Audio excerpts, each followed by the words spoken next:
Hey guys, welcome back to Beyond the Veil Tarot and Astrology. My name is Candice Marie. Thanks for joining me. This is going to be the horoscopes for October of 2023 for all of the 12 rising signs. Thanks for joining me. I hope you guys are doing well. You're ready for October. It is going to be, it's going to be busy. We have a very busy month this month. So let's go ahead and get right into it. If you guys don't know me, it's nice to meet you. My name is Candice. I'm a Western astrologer. I work both with the Sabian symbols as well as tarot to better understand what's going on in the cosmos. Got to get a little bit of offerings for this month out first. Some shameless plugs. I appreciate it. So a couple things. Number one is Fall Eclipse webinar is for sale on my website. If you guys missed my live webinar that I did on the eclipses in the month of October, don't fret, you can actually purchase the replay on my website. We're having two eclipses this month. We're going to have an eclipse in Libra and an eclipse in Taurus. It's both the ending and the beginning of certain phases because we are actually ushering in another eclipse as a part of the Aries Libra cycle, and we're completing the Scorpio Taurus cycle. So it's a doozy. You guys can buy that replay on my website if you would like to check it out. Over 3 hours long and lots of extra goodies like recommendations for how to work with these eclipses, what herbs, what crystals, what rituals, and much, much more. So make sure you check that out. Also, I'm starting to drop some of my astrology prints. This is the first series that I'm putting out. I worked hard. I'm a Scorpio, so I used all of the Venus retrograde to create lots of art for you guys. And this is something that's new. These are my brand new lunar calendar prints for 2024.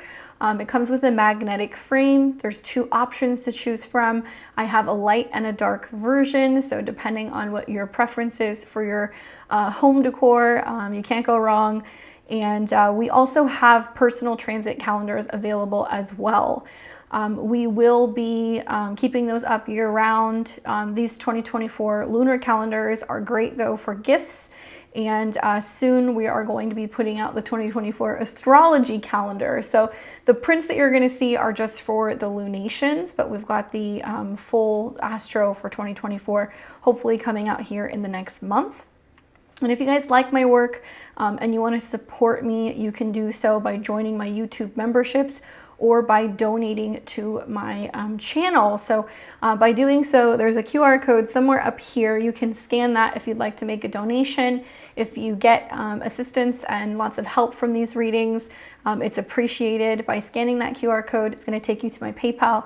You can make a donation, and that's going to go towards giving me the funds to be able to keep doing these long format videos.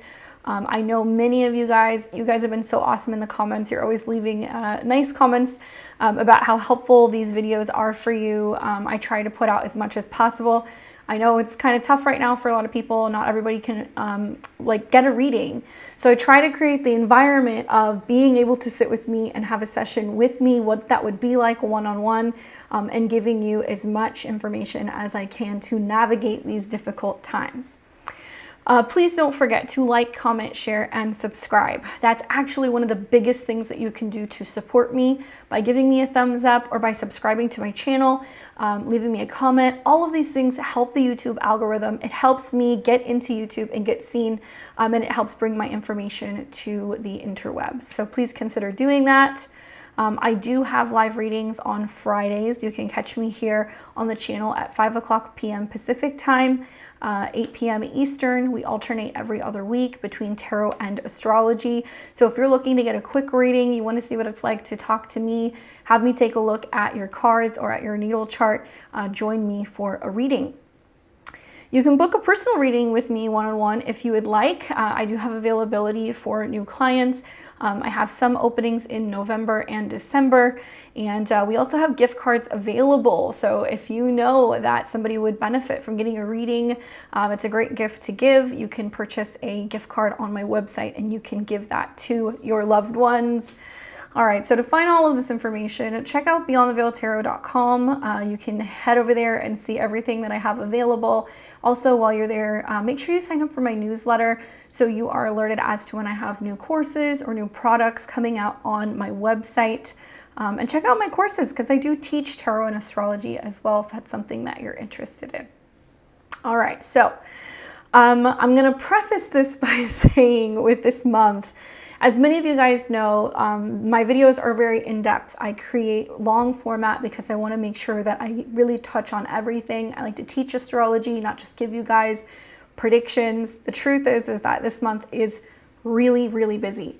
And typically I really go through and I talk about the transits, and then I talk about the transits for each of the 12 signs. But the truth is that there's so much going on that this is going to be such a long video that I am bypassing even talking to you guys about the transits this month in general. Okay, so I'm going to show you this page.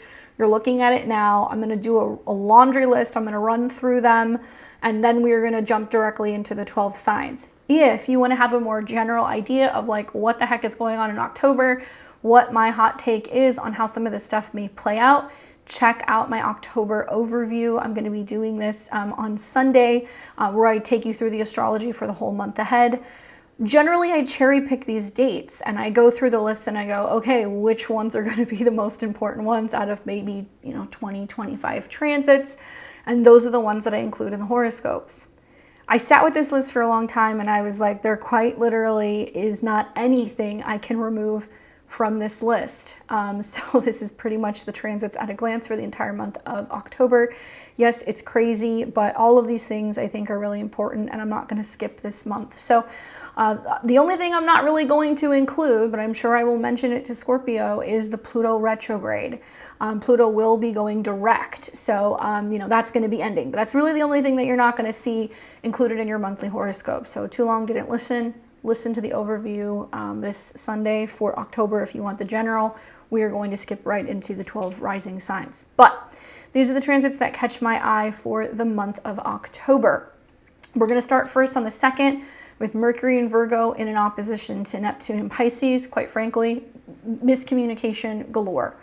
October 8th, we're going to see Mars in Libra coming into a square with Pluto in Capricorn. Power struggles within relationships and superiors, right, out in the world or in our own life. October 9th, we're going to see Venus in Virgo oppose Saturn in Pisces. This is a challenging aspect. This is when we begin to see relationships and financial situations breaking apart, separating, there being some kind of limitation. October 13th, we're going to see Mars in Scorpio come into a trine with Saturn in Pisces. So we are committing to goals, we're getting secure, we're focusing on long-term planning. This is a water trine, so it's very emotional and it can be very sensitive. October 14th, we're going to see a new moon solar eclipse in Libra. This is going to be the very first eclipse that we are going to see as a part of these new cycles of eclipses between Aries and Libra. October 19th, we're going to see the Sun in Libra conjunct Mercury in Libra. This will be a cazimi, some kind of information, realization, or something coming to our awareness, perhaps about relationships. October 20th, we're going to see Mercury in Libra square Pluto in Capricorn. Intense conversations, power struggles when it comes to trying to find diplomacy, right? Invasion of privacy, right? Privacy rights might be coming up. October 21st, Sun in Libra, square Pluto in Capricorn. So notice how many planets are going through Libra, which is putting a focus on relationships, and the square to Pluto is what is no longer working in terms of power being abused or misutilized. Then we're going to see the very same day, Venus in Virgo trine Jupiter in Taurus. So this is helpful, right? But we still do see Venus in a sign that she is not as comfortable in. But you got to take the good where you can. So I think, Venus being the planet of love and relationships, harmony, resources, that trine to Jupiter can be, through the ending that comes with the Sun square Pluto, some opportunity to kind of restabilize and, find security. October 22nd, we're going to see Mercury in Scorpio trine Saturn in Pisces. And this is where we are using our minds, our intellect, and doing the research to be able to better understand what powers are being limited or where we're experiencing blockages. But this is a powerful day for commitments and alliances. October 24th, we're going to see the Sun in Scorpio, trine Saturn in Pisces. And so this is a water trine once again. Sun trine Saturn gives us the opportunity to really focus on our goals and cement them and make them a reality. October 28th, we're going to see a full moon lunar eclipse in Taurus. So this will be the second eclipse for the month. A lunar eclipse is a full moon on steroids. This is in Taurus, and it's going to be the final eclipse that we're going to see as a series of eclipses in Taurus and Scorpio that started back in the fall of 2021. The very same day, Mars in Scorpio will oppose Jupiter in Taurus. So this is big energy. This is potentially obviously involving finances. These two signs deal with life and death, right? Mars and Venus, but they also deal with what's mine and what's yours. And this is just potentially a setup for a very big fight and having to fight for something or for rights, because Jupiter deals with law.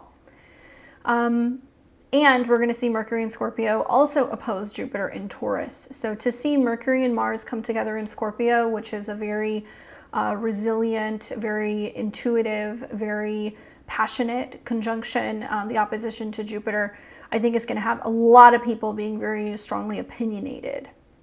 Lots of energy with that particular eclipse.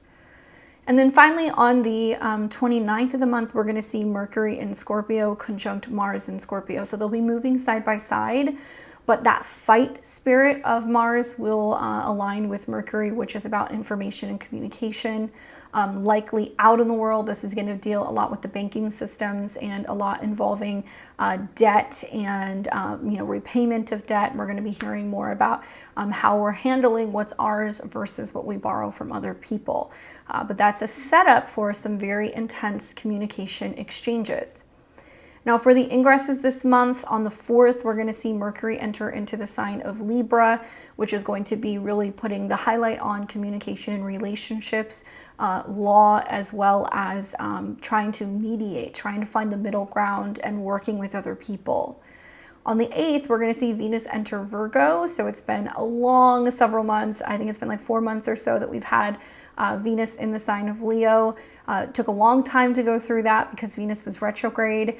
So now Venus is moving into Virgo, where she's in her fall.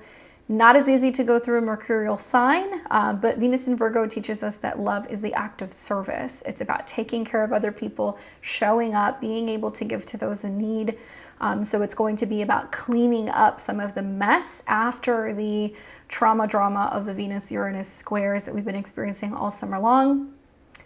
Then on the 11th of the month, Mars enters into Scorpio, so it's moving into the sign that it is associated with. So this is very stealthy, very passionate, very intense, very psychic, okay? So it's really important that we're paying attention to Mars and Venus because these two planets rule the North and the South nodes. So to see, Mars, ruler of North Node in Aries, go into a sign where it performs very well, Mars is strong. To see Venus go into a sign where she's having some challenges, Venus is going to have some challenges. So it's really reflecting the true North and South node themes. On the 21st of the month, Mercury enters Scorpio, so it's very intense, very penetrating in terms of being able to read things, seeing through things, trying to find the truth. Great for research. And on the 23rd of the month, we see the Sun enter into Scorpio, and we're going to be starting Scorpio season. Now, the only planet that's going to be going direct this month is going to be Pluto, and October the 10th, Pluto will be going direct in Capricorn. From here on out, Pluto is heading towards the sign of Aquarius, so we are actually going to see in the new year, Pluto will be moving back into Aquarius. When outer planets become awakened, when they go direct, we start to see the true effects of what has been going on behind the scenes. Pluto deals with power in Capricorn, top-down power structures, government, things that are being planned. And 27 degrees is the degree it's going to go direct at. So this is the same degree as the United States Pluto return. It's wrapping up now, and it's definitely going to be highlighting themes revolving around communication, travel, documents, media, because that's what 27 is associated with. And the truth is from here until the new year, things are going to get quite intense because we're going to see it cross that pivotal 29 degrees again in the new year.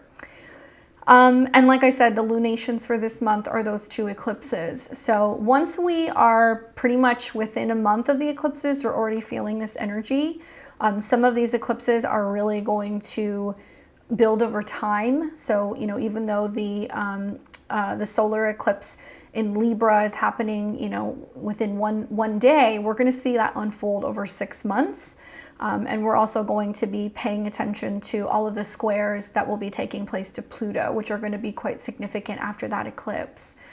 Solar eclipses are action-oriented, new beginnings, very, very strong. If you have a Libra sun, moon, or rising, 20 to 22 degrees are going to be kind of in the main degree lines, but we could really say the whole 3rd decan of Libra is going to be feeling this. Same thing for the cardinal rising signs. So Aries, Cancer, Capricorn, you're feeling this as well because you may be experiencing a square.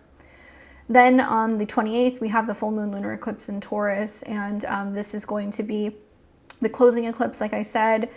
This is an eclipse conjunct Jupiter at 5 degrees.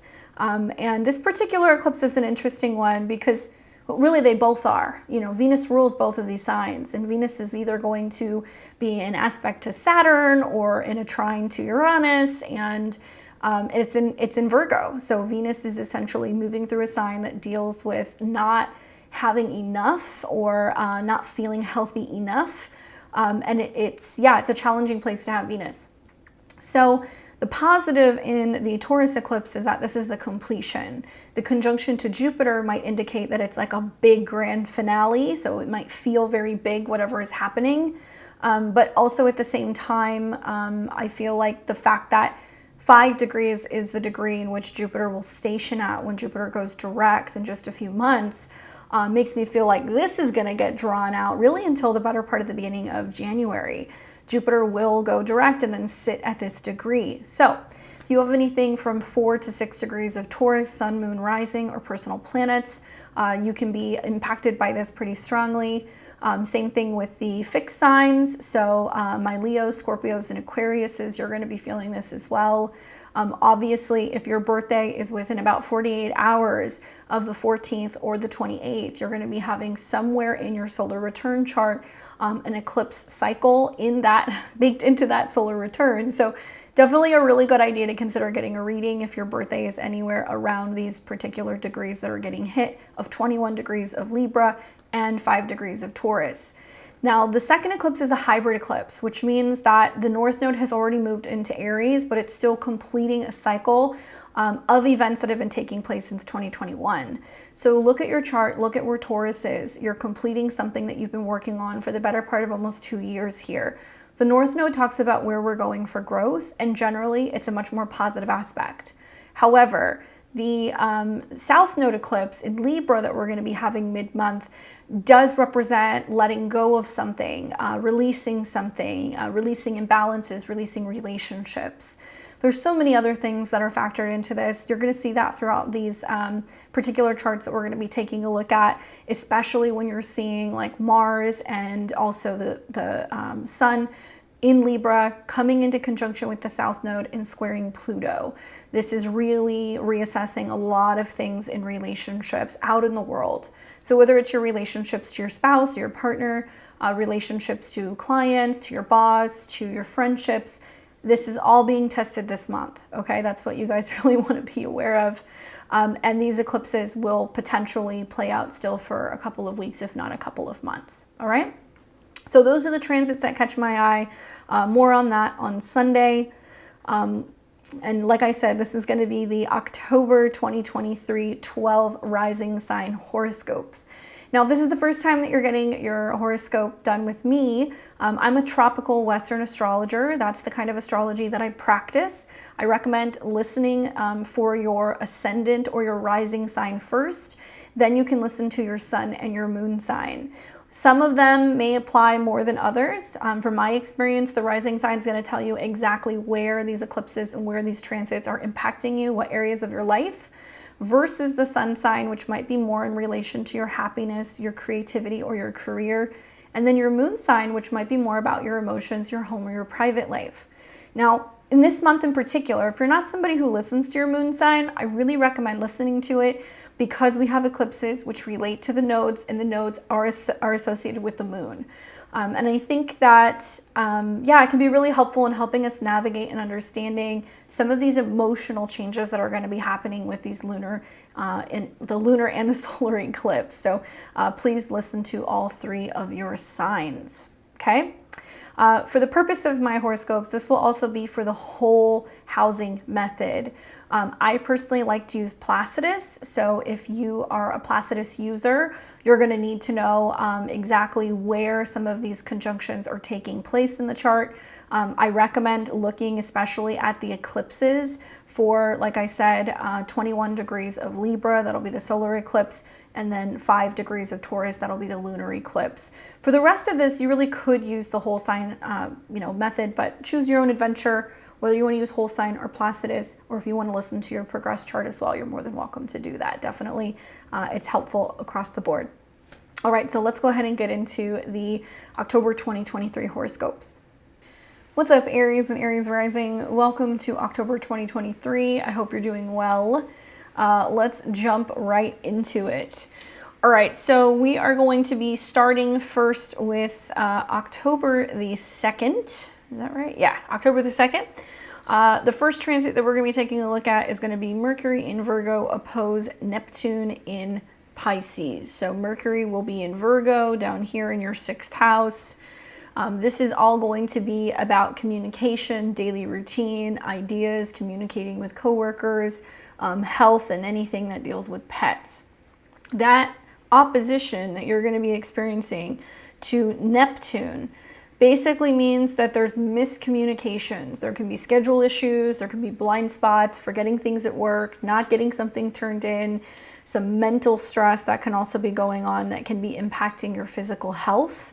Not the best day to be like going to the doctor, getting any results, doing anything in regards to your health.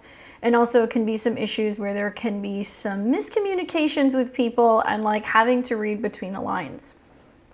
Now in the 3rd of the month, we're going to see Mercury in Virgo trine Pluto in Capricorn. So Mercury is still going to be in the 6th house. It's going to trine Pluto. And to me, it seems like there's going to be some kind of solution, working through something, overcoming something, and being able to handle a situation either in regards to your work or your health. On the 4th of the month, then Mercury enters into Libra. So we've got Mercury in your 7th house of relationships, where the communication, the ideas, the back and forth is going on more with your partner, your business partners, your clients, other people. So, whether this is, sitting down and talking about your schedule with a partner, if this is sitting down and discussing some challenging issues with a counselor, communication is going to be a big theme with other people. On the 8th, we're then going to see Mars, which is your planetary ruler, okay, which has been going through your 7th house. There's already been lots of action in your relationship zone. Mars is going to come into a square with Pluto. So it tells me that there's something going on revolving around another person taking action, getting frustrated, talking to you about something that they don't like. It could be that you're kind of cleaning house with relationship issues yourself, and this is just prime time for some kind of power struggle with a boss, with a parent, or with a partnership. Mars-Pluto squares can be flat out dangerous. They can be confrontational. There can definitely be physical fights and altercations here. So when I think of Pluto in the 10th house, it's like whether it's your boss or a police officer or a parent, like it's not the time to go toe-to-toe with somebody like this because you're going to lose. The very same day, we also see Venus, which is the ruler of your resources and your relationships, come into an opposition with Saturn. So there can be something going on where there is like a separation of sorts, or something where a partner needs a little bit of space, or perhaps there is some kind of like conflict over money or resources, or what's yours versus what is someone else's. Both of these two aspects setting up on the same day makes me feel inclined to tell you, give people space, don't push other people, and don't push any matters in regards to relationships or finances. Just kind of let the dust settle. Then on the 9th of the month, we're going to see Venus in Virgo come into that opposition with Saturn. So that'll be exact on the 9th. It does seem to kind of signify that there is a not seeing eye to eye with like a woman or a female friend or a financial advisor or a doctor or a healthcare provider, and feeling like there's a little bit of space between you and another person. Then on the 11th, we're going to see Mars, which is your chart ruler, go into Scorpio in the 8th house. So you feel Mars transit stronger than most other signs. Mars is about passion and you know, energy and vitality and action. And it's going to cut, burn, slash, fight wherever it goes. So it's moving into the sign of Scorpio where it's comfortable. It's also moving into the 8th house where it's comfortable. The 8th house is about joint resources. So it can be about taxes, it can be about inheritances, it can be about investments, savings accounts, you know, money owed.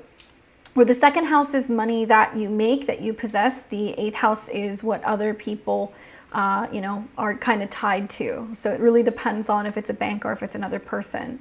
But there is a lot of action going on revolving around other people's resources with this move.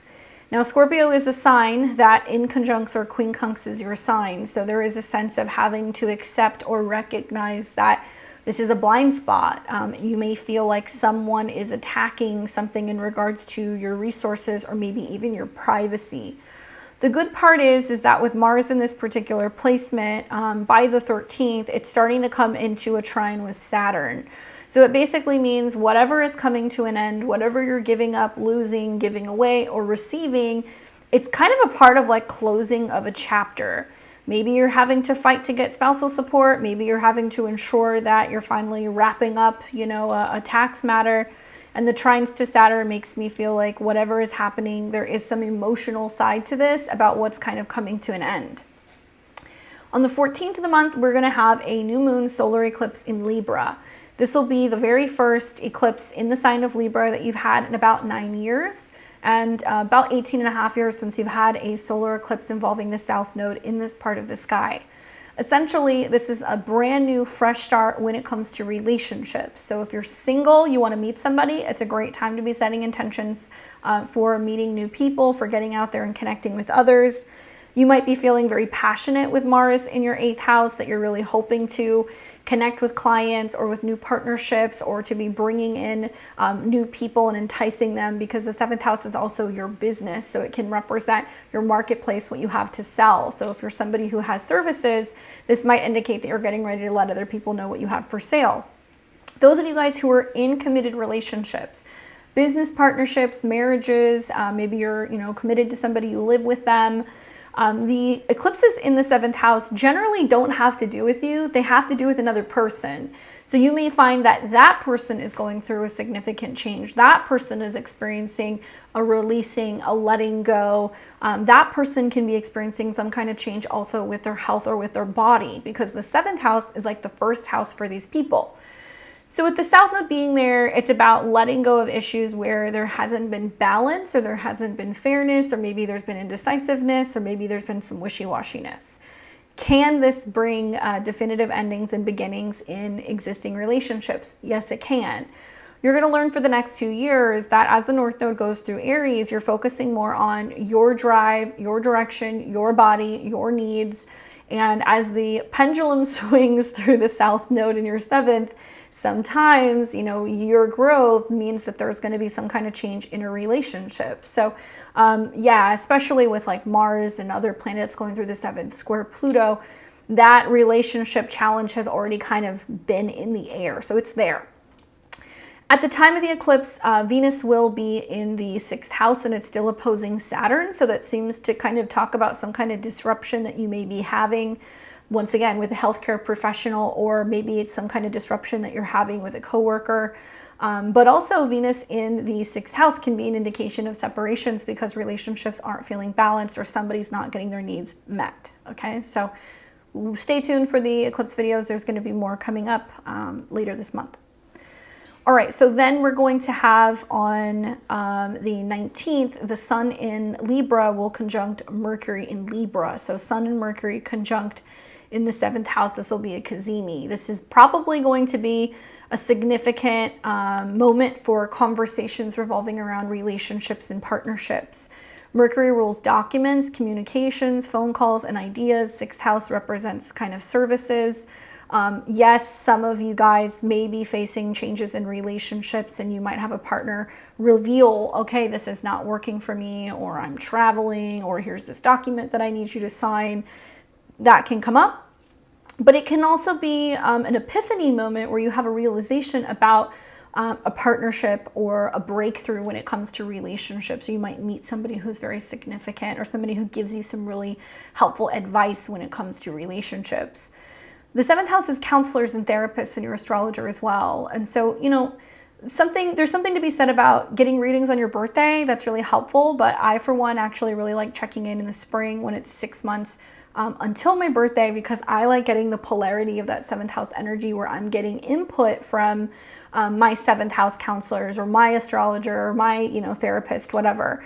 And I think that right now, with all these planets going through your 7th house, you're getting a lot of feedback from other people about what is and is not in balance and what they need or what they're having a difficult time releasing or kind of like letting go of.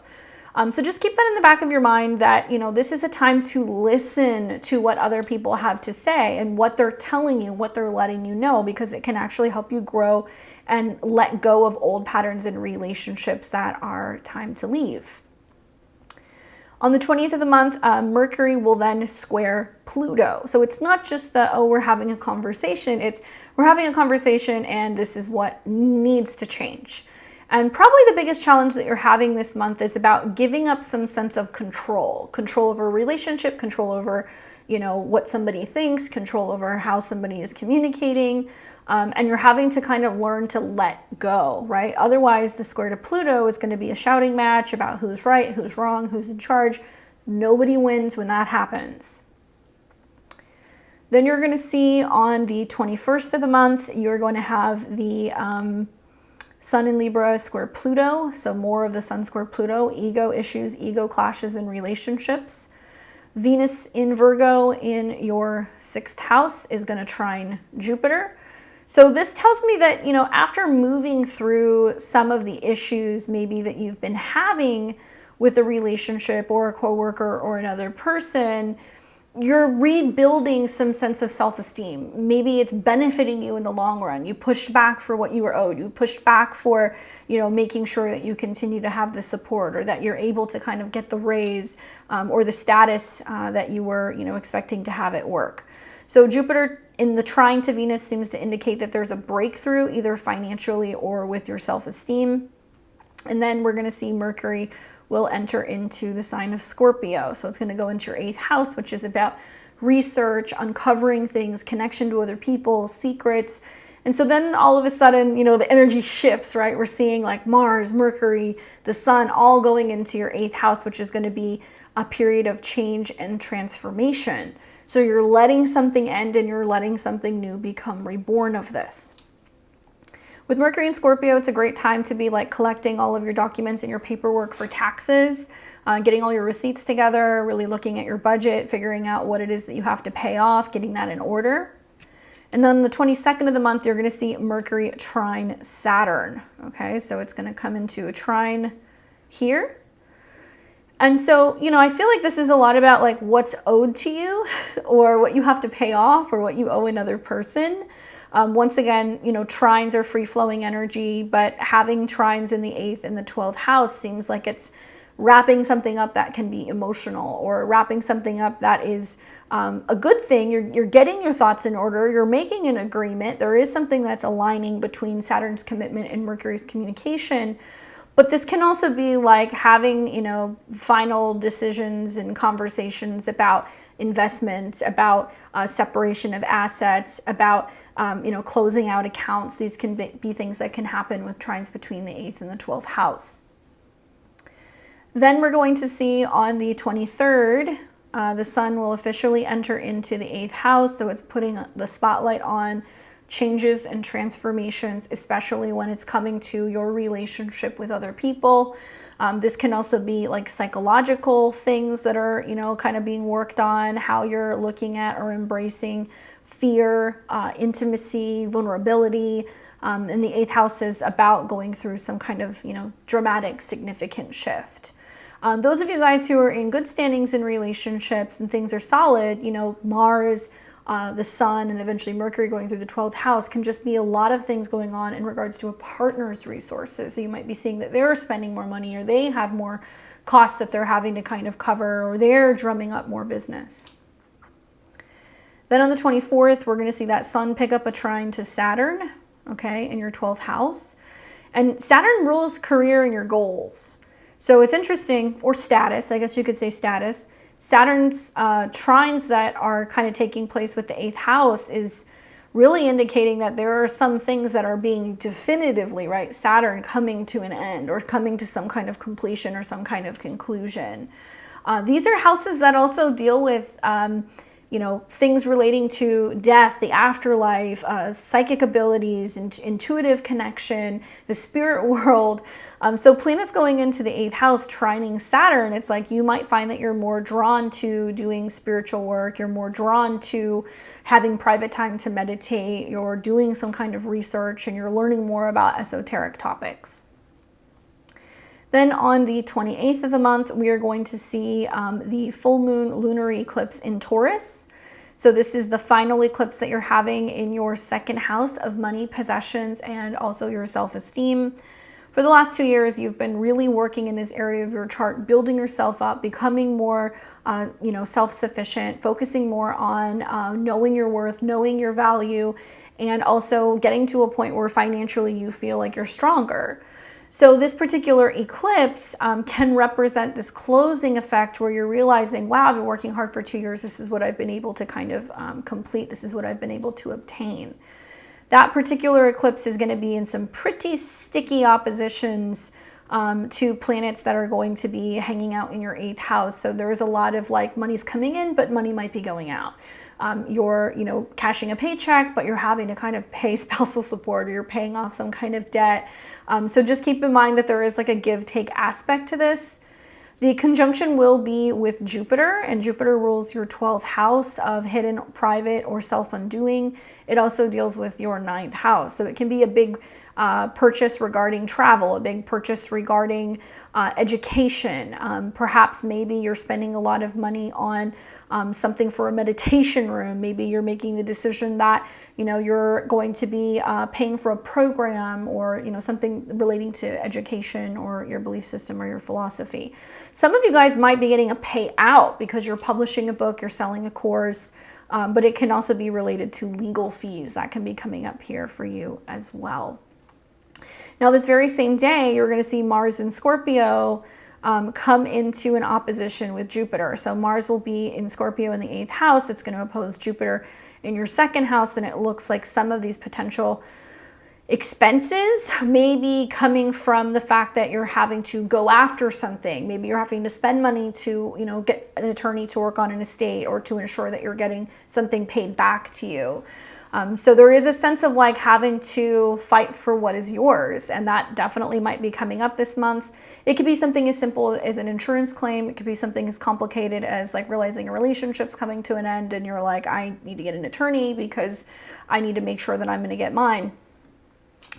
Also, this very same day, then Mercury will come into an opposition with Jupiter. So to me, it seems like there's going to be a little bit of a back and forth that you're going to have with another person. It can be a letter, it can be a text message, it can be an email about what somebody wants versus what they have. And you just want to be mindful of being calm and collected as you're communicating with people, because as soon as we start to see planets come into opposition in these parts of the skies, there is going to be a tit for a tat over, you know, what is yours and what is someone else's.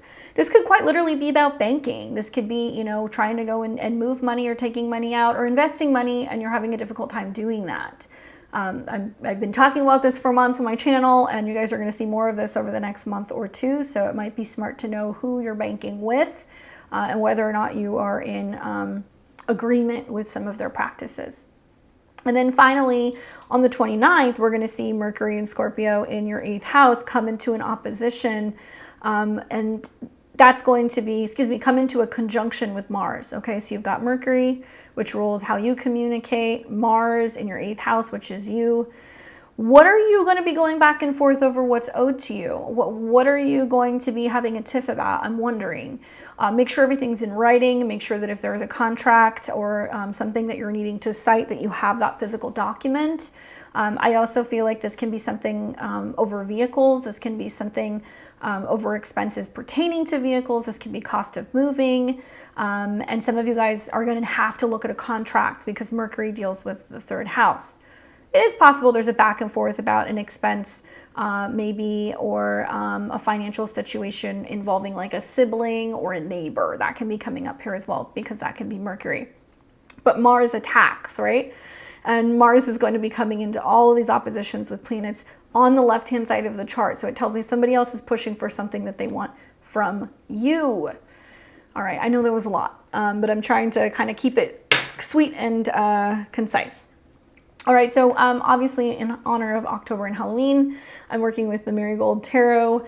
You guys will see some of my Halloween decks that are going to be coming out this month on the channel. I'll be using some different decks for some of my readings and stuff. But let's see what the cards say for you for the month of October and what you need to be aware of. Okay, so the card that I get for you is the 8 of Coins. Okay. So for me, I really feel like this is about working hard and getting what's owed to you, perfecting something, making sure that you're working hard. This is about quality. This is about seeing something all the way through. Not necessarily luxury. That would be more 9 of Coins, but 8 of Coins is perfecting your craft. And so maybe you're realizing it's costing you a little bit more time. It's costing you a little bit more effort. But now those are starting to kind of pay off. I feel like there's going to be a lot of like moving money around this month, and it makes sense with the 8 of Coins because 8s deal with transformation, regeneration. You're seeing lots of energy going through your 8th house. So you might be somebody who's like, okay, I'm finally cashing in on some long-term payout stuff or investments, or I'm finally receiving something. Now what do I do with it? And this is also talking about taking your time, not feeling like you have to like make a big decision all at one time. This is also very much about work and your professional life, which makes sense because planets are going to be trining Saturn, which is saying, you know, some of your hard work is really starting to pay off. And now it's giving you the opportunity to reflect a little bit as planets go into Scorpio and ask yourself, so much has changed. Do I like where I'm at? You know, where do I stand with stuff? Do I need to be making some changes come the turn of the year? You know, you eventually will have a retrograde that's going to be taking place in your work zone. And I could definitely see some of you guys come, you know, December, January, making some changes with your work schedule, either where or how you're working. But for right now, I think this is saying that hard work is paying off. I'm hoping that this is a sign that that's really going to be paying off in financial form. And I would say could very much be the case, especially right around the time of that lunar eclipse in Taurus. I hope that's helpful for you guys, and I will see you here back next month in November. All right, so we got Taurus and Taurus rising. What's going on, Taurus? Welcome to your October 2023 horoscopes. I hope you're doing well. My goodness, we have quite a month ahead, so let's get into it. Let's start first with October the 2nd. We're going to see Mercury in Virgo. Mercury is going to be moving first through your 5th house through a fellow earth sign. While Mercury's in your 5th house, you're talking about children, you're talking about romance, creativity, you're talking about having fun, trying to find ways to make time for that, right? Could be about hobbies, could be about creative gigs. Mercury is going to oppose Neptune. And this tells me that you want to be really careful, Taurus, with taking chances with gambling, taking chances with the stock market. Neptune can be somebody who's giving you some vague advice. So it could be like a friend that's like, buy this crypto, or it could be, you know, something you read on an online forum that's talking about a financial investment, and it may not necessarily play off well.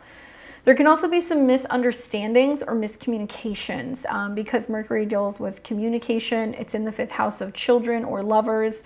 Could be that there's a miscommunication revolving around plans and going out, and somebody who gets kind of ghosty with talking to you about what the plan is and like where you guys are going. Be mindful of communicating with romantic partners, children, and making big investment decisions on this day because you're not going to see everything so clearly. Then on the 3rd, we're going to see Mercury come into a trine with Pluto in Capricorn. So right after we have the miscommunication, we have a power up period, and Mercury will trine Pluto in your 9th house. Now, especially if you're a late degree Taurus rising, this might be extra positive for you. There can be a sense of tuning into what you think you need, what you believe in, what's going to make you happy, some kind of idea about a marketing campaign for a creative project, or if you're self-employed. Okay, and there can also be powerful conversations with teachers, mentors, people who might be at a distance. Then on the 4th of the month, Mercury is going to leave Virgo. It's going to go into Libra, and it's going to be moving into your 6th house, which is all about health, balance, your daily routine, your habits, coworkers, yeah, that's going to be like a real hot zone for you for the first half of the month. When Mercury goes into this part of the sky, this is a really good time to be trying to find balance with your schedule, to be finding the right healthcare practitioners, to be also tending to your day-to-day needs, tweaking your schedule, watering the plants, taking care of the pets, all of that stuff. And Libra is about the balance with other people. Perhaps part of the focus for your health may potentially be balancing breath work or anything in regards to your lower back. Your kidneys too, that could be something else. On the 8th of the month, Mars in Libra, okay, which is in your 6th house, is going to start coming into a square with Pluto in Capricorn. Now you're going to see a whole slew of planets square Pluto, okay? And Pluto in the 9th house is your beliefs, your philosophy. It could be an educational program. It could be a legal situation. And Pluto rules relationships. But we're going to see first Mars square Pluto. This is not a time to be initiating a lawsuit. This is not a time to be rushing yourself if you're trying to schedule or if you're trying to get to and from work. Take your time. Be mindful that this can be also indicating that there can be some potential legal things that can be brewing here with this particular square. And then you're going to be seeing on the very same day, Venus in Virgo. Okay, so Venus will enter Virgo. And it's positive in a sense where Venus likes being in the 5th house. It's also in a similar element. It's in an earth element. Is this good for romance? Potentially, but Venus will immediately start coming into a square or an opposition, I should say, with Saturn. That'll be on the 9th. So between the Mars square Pluto and the Venus in opposition to Saturn, is there some challenges in a relationship going on right now due to schedule constraints, travel related issues? Are you apart from another person? Are you starting to realize what you need to do for yourself and that it might be a little bit different than what other people want you to do and what your friends want you to do? Because Saturn is in the area that deals with your friendships and your goals. But Venus is your chart ruler. So when Venus changes signs, you feel it. So like I said, what's working in your favor is it's in an earth sign. What's working in your favor is it's in the 5th house. But Venus is not happy when she's in Virgo. She is not happy when she's in opposition to Saturn. And it can kind of materialize that you're separating yourself from the things and the very people that you need to separate yourself from right now to better take care of you. All right, so then we have on the 9th of the month, that's the Venus-Saturn opposition. And then we have on the 11th of the month, Mars enters into Scorpio. Okay, so Mars rules your relationships. It also deals with things that are kind of hidden or subconscious. So Mars moves into the 7th. Here's the pros and the cons. The pros are it's going to bring a lot of action to relationships. So one of the best things you can do is if you are in a relationship, find ways to be active with your partner. Mars in Scorpio might be like going and doing some self-defense classes or some, some martial arts together. It might be about doing some Kundalini yoga together. It might be about having more, intimate time together because it is a sexual sign. The downside is that Mars coming into the 7th house indicates that partners are going to be kind of fierce. They're going to be kind of feisty. There can be conflicts. There can be challenges. And you're definitely going to see that not only in October, but also going into November as planets oppose you in your sign. The lesson here is letting other people have independence, letting them do their thing, giving them their space, but also at the same time, if you're looking for clients, if you're looking for a relationship, or you're looking for people, be aware that like people might be actively trying to engage with you. It just might be a little intense, right? I also feel like because Mars rules your 12th house, it can be about your subconscious needs. It can be about your inner thoughts, or in this case, frustrations, and that's actually starting to kind of come out in some of your relationships, and it's finally hashing some of these imbalances out.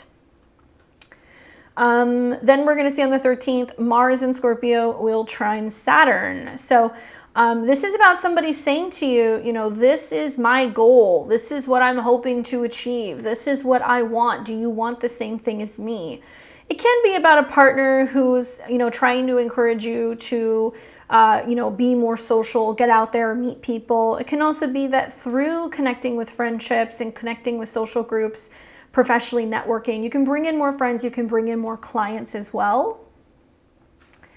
And then we're going to see on the 14th of the month a new moon solar eclipse in Libra. So that'll be in your 6th house. So Taurus, just some food for thought, right? An eclipse in your 6th house, an eclipse in your 1st house, Venus going through a detrimental sign, 2 retrogrades in your 1st. My dear, you have to pay attention to your health. There are so many things here that for me are screaming. Bad habits are going to get you into some trouble. If you are trying to be on the mend in some way, if you are injured, if you're recovering from an ailment or an illness, you have to really take your time. And so much of this eclipse is about who's helping you, who's helping take care of you. Are you experiencing sickness or illness because there's imbalances in relationships? The South Node going through your 6th house wants you to clear out relationships that aren't fair. It wants you to change your habits and your routine. It also wants you to be really aware of who you surround yourself with, because, you know, Mars has been there. So some of the relationship issues or imbalances or problems with coworkers can actually be making you sick. You've probably been making changes to your healthcare practitioners as well. That's very possible. Anyway, solar eclipse in the 6th. What can happen here? A new job, maybe. Maybe you're kind of rearranging or clearing out your cubicle or your desk at work. Maybe you're moving to a new location. Maybe there is a health-related thing that pops up that is possible. Not always, but it's possible. And it can also be an indication that you're going, I'm now committing to a healthier habit, a healthier routine. I'm now going to the gym. I'm going to be, you know, really focusing on making the time for the things that I love. This is an eclipse involving the South Node, which is ruled by Venus, and Venus is going to still be in the 5th house, and it's still in an opposition to Saturn. Quite frankly, I think it's about realizing that you can't go out and like party and socialize and kind of do the things that maybe you had been doing. Yeah, I'll just leave it at that. But this is also a sign that in conjuncts your ascendant, and this eclipse is also in conjunct Uranus on your ascendant. So it's trying to get you to realize that you need help too. And so the good thing is people can come in that can kind of help you heal throughout this process. On the October 19th period, we're going to see the Sun in Libra come into conjunction with Mercury. It's going to cazimi. So there may be some awareness of like what you need to eat or what you need to spend, you know, in order to be healthier. There also might be some health news or some diagnostics that come up. Potentially, it also might be something revolving around somebody helping you with a financial issue or a work-related issue that can come up here as well. Then on the 20th of the month, we're going to see Mercury, which is still in your house of routine, come into a square with Pluto.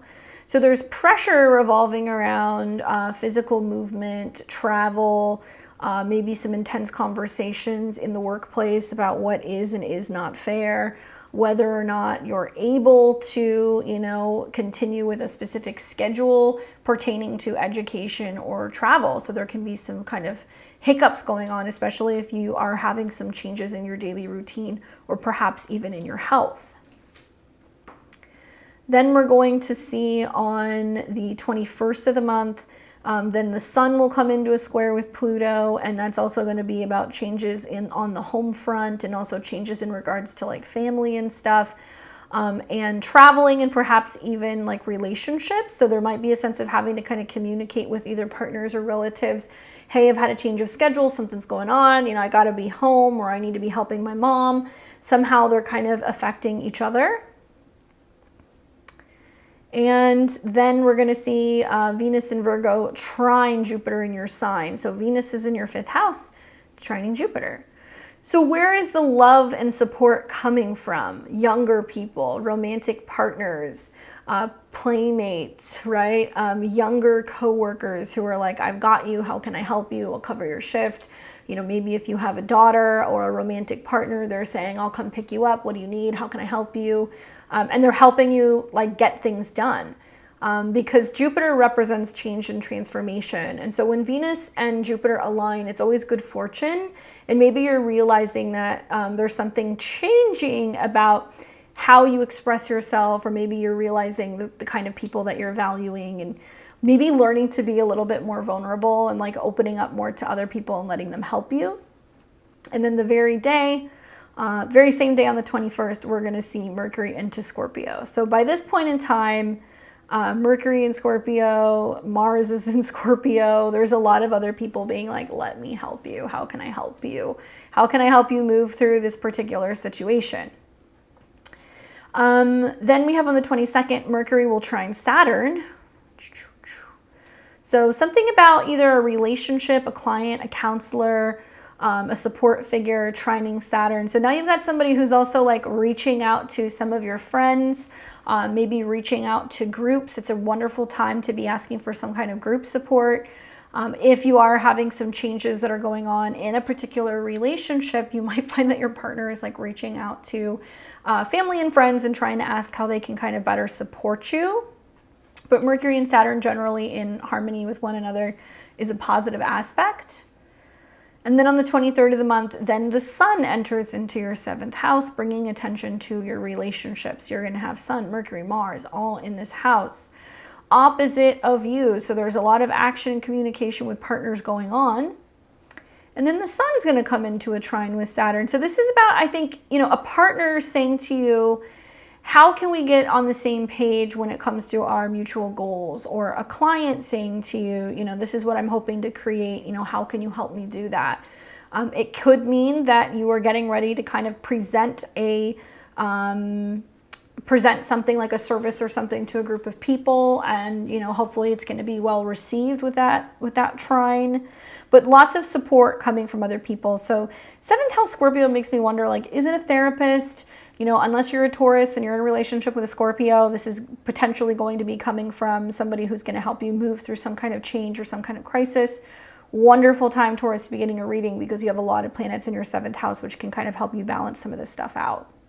Especially because Mars rules the North Node, and the North Node in the 7th is about working and helping somebody, having somebody help you unpack subconscious issues that might be kind of coming out in relationships.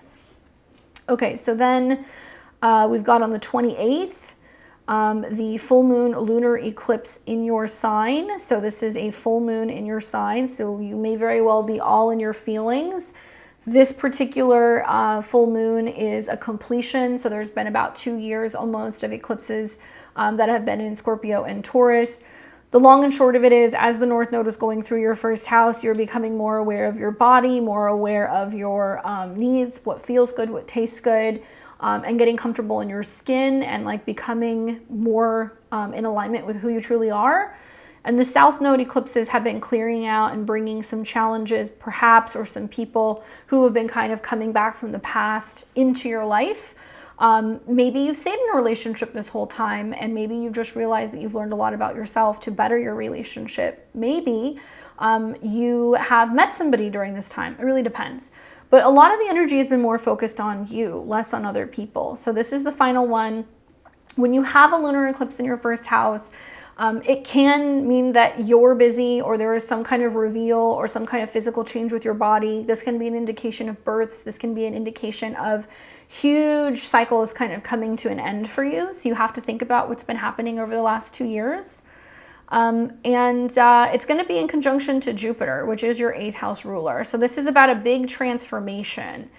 Jupiter's positive. Full moons are generally pretty positive in Taurus because the moon is exalted.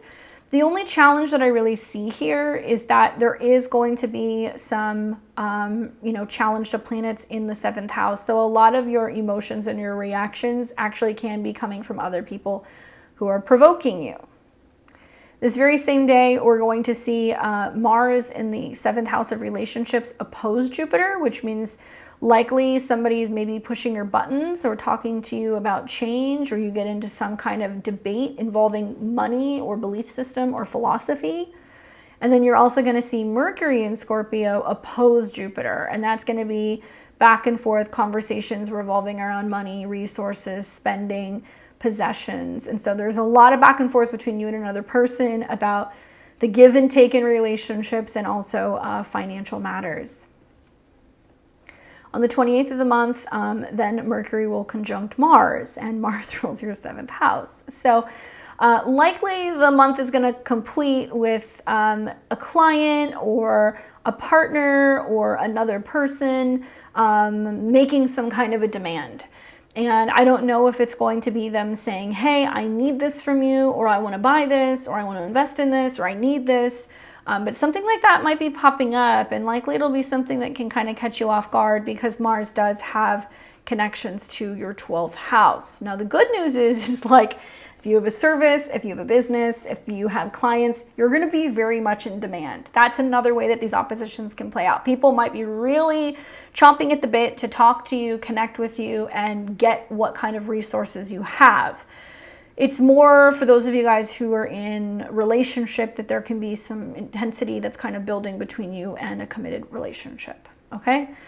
Make sure that you're checking in with somebody else this month. Like if you have a therapist, make sure you're going to your appointments. If you regularly talk with a business coach, a mentor, a trainer, if you are working with a job coach, work with these people this month, because that's where that Mercury, Mars, Sun energy can kind of come through.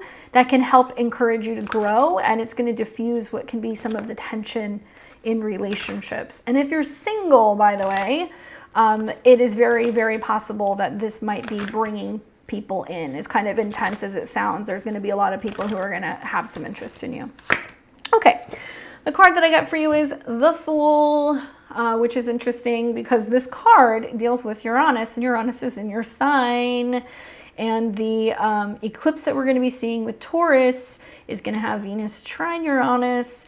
So I do think that that's basically saying like time to turn over a new leaf, right? Especially if you've been resisting, because that Taurus eclipse is like the grand reveal.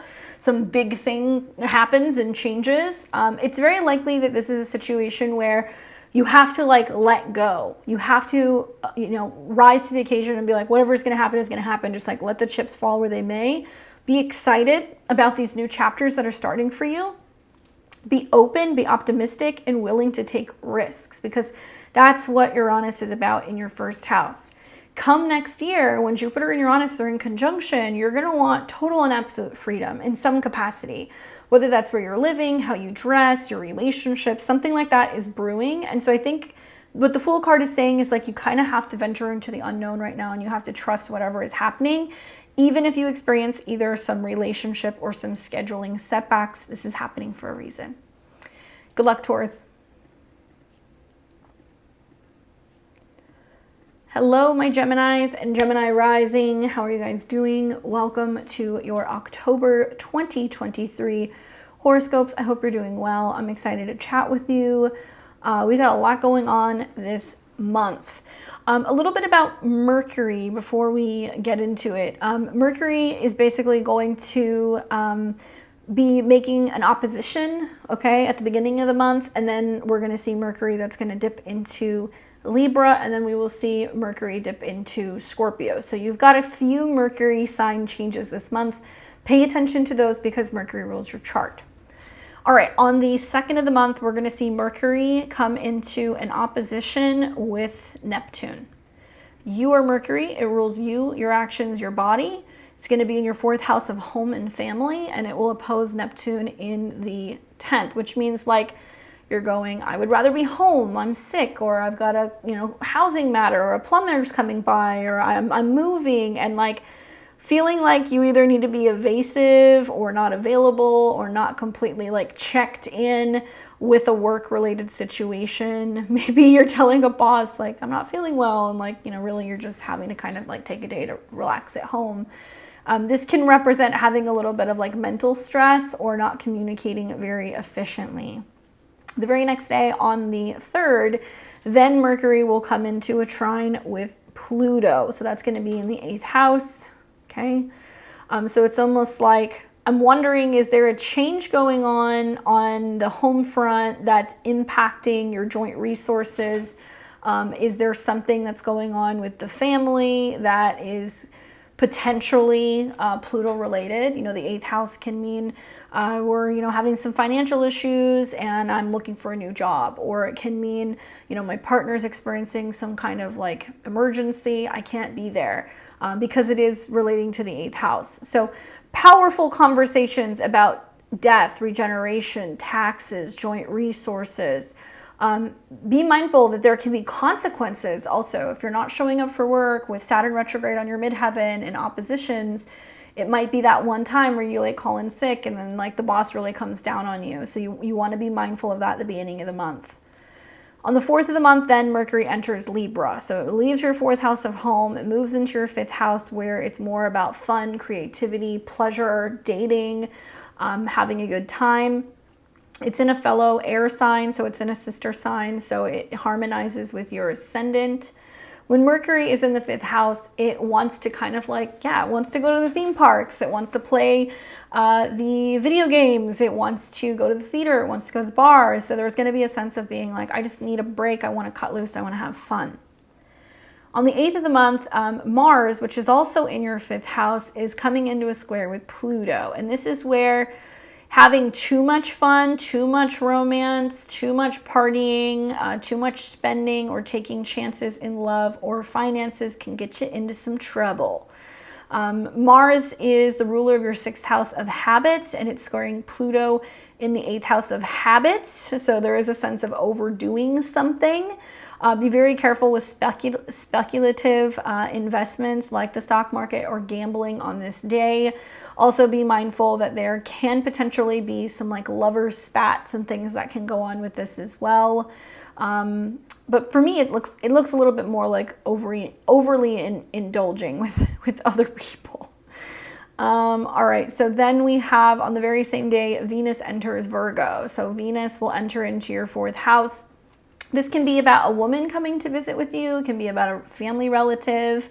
Venus deals with, you know, other people behind the scenes, overseas, from a distance, and it also deals with fun, creativity, and hobbies. So do you have somebody coming to visit you from far away, to see you in a romantic sense? Are they coming to meet you and your partner?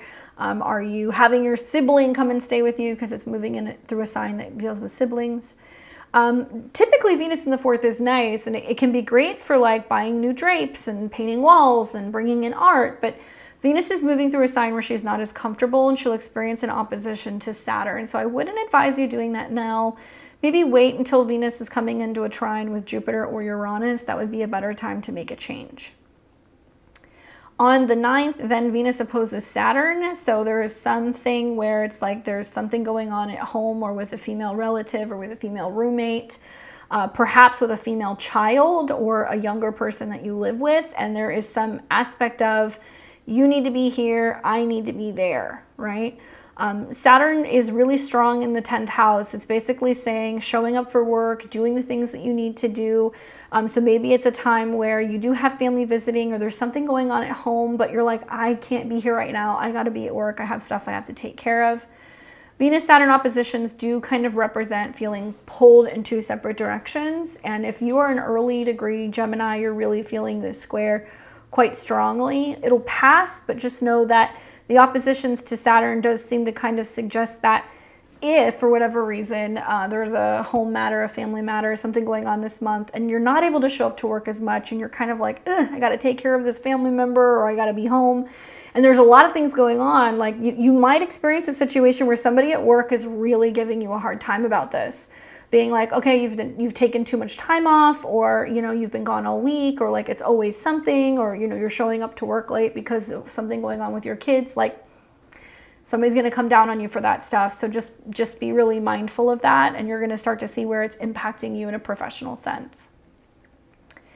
All right, so then we have on the 11th of October, Mars enters into Scorpio. So Mars goes into your 6th house. And this is where Mars can actually be of service. It can get a lot of work done here. Mars does very well in Scorpio. Mars deals with your goals and your friendships, as well as your habits and your routine. This is a wonderful time to be like, I'm going to the gym with a friend regularly. I am really sitting down and ironing out my schedule and really figuring out, you know, what my non-negotiables are with my schedule, and, you know, what days I'm doing what, and then executing those things. Mars in Scorpio is also very passionate. So this is about being passionate about health, being passionate about productivity, and about getting things done. It is possible that help can come from other friends to kind of help you meet some of your goals if necessary. On the 13th, you're going to see Mars in Scorpio start to trine Saturn. So I feel like if, touch wood, there are some challenges on the either home or work, you know, kind of lines.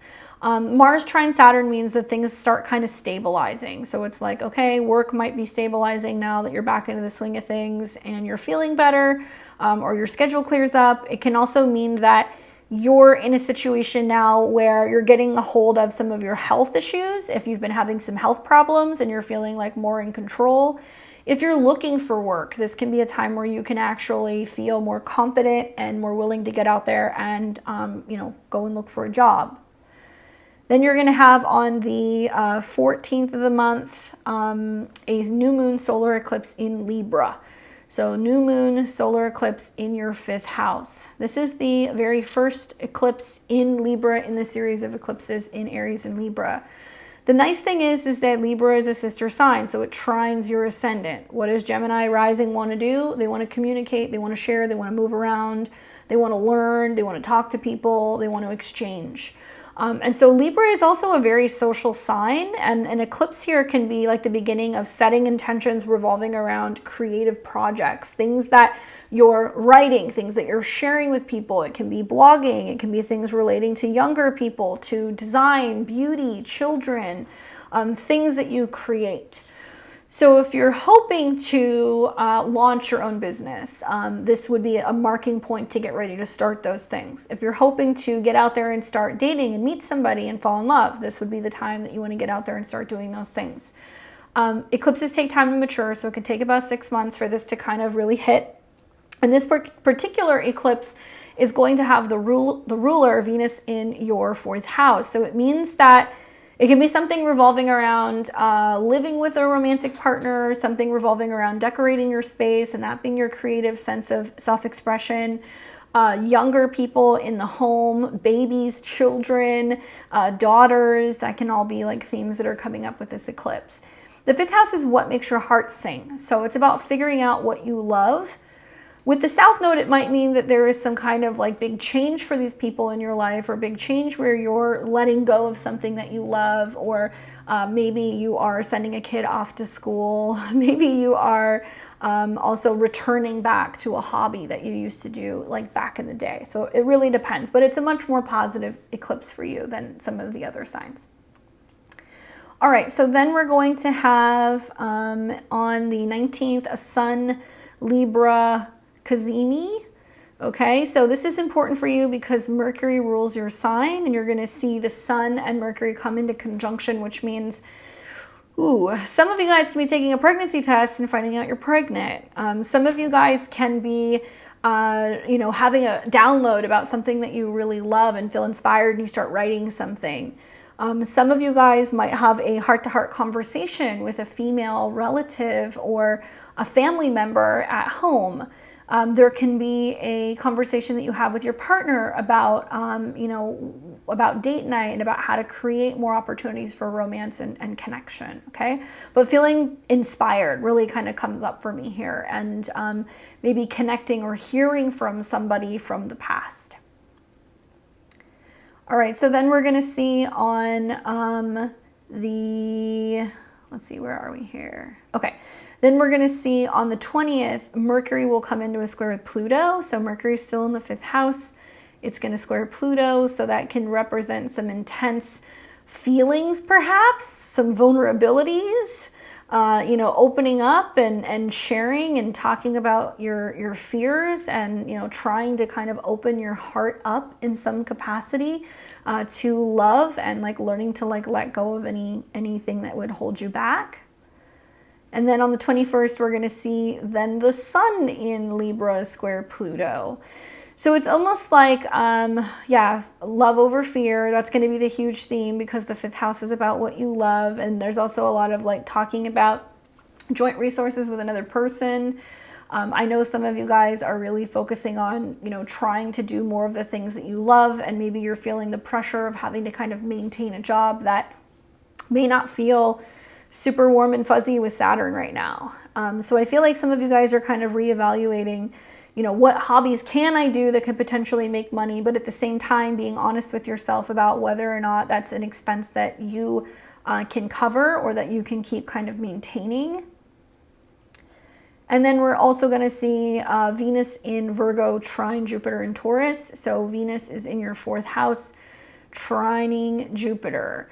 So Jupiter rules partners. For me, this is kind of like there might be family members or partners that are almost like your support system. Like you've definitely got like some guardian angel vibes protecting you. Venus in the 4th can be home, women, family, and then the trine to Jupiter is like people who are here to kind of help you and support you and maybe give to you unexpectedly. So you could have some family members that could be very charitable and be feeling very generous and willing to kind of help you if you're needing some extra support. And then that same day, we're going to see Mercury enter into Scorpio. So Mercury goes into your 6th house. So at this point, Mercury, Sun, Mars, all in the 6th house. Daily routine, work, getting stuff done, focusing on your health. And I kind of feel like this is about maybe like letting other people help you balance the home situation, whether that's like bringing in a relative to help you watch your kids so you can get some work done. If this is letting, you know, like a family member come and stay with you and like organize a home situation. Like let people help you. I guess that's the key with the Venus-Jupiter trine. All right, so then we move to the 22nd of the month, and this is where we have Mercury trine Saturn. So Mercury's in your 6th house where it's happy, it likes to have something to work on, and it's trining Saturn. So this is also a lot of like employees and coworkers. If you own your own business, it's going to be about the people who work for you or the people who help you get stuff put out. And there's a lot of like, you know, you being a leader, delegating tasks, telling people how to get stuff done. And Mercury trine Saturn is where you're organizing something about your daily routine, your coworkers, or your work, so you can actually meet deadlines, so you can get things completed. 6th house is like, you know, people who come in that walk the dog, who might potentially help you clean the house, who take care of landscaping, who fix things for you. Yes, you're going to feel like you have a lot of busy work this month. That's just the way the 6th house works. But all of the trines to your planets in the 10th house is going to be worth either paying to bring people in to fix things because it's going to help you be more productive and be more focused at work, or it's going to be you feeling like you're managing some of these tasks and you're getting on top of them and you're feeling more in control. On the 23rd, the sun enters Scorpio. So we've got a ton of planets in your 6th house. Yes, Scorpio in conjuncts or quincunx you, my Gemini. So there's like this feeling of like being kind of agitated that there are so many little things that you have to do, but doing these things are going to help you in the long run be more productive at work or feel like you have everything together and that you're on top of stuff. So my recommendation is get it done. Then on the 24th, we're going to see the sun trine Saturn. Okay, so there's something that's really setting up where the more consistency you have in this routine, the more productive you are, the more you're able to be on top of your game, especially professionally. And sometimes, like, you know, Mars going through the 6th house and the sun and Mercury being there is going, what's not working? You know, who do I have to potentially let go of? Or, you know, who do I have to hire? Or what actions do I have to take? Or, you know, what do I need to cut from my diet to be able to feel like I'm feeling better? These are trines in water signs, and you're an air sign. So everything's very intellectual for you. And what you're going to realize with these trines is that you have to pay attention to your emotions. You have to pay attention to your feelings, because this is where you're doing the most work. So it's not always the most obvious when you make some of these changes, but pay attention to your patterns, your habits, and your emotions. Then on the 24th of the month, we are going to see the Sun trine Saturn. Then we get into the 28th, and this is where we're going to see the full moon lunar eclipse in Taurus. This is the completion eclipse. So this is the last eclipse in a series of eclipses we've seen since 2021 in Taurus and Scorpio. So you've been doing a lot of work on your hidden world, your subconscious, your sleep, past lives, meditation. Maybe there has been more of an effort into getting out in nature, because 12th house Taurus is that. Maybe you've been trying to kind of manage some of these more anxious kind of private feelings you've been dealing with in the 12th house. So you're finally kind of completing this and you're wrapping this up. Nevertheless, a lunar eclipse or a full moon in the 12th house can have you feeling kind of squirrely. There can be this feeling of something that is wrapping up for the collective, and you're picking up on that energy very strongly. At the time of the eclipse, it's going to be in conjunction to Jupiter, so it's going to be about big changes potentially for relationships. It can also be your relationships with clients or with partners. It might be very spiritual. It might be very much about your subconscious and your sleep patterns. And the ruler at the time, Venus, is still going to be in your 4th house, trine Uranus. So this could possibly be about big changes where some things are coming to an end, because that's, kind of creating new beginnings when it comes to your home and women in your family or women that you may live with. This very same day, Mars in Scorpio will oppose Jupiter. So it's going to be big changes in regards to your schedule and your relationship with other people. Then you are also going to see Mercury oppose Jupiter.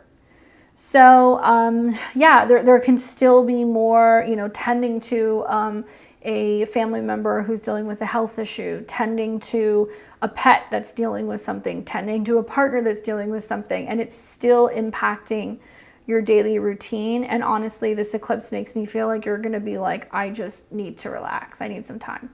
12th house is hidden spaces. So it can be about being in nature, but it can also be about feeling like you need to go and take a walk, or you need to have, the bedroom to yourself for the night, or that you just need some peace and quiet because you're feeling a little overstimulated. And then finally, we're going to wrap up the month on the 29th, where Mercury, which is in Scorpio in your 6th house, is going to come into conjunction with Mars. So here's you, Mercury and Mars in the 6th. It means that there may be a need for you to tend to a health issue suddenly. You might have to tend to a pet suddenly. There might be a challenge or a conflict with a coworker. There can also be a need for you to kind of cut something suddenly in terms of your health or your habits. Okay, or you have like a goal that you're tending to, and you're really passionate about it because Mercury and Mars are coming into conjunction with one another. Keep in mind that Mercury also rules your home base. So there's a lot of like getting things in order, fixing things around the house, feeling like there's a routine within the home, and maybe being a little bit more assertive if you're like, telling people where to put furniture, or if you're kind of moving things around or fixing things, right? Ooh, the card that I got for you is the 7 of Swords. All right. Which is generally a card that can be feeling like something's missing, or it can be a card that also deals with feeling like you're not getting the full truth about a situation or a matter. This is about whether or not you can trust other people, but I think it's also about whether or not you can trust yourself. And Jupiter being in your 12th house makes me feel like there can be a lot of having to take trust falls with partners, and whether or not you feel like somebody else understands you or if somebody else has your back.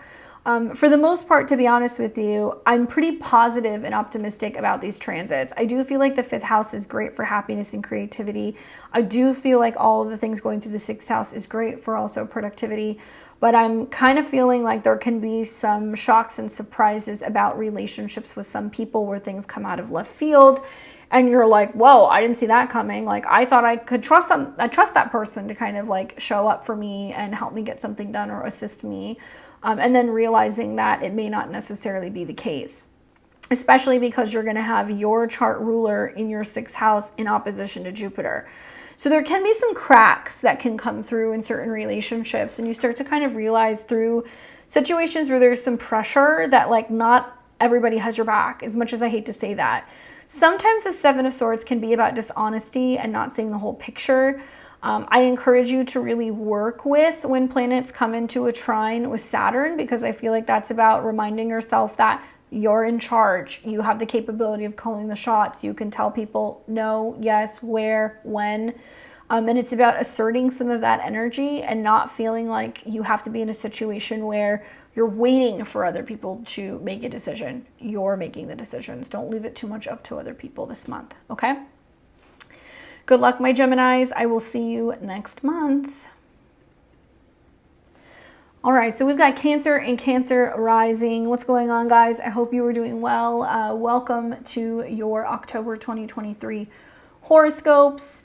Obviously, because we have eclipses, just put your big boy and girl pants on, Cancers, because we are going to be having lunations which really affect you, okay? So a solar and a lunar eclipse, just as a reminder.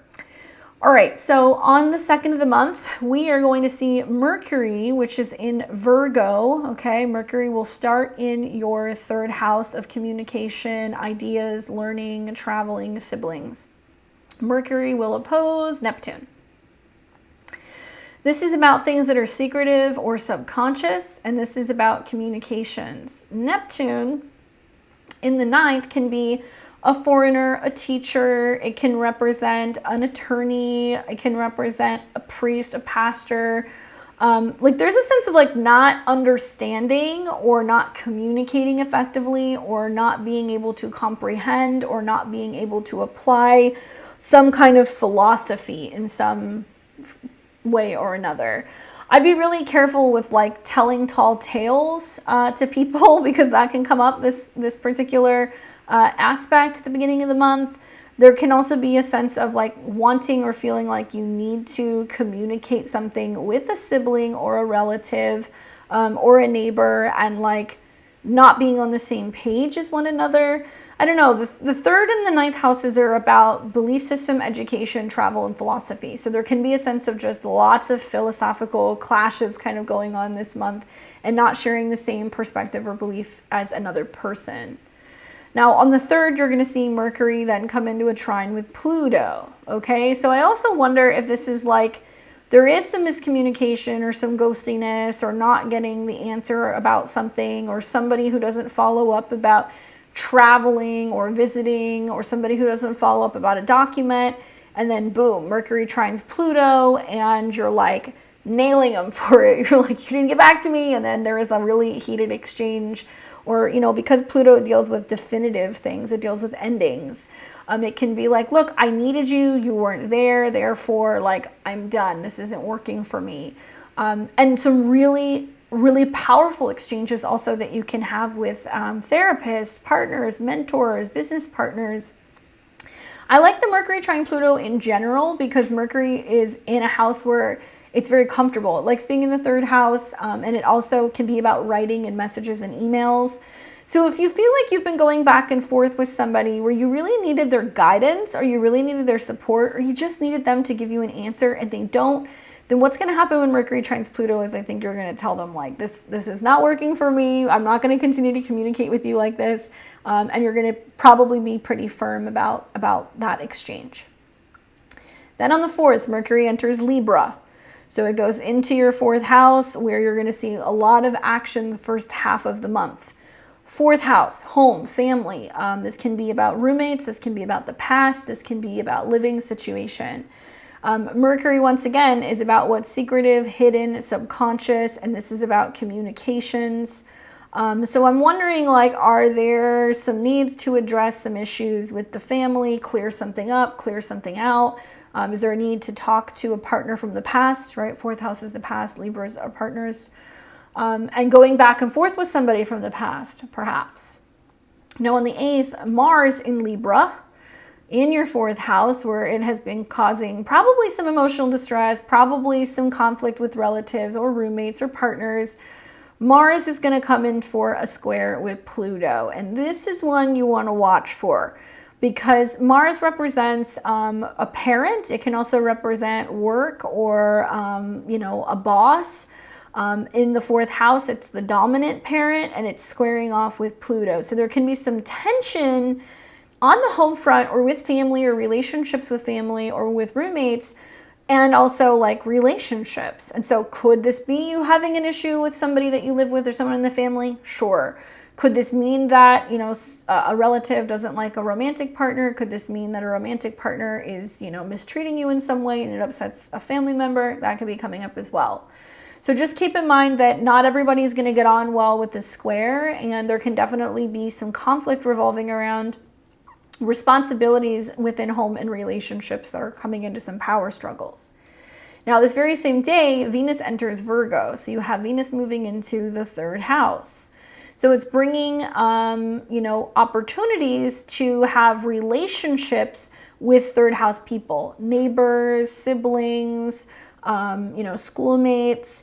And Venus is the ruler of your 4th house of home and family. So I'm wondering, like, is the back and forth going on with a female relative? Probably. And it could be a conversation that you have with them.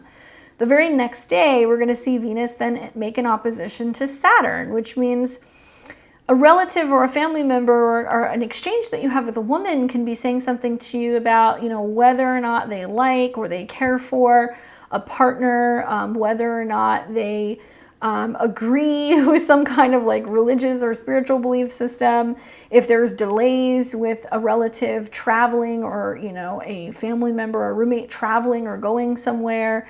And there can be some definitive boundaries which can create some relationship issues. So you might have a parent say something to you like, I can't do this anymore with you, or you need to leave, or I can't come to you, can you come to me? Which is kind of in a way prepping and preparing for this incoming solar eclipse that we're going to have on the 14th. There's going to be some kind of significant something with a family or a relative, or a roommate, or a female partner. It really depends, but that solar eclipse is pretty strong in your chart.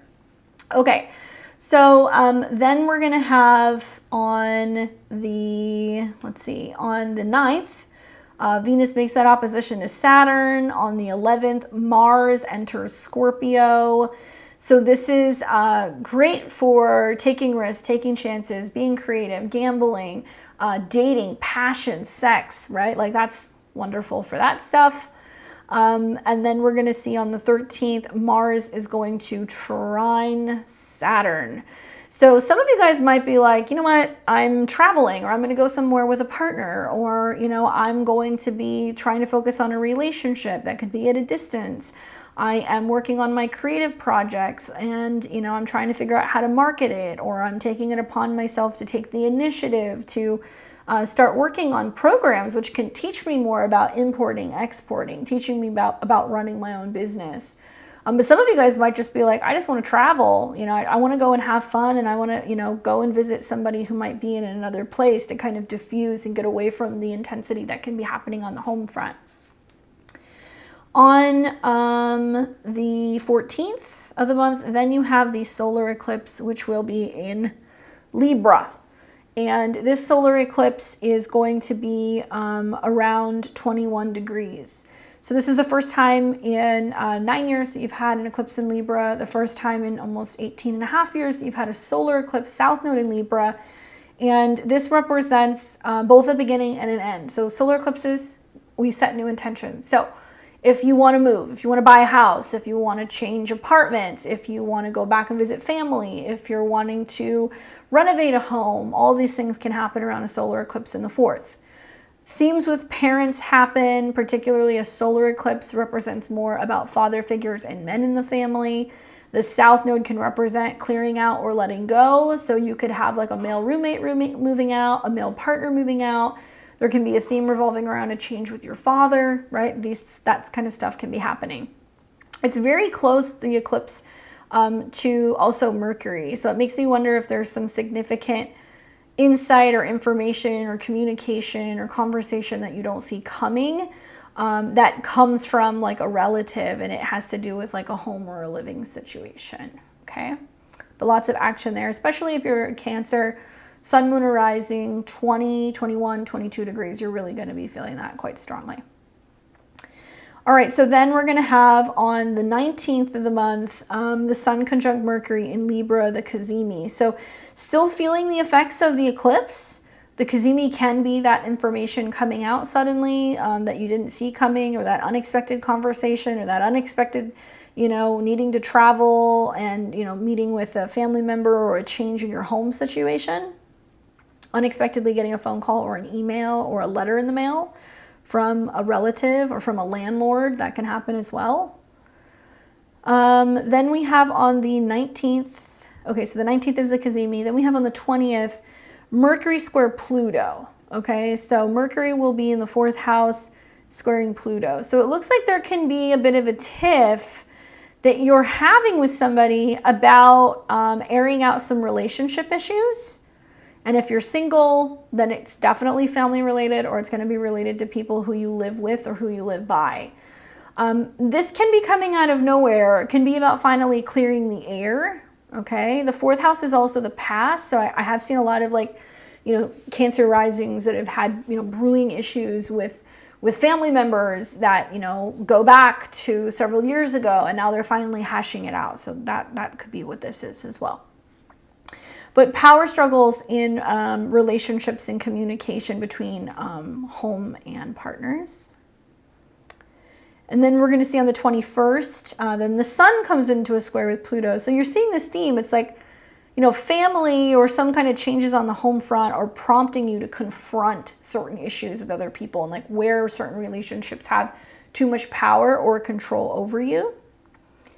Venus will trine Jupiter in Taurus. So Venus is going to be hanging out in the 3rd. It's going to trine Jupiter, which may materialize as somebody saying, come visit me, come stay with me, take a break, come here, I've got you, you need a place to go, you can come and visit me. Or they might be more generous in assisting you in some way, just maybe even listening to you, hearing you out, because Venus is in the 3rd.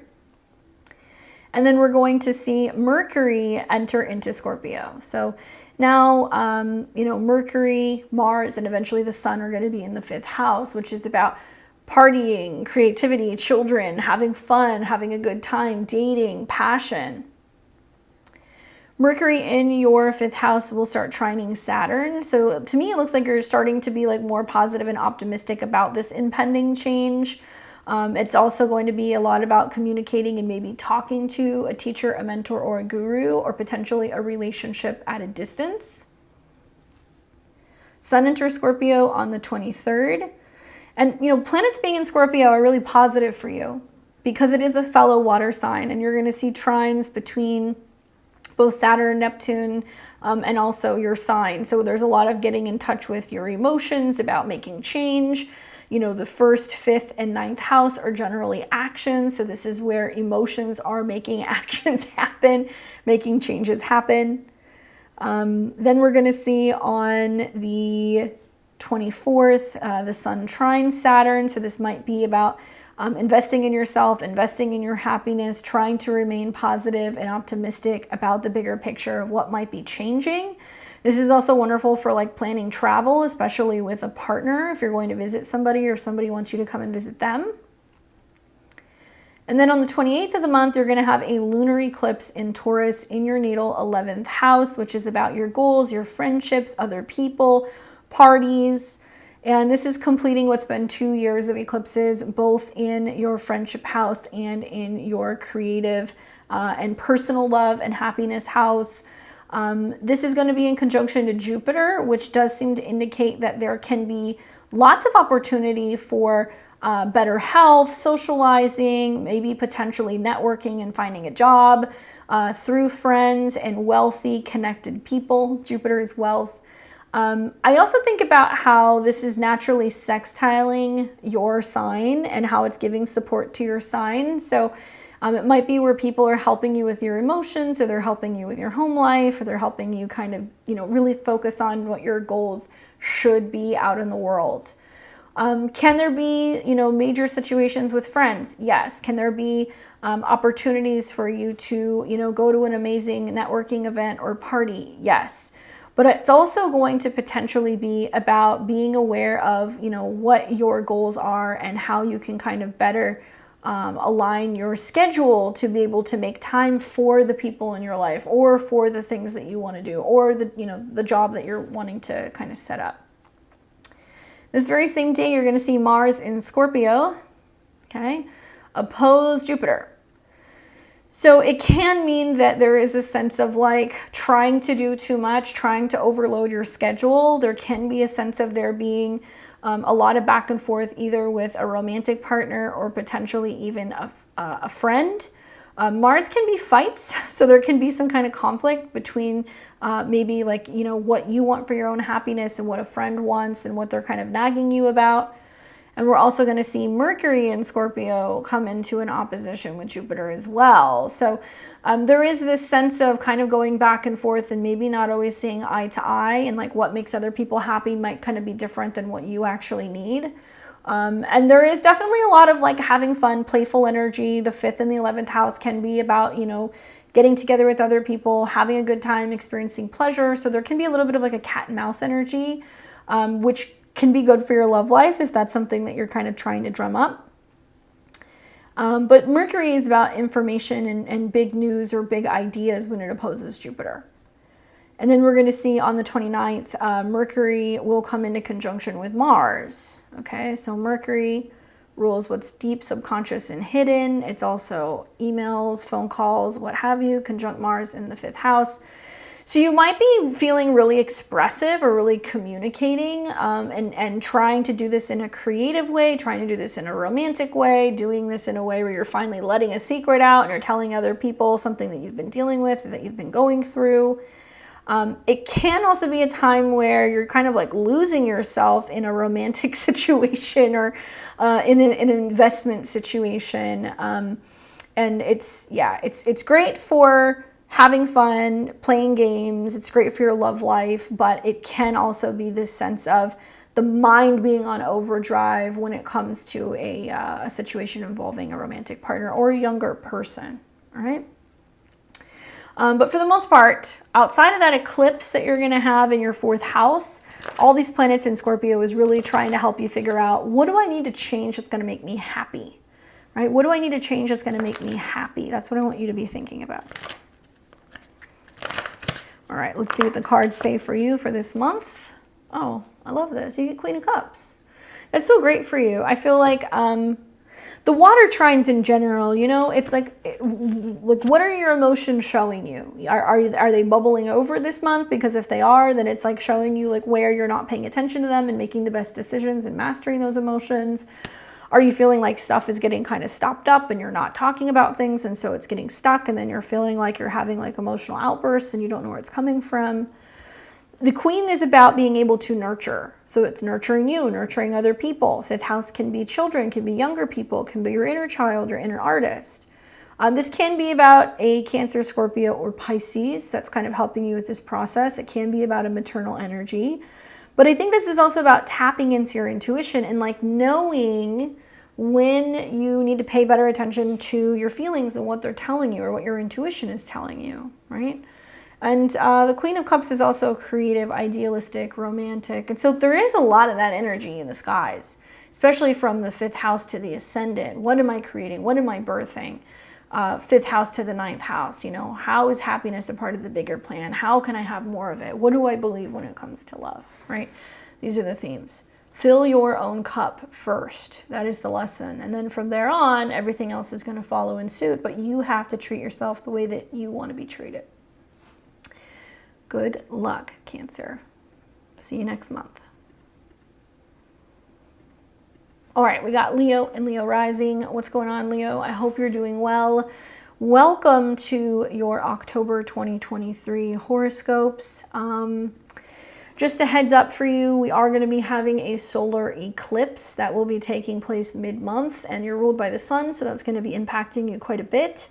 We are also going to be having a lunar eclipse, which doesn't necessarily affect you as much, but it is going to square your sign. So both of the eclipses in this case actually are going to be quite impactful for the month ahead. We are actually going to be starting the month of October with the sun in Libra. So there's more focus on communication, contracts, learning, getting around town, gadgets, talking to people, your siblings, your neighbors, your vehicle. Somewhere around the third week, we're going to see the sun then ingress into your fourth house, and that's where it's going to spend the rest of October into November, which is about your home, your family, your private life, and also your emotions, okay? All right. So let's start first with the second of the month. On the second, we're going to see Mercury, which will be in Virgo first, in your second house of money, possessions, and resources. So there's a lot of talking about what do I have? What do I possess? What do I need? Looking at documents, bank statements, dealing with exchanges. Mercury will oppose Neptune of the 8th house of other people's resources. My Leos. Doing business, major purchases, financial exchanges, paying for things, giving somebody money is not a good idea at the beginning of the month, because likely what you're giving, even though somebody else is saying, I need more, may not necessarily be a fair or a clear exchange, or somebody can be asking for more than what they actually need, or it could be a scam. So I would be very careful with that exchange. Then the next day on the 3rd, you're going to see Mercury come into a trine with Pluto. So it seems like maybe there was like a glitch. Check your bank statements this month. Make sure there's no issues pertaining to like crime. Make sure that somebody didn't get your PIN. Make sure that you're not seeing any weird authorizations. If you do see anything with the opposition to Neptune, then the next day when Mercury comes into a trine with Pluto, most likely you'll be able to like remedy the situation and clear it out. And also kind of crack down on like where the issue was, or like where there was a problem, and like fix it, because the 6th house is about fixing something. Now on the 4th, then Mercury is going to leave Virgo. It's going to come into Libra. And this is going to have you communicating more with partners, traveling, talking more, focusing more maybe on your relationship if you're in a relationship. If not, maybe you're meeting somebody in your local area, maybe you meet them on an app, maybe you're, walking the dog around town, or you go to like a craft fair or something and you meet someone. Because it's bringing more communication and connection to your everyday environment.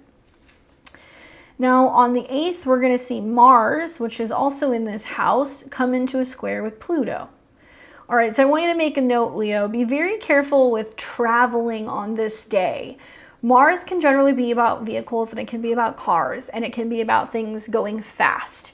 Mars square Pluto is if you are rushing to get around town, you're rushing to get somewhere, you're more accident prone. Take your time, don't speed, and be mindful of all the street signs and all of that stuff, and also where other people can be rushing you, because Libra can be other people. Intense exchanges and conversations and communication, also with people at work, and some scheduling conflicts can also come up. If you're somebody who owns a business, there can be some issues with coworkers, and making sure that you're getting the point across and you're feeling heard. And also like scheduling conflicts, that comes up here as well. This very same day, Venus enters Virgo. So Venus moves into your second house of money, resources, and possessions. Now, the positive is that Venus likes being in the second house. She will help you bring more money, more resources in. The challenge is that she's not really great in this particular sign, and she is going to come into an opposition with Saturn, and that is going to be taking place for you on the 9th. So Venus is what I possess. Saturn is what somebody else lacks. So to me, it seems like you're potentially, once again, being asked to cover the expenses for another person, or maybe you're bringing more resources in, so you're feeling more generous. You might be feeling the pinch of if a partner is not working, or they've had some kind of cut in their resources. And yeah, likely somebody is going to be like asking you to kind of give something up or help them or make a sacrifice. You have to decide if that's something that you're capable of doing. Then we're going to see on the 11th, Mars is going to enter Scorpio. So it leaves your fourth house of communication, leaves your third house of communication, moves into your fourth house of home and family. Bit of advice. When planets are in the fourth house, like Mars, okay, it can create some strife with the relationships with the people that you live with. There can be some heated conflicts with roommates or relatives. There can be some, you know, issues with feeling kind of attacked, right? And Scorpio can be relating to crime. So I'm not saying this to be an alarmist, but lock your doors, lock your windows, make sure that everything is safely kind of taken care of, make sure all of your gates are handled, all of that stuff.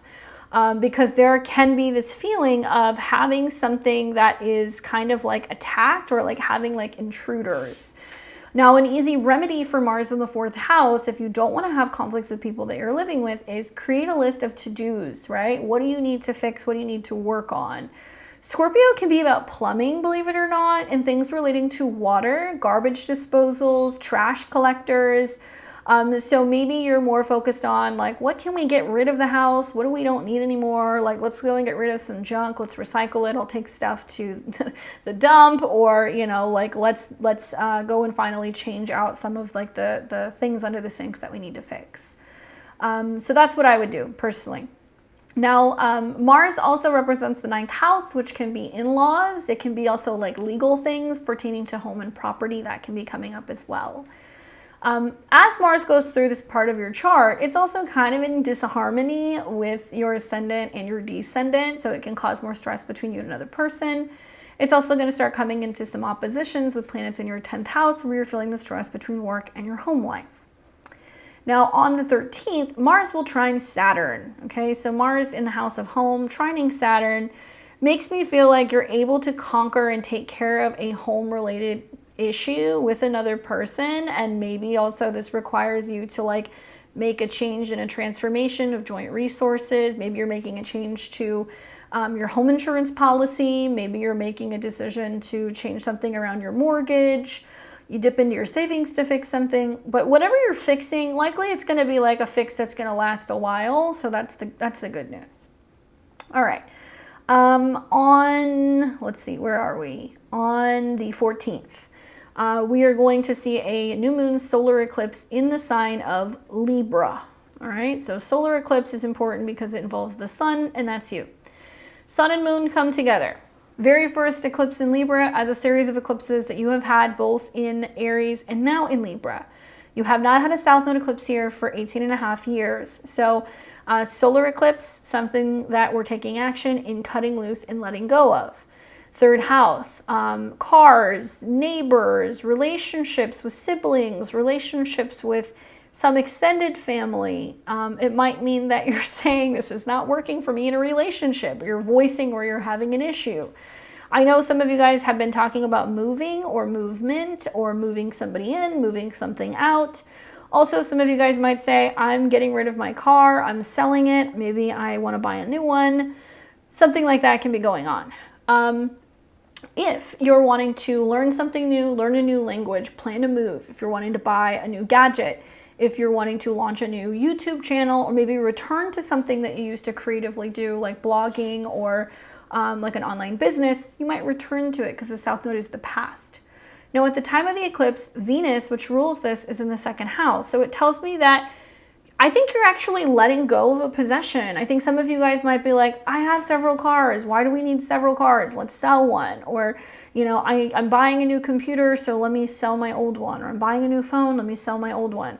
So there is a sense of like releasing something and letting something go. And it might actually be because it's going to better your financial situation between you and a partner, okay? Or help you kind of clear some kind of debt. But it looks like you're willing to release something and let it go.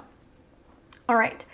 Then you're going to see on the 19th a Sun-Mercury Cazimi, where Mercury will conjunct the Sun. Mercury rules your goals and your friends. It also rules your possessions. And so maybe you're like, I let this one thing go, and now I realize, you know, what I'm going to buy with the resources, or you know, I realized that my goals changed and I want this and not that. Insightful conversations, especially with siblings, partners, right, Libra, or with your neighbors, and some kind of news coming to light. If a possession has gone missing, like let's say you missed something, it might turn up in your car. So it's very possible that that happens. Or like if a phone gets misplaced, or if your partner misplaces their wallet, look in the car. It might be somewhere relating to the car. You might have left it in a sibling's car or a sibling's house, right? What else? Then on the 20th, we're going to see Mercury square Pluto.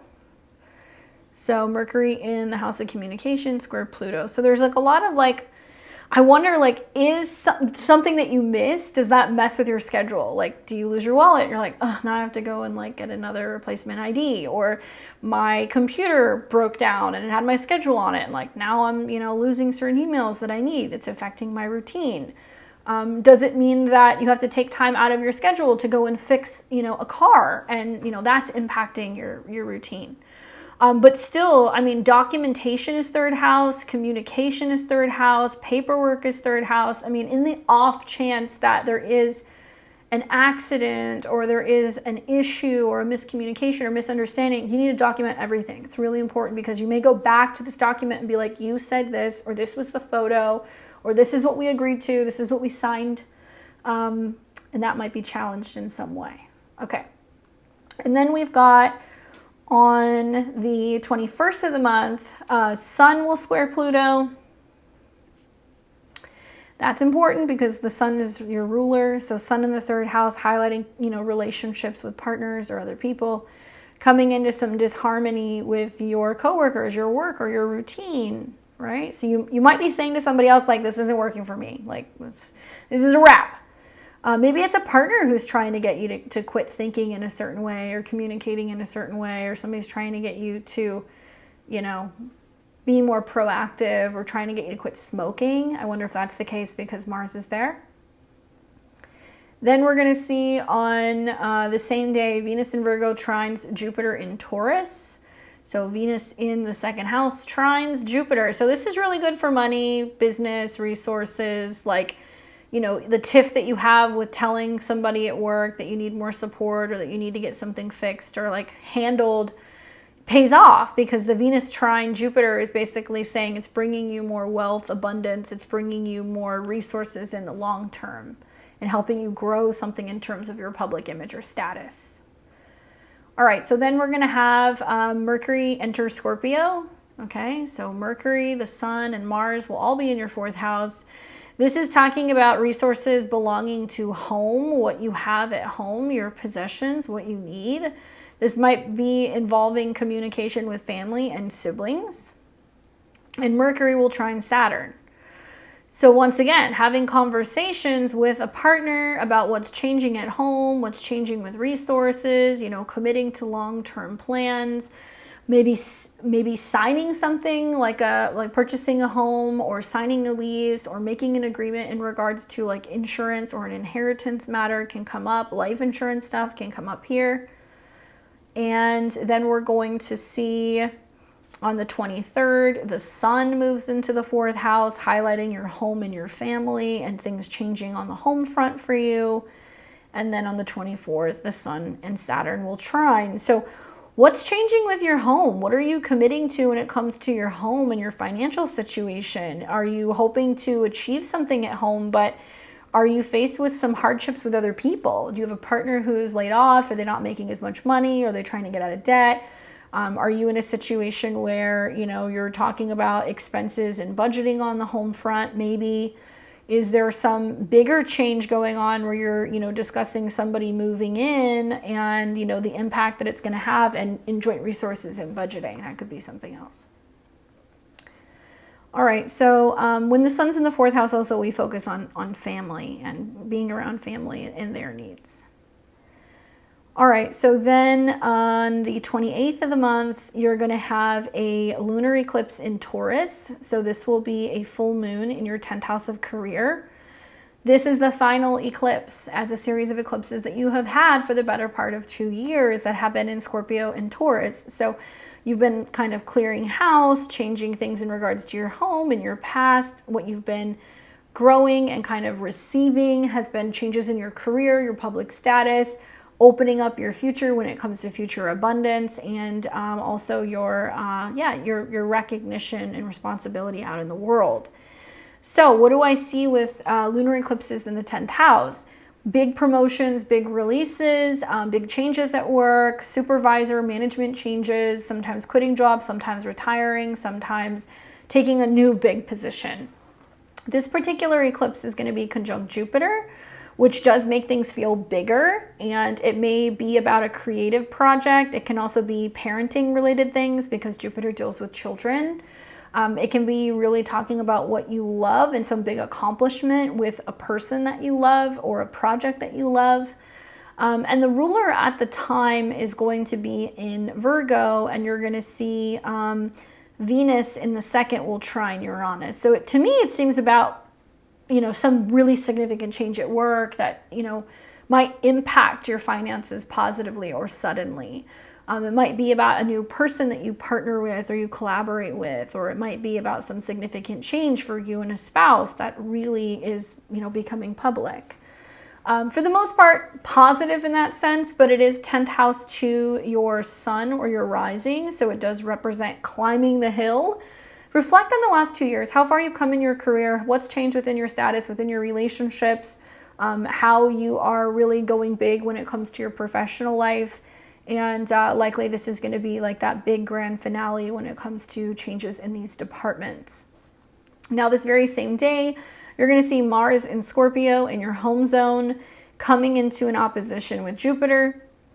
This makes me feel like there's something or some kind of pressure or some kind of challenge going on the home front that's challenging you when it comes to your vision for the future and your career.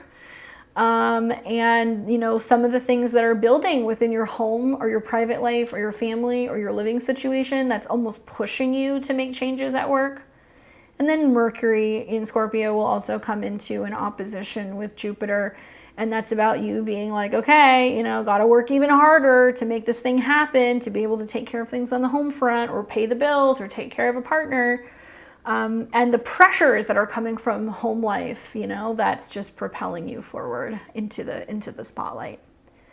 Then on the 29th of the month, Mercury in Scorpio will conjunct Mars in Scorpio. So we've got your money ruler, your goal ruler, conjunct, and that's going to be with Mars in the 4th. So it's like you're talking about your goals of what you want to purchase for your home, or the kind of home you're hoping to have, or making tweaks or changes, and realizing that it might be kind of costly, realizing that you might actually have to like knock some things down, move some things around.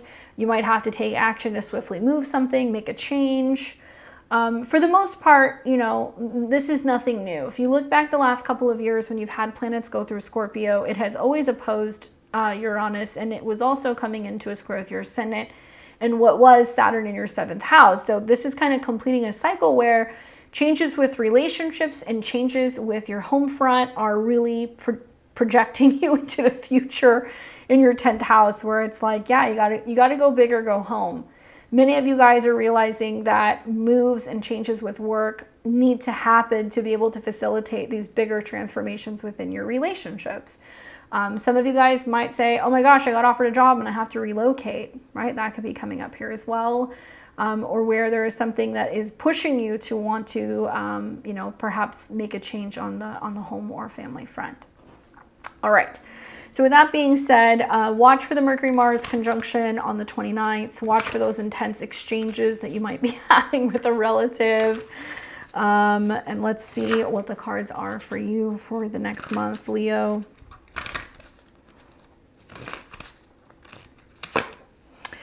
The card that I get for you is the Five of Wands. Combative much? That's what this reminds me of. It makes me feel like there is like a lot of back and forth where you're feeling challenged by someone or something. I do feel like it's going to be about trying to keep the balance between whatever is being required of you, either at home or at work. You can't win them all. I think that's something that you're probably going to want to tell yourself during this period, that unfortunately you're getting pulled in different directions. But in my mind, the most important thing right now, believe it or not, is your home, because Mars rules the North Node, and it's saying you got to focus more on what's going on with home, and there needs to be a sense of refiguring what your goals are when it comes to your home and your family, and what are your emotions telling you, and like what do you need to tend to immediately within this space. Work will be there. You're learning how to balance both of these things. But whether it's something going on with a roommate or a relative, or it's just realizing that you have to quickly make a change with your home to better facilitate the future, right? Or relocating or traveling or, you know, taking some big position, you're going to have to move very quickly. So it's about, picking your battles basically, because Five of Wands is about feeling challenged and feeling like people are being kind of combative with you. And the key here, I think, with so many planets going through your third house is communication. How you can try to be a team player, how you can tap into that natural negotiating energy, how you can ask people to meet you halfway, so you're not feeling like you're being pulled in so many different directions. All right, good luck. I will see you here next month. All right, we got Virgo and Virgo rising. What's going on, Virgo? I hope you're doing well. We got a lot going on this month, starting with quite a few changes with Mercury. So just a heads up, the beginning of the month, we see Mercury in some tight aspects with Neptune, and I'll talk about that. And then we're also going to be seeing, actually, Mercury is going to move through 3 signs. It's going to leave your sign. It's going to go into Libra, which is all going to be about money and resources and your possessions. Then it's going to go into Scorpio, which is going to be about communicating and getting down to the details in some way with the truth, or having truthful conversations, or being able to talk more about your ideas and your beliefs and what you're learning. Okay? All right. So first things first, on the 2nd of the month, we're going to see Mercury in your sign of Virgo. So it's the I think, I say, I feel, what I'm doing will oppose Neptune.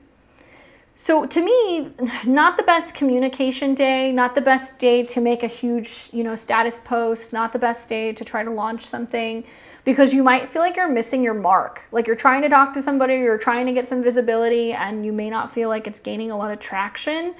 Because Neptune is ghosty, it's sensitive, it's emotional, it kind of pulls back a little bit.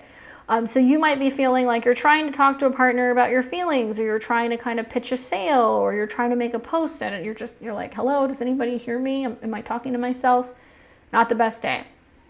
2, Mercury then the next day in Virgo on the 3rd will then trine Pluto. And it's interesting because, Mercury is important for you. So it's almost like you're like trying to tell somebody how you feel. You're trying to voice your feelings. You're trying to really get in touch with your inner child, your inner romantic, your inner creative. You're really feeling that. And if it falls on deaf ears, then the trine to Pluto is going to be you going like, do I really still love this person? Is my heart still in this? Do I really care about this? Am I feeling some sense of feeling wounded on a creative level? Is my inner child having some issues? And it's showing you where, yes, sometimes love can be painful. Yes, if you're not getting what you need from another person, then it's like, whoa, you need to take a big step back, right? Then on the 4th, Mercury enters Libra, where it's going into your 2nd house, where you're taking stock in what do I own? What do I possess, right? How's my money? How's my sense of security? How's my self-esteem doing? So there might be more talk about money, resources, and possessions. Now, on the 8th of the month, you're going to see Mars, which has been going through this part of your skies as well. Likely you've been spending money, burning money, like crazy, or you've been getting rid of things and giving things away, depending on how you look at it. Mars is going to come into a square with Pluto. Ouch. I'm looking at a couple different things. So those of you guys who are in relationships, if you're having issues where relationships are not working and they're falling apart, Saturn retrograde in your 7th, there can be a lot of like giving things back, kind of breaking up, getting your things, giving somebody your stuff, like going through that stuff. That can be coming up here. Mars deals with other people's resources, and Mars is in your 2nd house, and it has just connected with your South Node. So the square to Pluto makes me feel like you're going, is it a relationship I'm giving up? Is it a possession I'm giving up? And the square to Pluto can feel like you're conflicted because it might be like, your heart and your head are not in alignment. Or you're having to give up something that you love and you know that it's got to go, and there's some kind of challenge or conflict maybe with a child, a younger person. Maybe you're fighting for child support. Maybe you're having a tiff with, what you're owed when it comes to an investment or like a stock-related theme. Okay, careful with investments and taking risks with money, because the Mars square Pluto between the 2nd and the 5th house is not necessarily the best time to do it. All right, so then this very same day, Venus enters Virgo. So this is like, thank God. Venus enters your sign. So Venus moving into Virgo is not the easiest placement to have, but it is about being of service. It is about health. It is about getting down to the basics. So Venus in your first house brings you beauty, brings you pleasure, brings you health. Great time to take a picture, focus on your health, your self-esteem, your, physical looks, maybe upgrading your personal style, getting a piece of clothing, something luxury oriented makes sense. But for me, it's really what happens on the 9th. And I've been waiting for this transit. And I keep telling everybody, this is the finale of the Venus retrograde. Venus comes into Virgo and opposes Saturn. Saturn in the 7th house retrograde is reevaluating the karma of relationships with other persons. Venus in the 1st house is the love you give yourself, right? So you might look at some things and go, you're not loving me enough, or you're not giving me what I need, or I'm not getting the appreciation or the attention that I need. Saturn rules children, younger people, romantic partners, spouses, clients, public, reputation. There can be a sense of like needing to focus more on what you need rather than what other people are or are not willing to give you, and like filling your own cup first. Then you're going to see on the 11th, Mars enters Scorpio, and Mars represents changes and transformations. It's the ruler of the North Node in your 8th house. It's moving into the 3rd. That means that there might be more action around communication, cars, vehicles, movement, contracts. And so I wonder if this is about how you're communicating and thinking about and embracing change. So if a relationship is ending, are you journaling regularly? If you are moving, how do you feel about moving to a new area? Do you have a lot of like courage and momentum propelling you forward with this move? That can definitely be the case. But I definitely think that, there can be a sense of like rushing around or trying to move quickly or move through something quickly with this transit. Now you're going to see Mars on the 13th come into a trine with Saturn. So it might mean that you're much more assertive and bold when it comes to communicating with other people and telling other people, what's changing or what's transforming for you, or where you stand with your finances or your resources. To see Mars action in a positive aspect with Saturn tells me that you've got support from someone. I don't know if it's a counselor, a therapist, it might be a spouse or a partner, it might be a sibling. If you are having some challenges in relationships, definitely walking, going for a drive, taking some notes and doing some journaling. These can be things that can be really helpful for you. And you're going to get more aggressive and assertive with your communication style. So be mindful of that. Then we're going to see on the 14th of the month, we're going to have a new moon solar eclipse in Libra, and this will be taking place in your natal 2nd house. Now, this is the first time that we're having a South Node solar eclipse in Libra in almost 18 and a half years. The South Node represents what we let go of, what we release. The 2nd house is possessions, money, resources. It also deals with Libra, which can be partners. So this might be about not just like letting money or physical things go, but letting people go. If you're like, I'm not carrying around the idea of being with that person anymore, or I'm having to let go of how other people make me feel about myself. So this might be an eclipse where you're letting something like that's more conceptual go, maybe not physical. And what's interesting is that this eclipse also deals a lot with self-esteem and how you feel about yourself, and like letting go of like old outdated ways of letting your value be based off of how other people make you feel or determine your worth, right?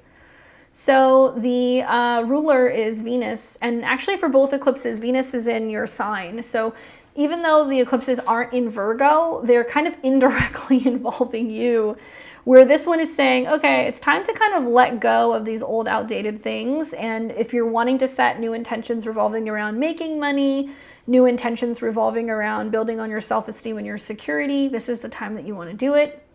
It is closely conjunct Mercury, so it says something is brewing, revolving around maybe a new idea revolving around making money. And then you're going to see on the very next day, there's going to be, well, not the next day, I take that back, on the 19th, a Sun in Libra, Mercury Cazimi. So you're going to see the Sun and Mercury come into conjunction, which is important because you're ruled by Mercury. So this means that there's going to be some kind of an awareness of like, okay, this is what I have, or this is what I'm worth, or, you know, I'm finally clearing out this fear or this issue that I have about my finances. There can be really important conversations that you have about money and possessions on this day, especially work related, because Mercury deals with work as well. And it can be that there's some kind of news revolving around finances at work. It's not unusual, obviously, tap wood. When you have South Node eclipses in the second house, sometimes one way of making money ends and another one shows up. So you do have, on the other end of the spectrum, eclipses going on in your 8th house, which can be about like spousal support, inheritances, you know, receiving some kind of tax refund, getting some kind of support from like the government, these kinds of things. Money stuff comes up with these eclipses. All right, so then we have on the 20th, Mercury, which is still in Libra, is going to come into a square with Pluto. And to me, it means that some of the financial changes that are going on likely are going to have some kind of an impact on the money that you're able to spend on your children, the money that you're able to spend on having fun, going on dates, going to the casinos, like having a good time. It might also impact what you're able to spend when it comes to your hobbies. And you're like, okay, I got to cut back on some of this stuff maybe, or I need to be generating more income so I can have more kind of extra cash flow for fun. Then you're going to see on the 21st, the Sun in Libra squares Pluto. Okay. So more of this, like not allowing your resources to define you and make you feel good enough. Venus in Virgo trines Jupiter in Taurus. So Venus in your sign trines Jupiter, which means there is some kind of support that may come from teachers, mentors, foreigners. It might come from relationships at a distance. It may potentially come from in-laws, right? Because that's the 9th house. And then you're going to see Mercury enter into Scorpio. So Mercury's going to leave your 2nd house. It's going to go into your 3rd house, and you're going to have Mercury in the 3rd. So now all of a sudden you're on the road, you're traveling, you're learning, you're taking a course, you're learning a language. Like there's something changing also potentially about the way that you think, and also your gadgets or how you get around town. Mercury on the 22nd will form a trine with Saturn. So this means that you might commit to a relationship more seriously, or you may have a relationship conversation that's about moving or where you're living, or maybe talking about settling down, getting married, having children. It might mean that while you're traveling, if you're single, you meet someone. It might mean that a sibling is trying to set you up with someone. You might go out of town briefly and meet someone. That's the other way that that can play out. And then you're going to see the Sun enter into Scorpio. So now you've got the Sun, Mercury, Mars in the 3rd. So it's like, all right, what are you doing? Are you learning? Are you going on a road trip? Are you starting a new program? Are you writing something? Are you selling online? Are you writing a blog? Are you podcasting? Like, what are you doing? Because there's something going on here that's very busy. And then the Sun is going to trine Saturn in Pisces. So more conversations of, you know, what you have to sell, because the 7th house can also be your marketplace. Back and forth conversations with clients, you know, putting a website together, talking to your audience, trying to figure out what people want. So there's lots of busy emails, meetings, phone calls that can be happening during this time. Then you're going to see on the 28th of the month, we're going to have a lunar eclipse in Taurus in your natal 9th house. And this is the final eclipse in Taurus that we have had. We've had eclipses here off and on since the end of 2021. This is in a fellow earth sign, so it is supporting for you, Virgo. And it's also ruled by Venus, and Venus is also in your sign. And you're actually going to see Venus trine Uranus. So I'm wondering, like, are some of you guys graduating? Are you going back to school? Are you publishing a book? Is there something shifting, revolving around your belief system? Are you on the move? Are you traveling to a foreign place? Because we're seeing aspects between Uranus in the 9th and Venus in your 1st.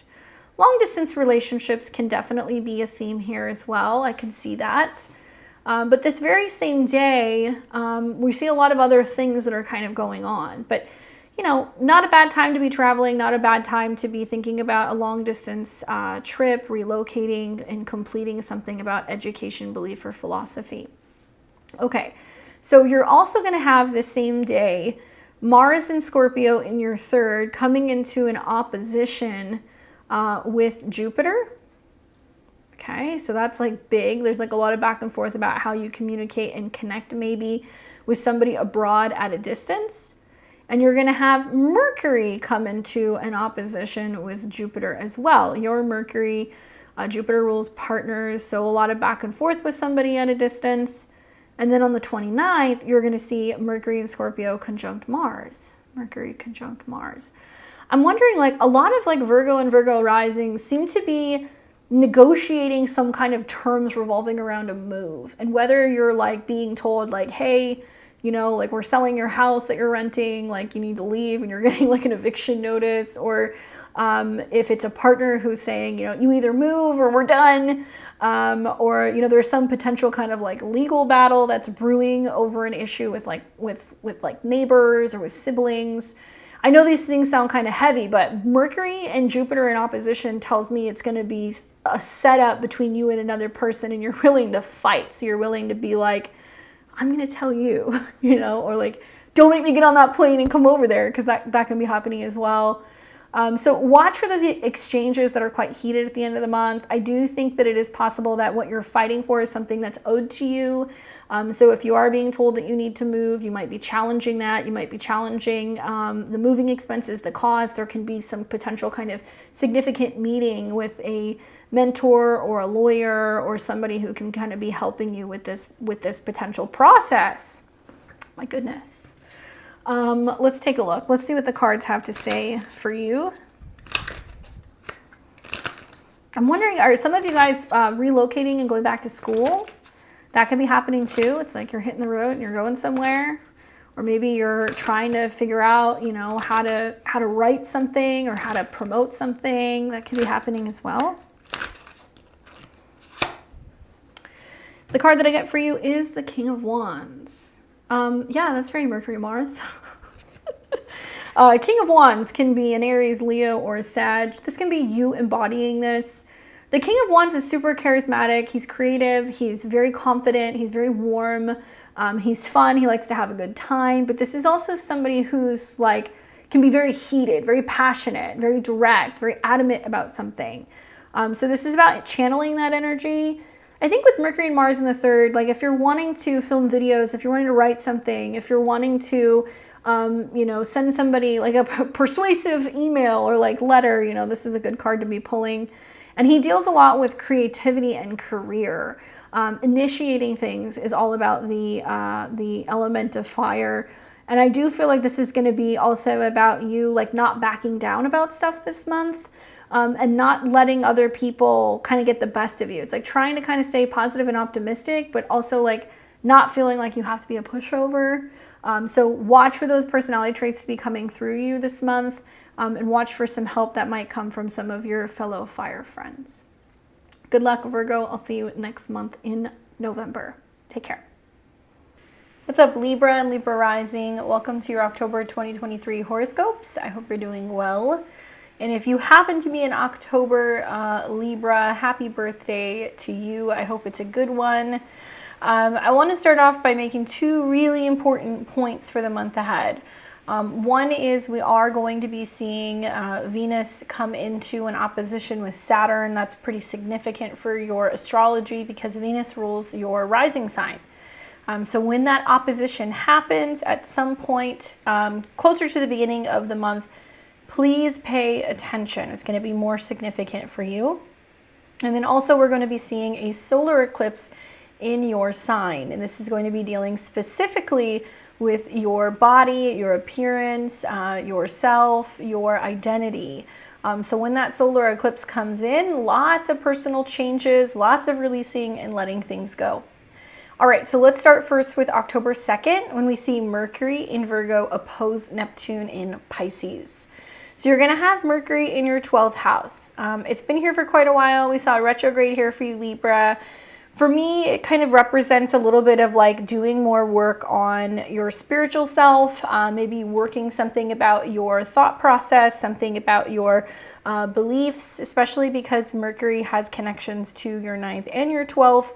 So maybe you've been feeling a little bit more reflective than usual. When Mercury comes into an opposition with Neptune, the 12th house generally is spiritual and the 6th house is the practical.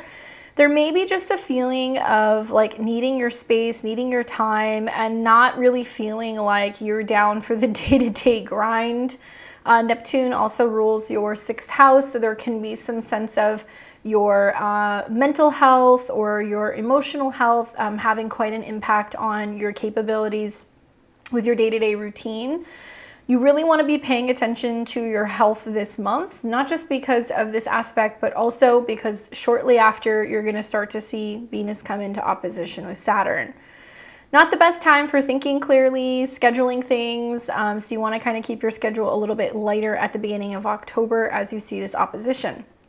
Now, the very next day on the 3rd, Mercury is going to start coming into a trine with Pluto. So it'll be trining from your 12th house of the subconscious, the private space, things that are more spiritual or that happen in your sleep.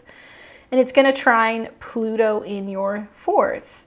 So this is about having powerful conversations with family, relatives, maybe letting somebody in on a secret or something that's going on the home front, something that's happening in regards to your relationship, to your household. Mercury rules your 9th house, so it can be with relatives at a distance, but it can also be about, connecting with your ancestry and doing some kind of deep digging when it comes to your family lineage, and powerful conversations and information that's coming to light also in regards to your family or your home. Now on the 4th, finally Mercury will move into Libra. So if you think about the last couple of weeks, Mercury's been retrograde in your 12th house and now it's rising on your ascendant. So it means that you've been thinking something over. There's been something that you've been kind of keeping to yourself, and now it's starting to become like aware. You're starting to share this information. Very communicative time. A lot of it's going to be about your relationship with yourself, how you talk to yourself, how you think, what you have to say. On the 8th of the month, you're going to see Mars in your sign. So Mars is moving through your 1st house where you're feeling more action-oriented. Maybe you're feeling a little bit more agitated. It can also be about you rushing to do things. We'll come into a square with Pluto. So here's my advice. Because Mars rules your 7th house of relationships and it's in your 1st, you want to be really mindful of trying to push too much in your relationships when it comes to your home, your family, or your partners.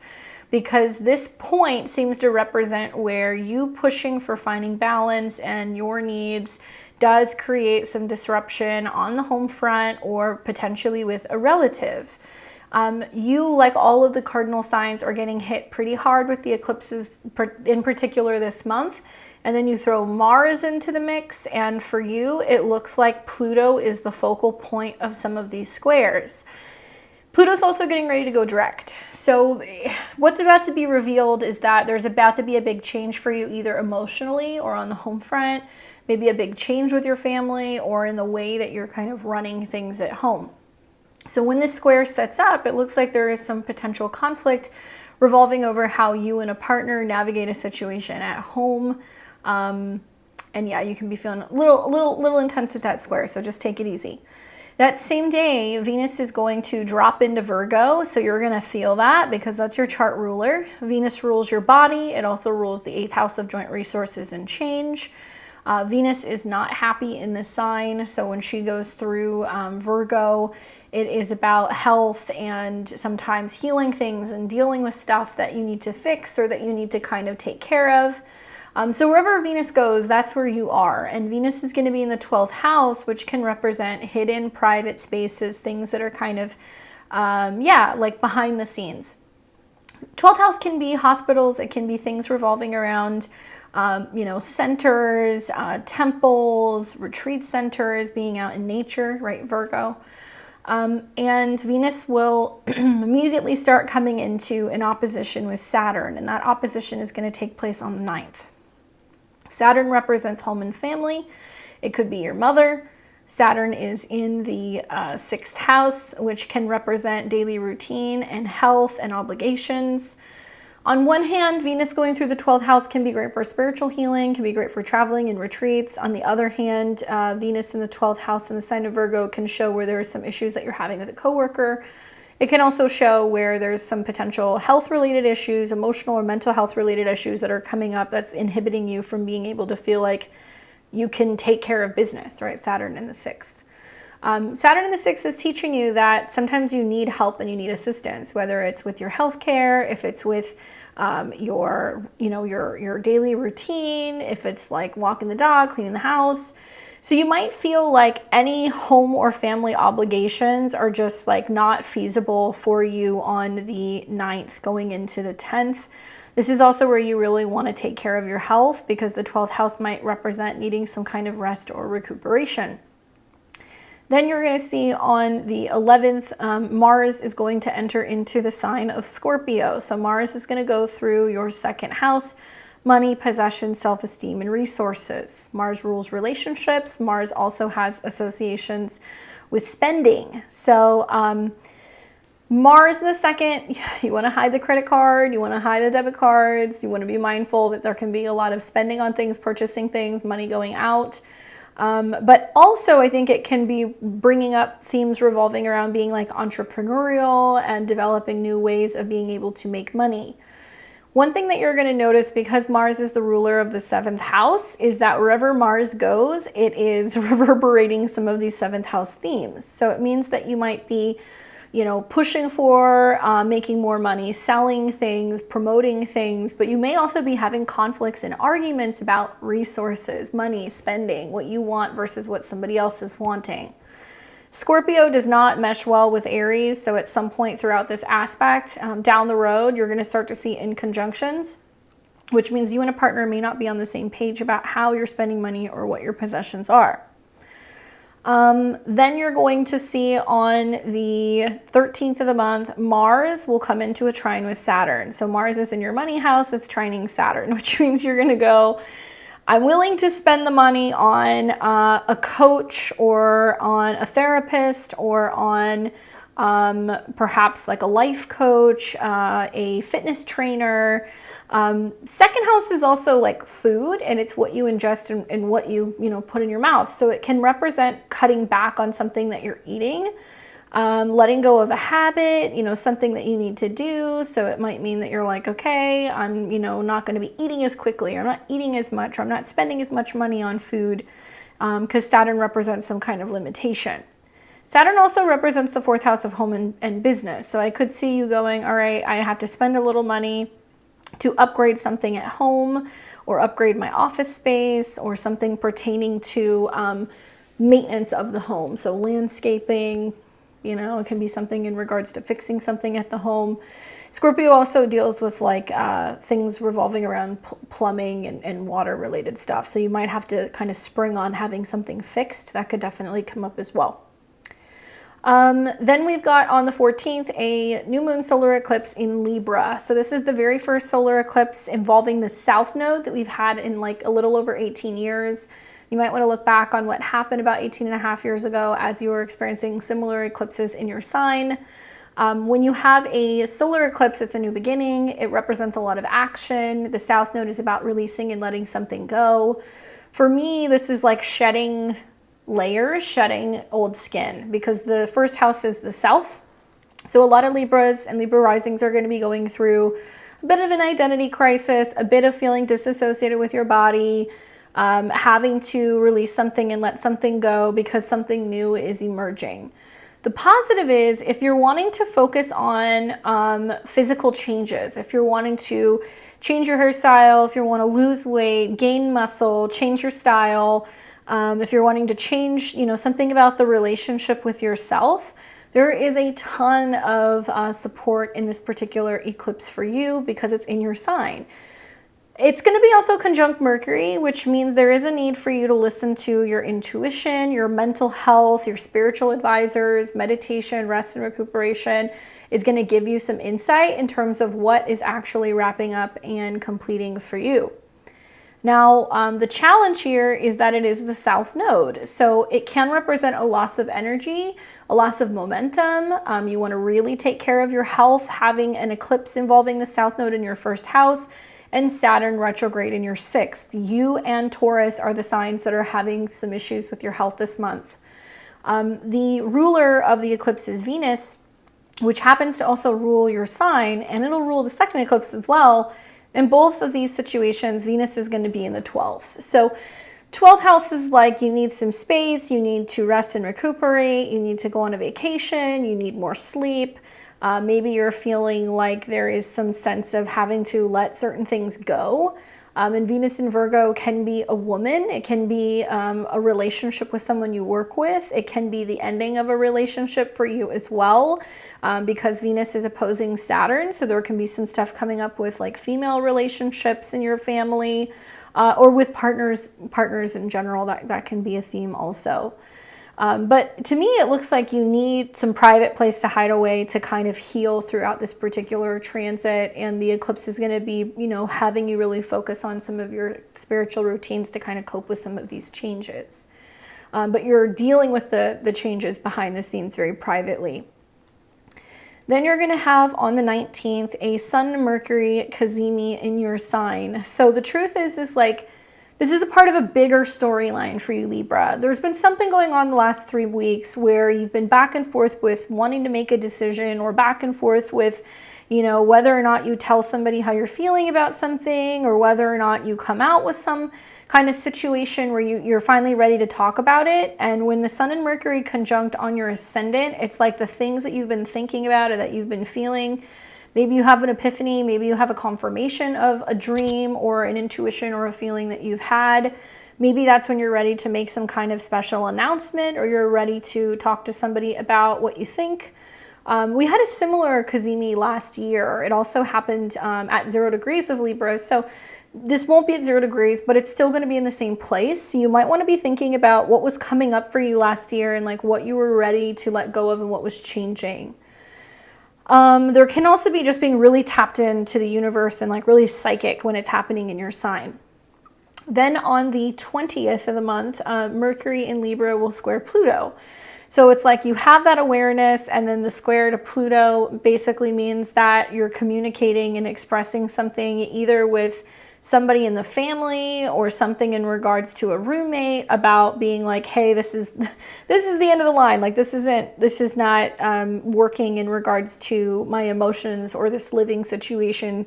Something's got to change.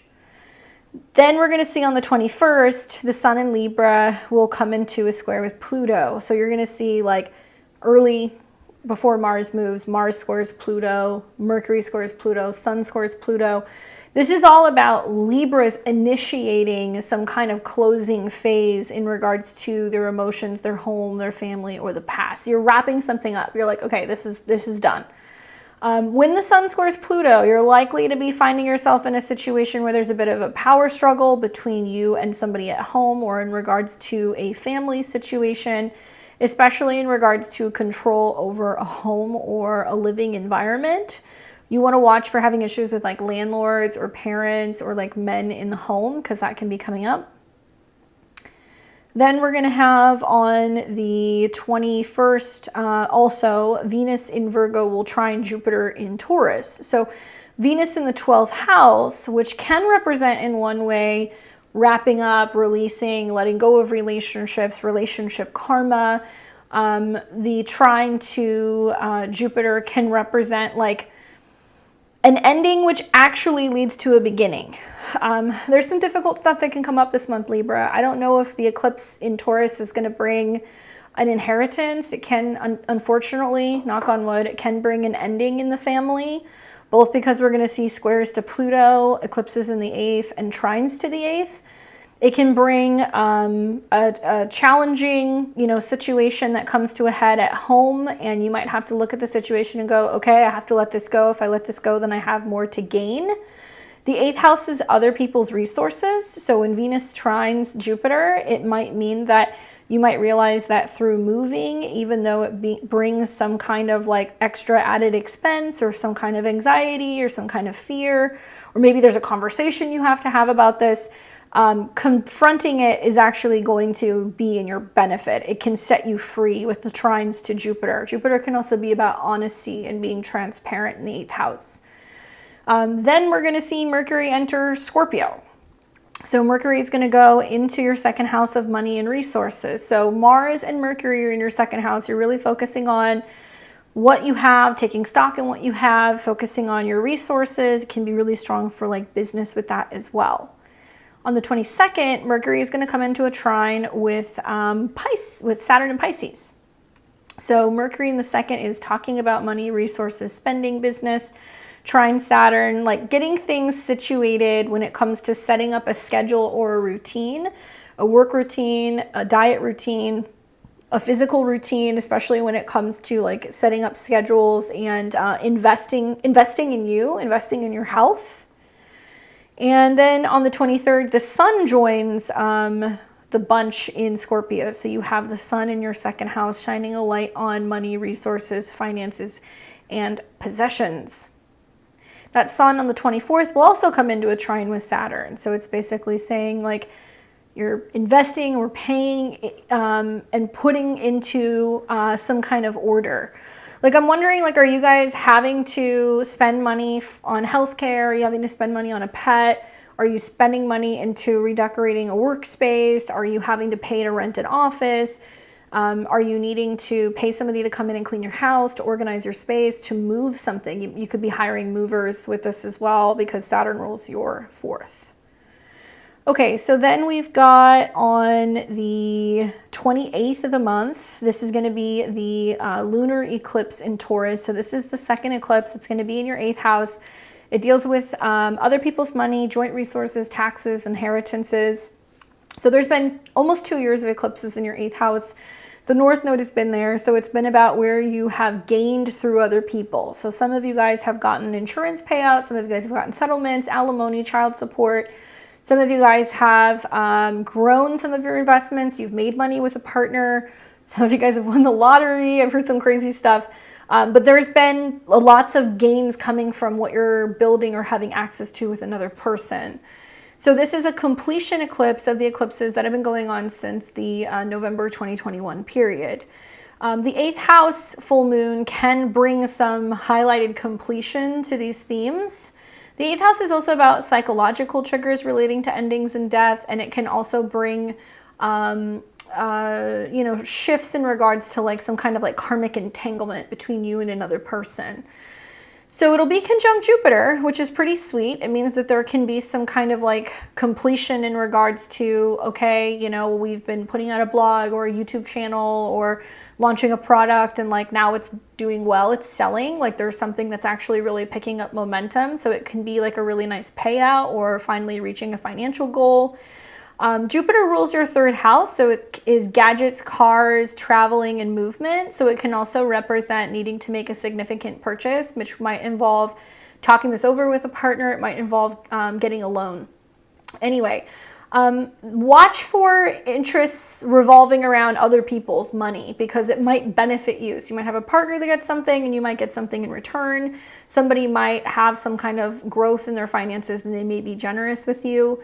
Once again, this eclipse is ruled by Venus, and Venus will be in the 12th house, and it's going to trine Uranus, which seems to suggest that, once again, something is being given to you, but it's coming because somebody else is either giving it to you and you're inheriting it, or it's coming from somebody else's growth.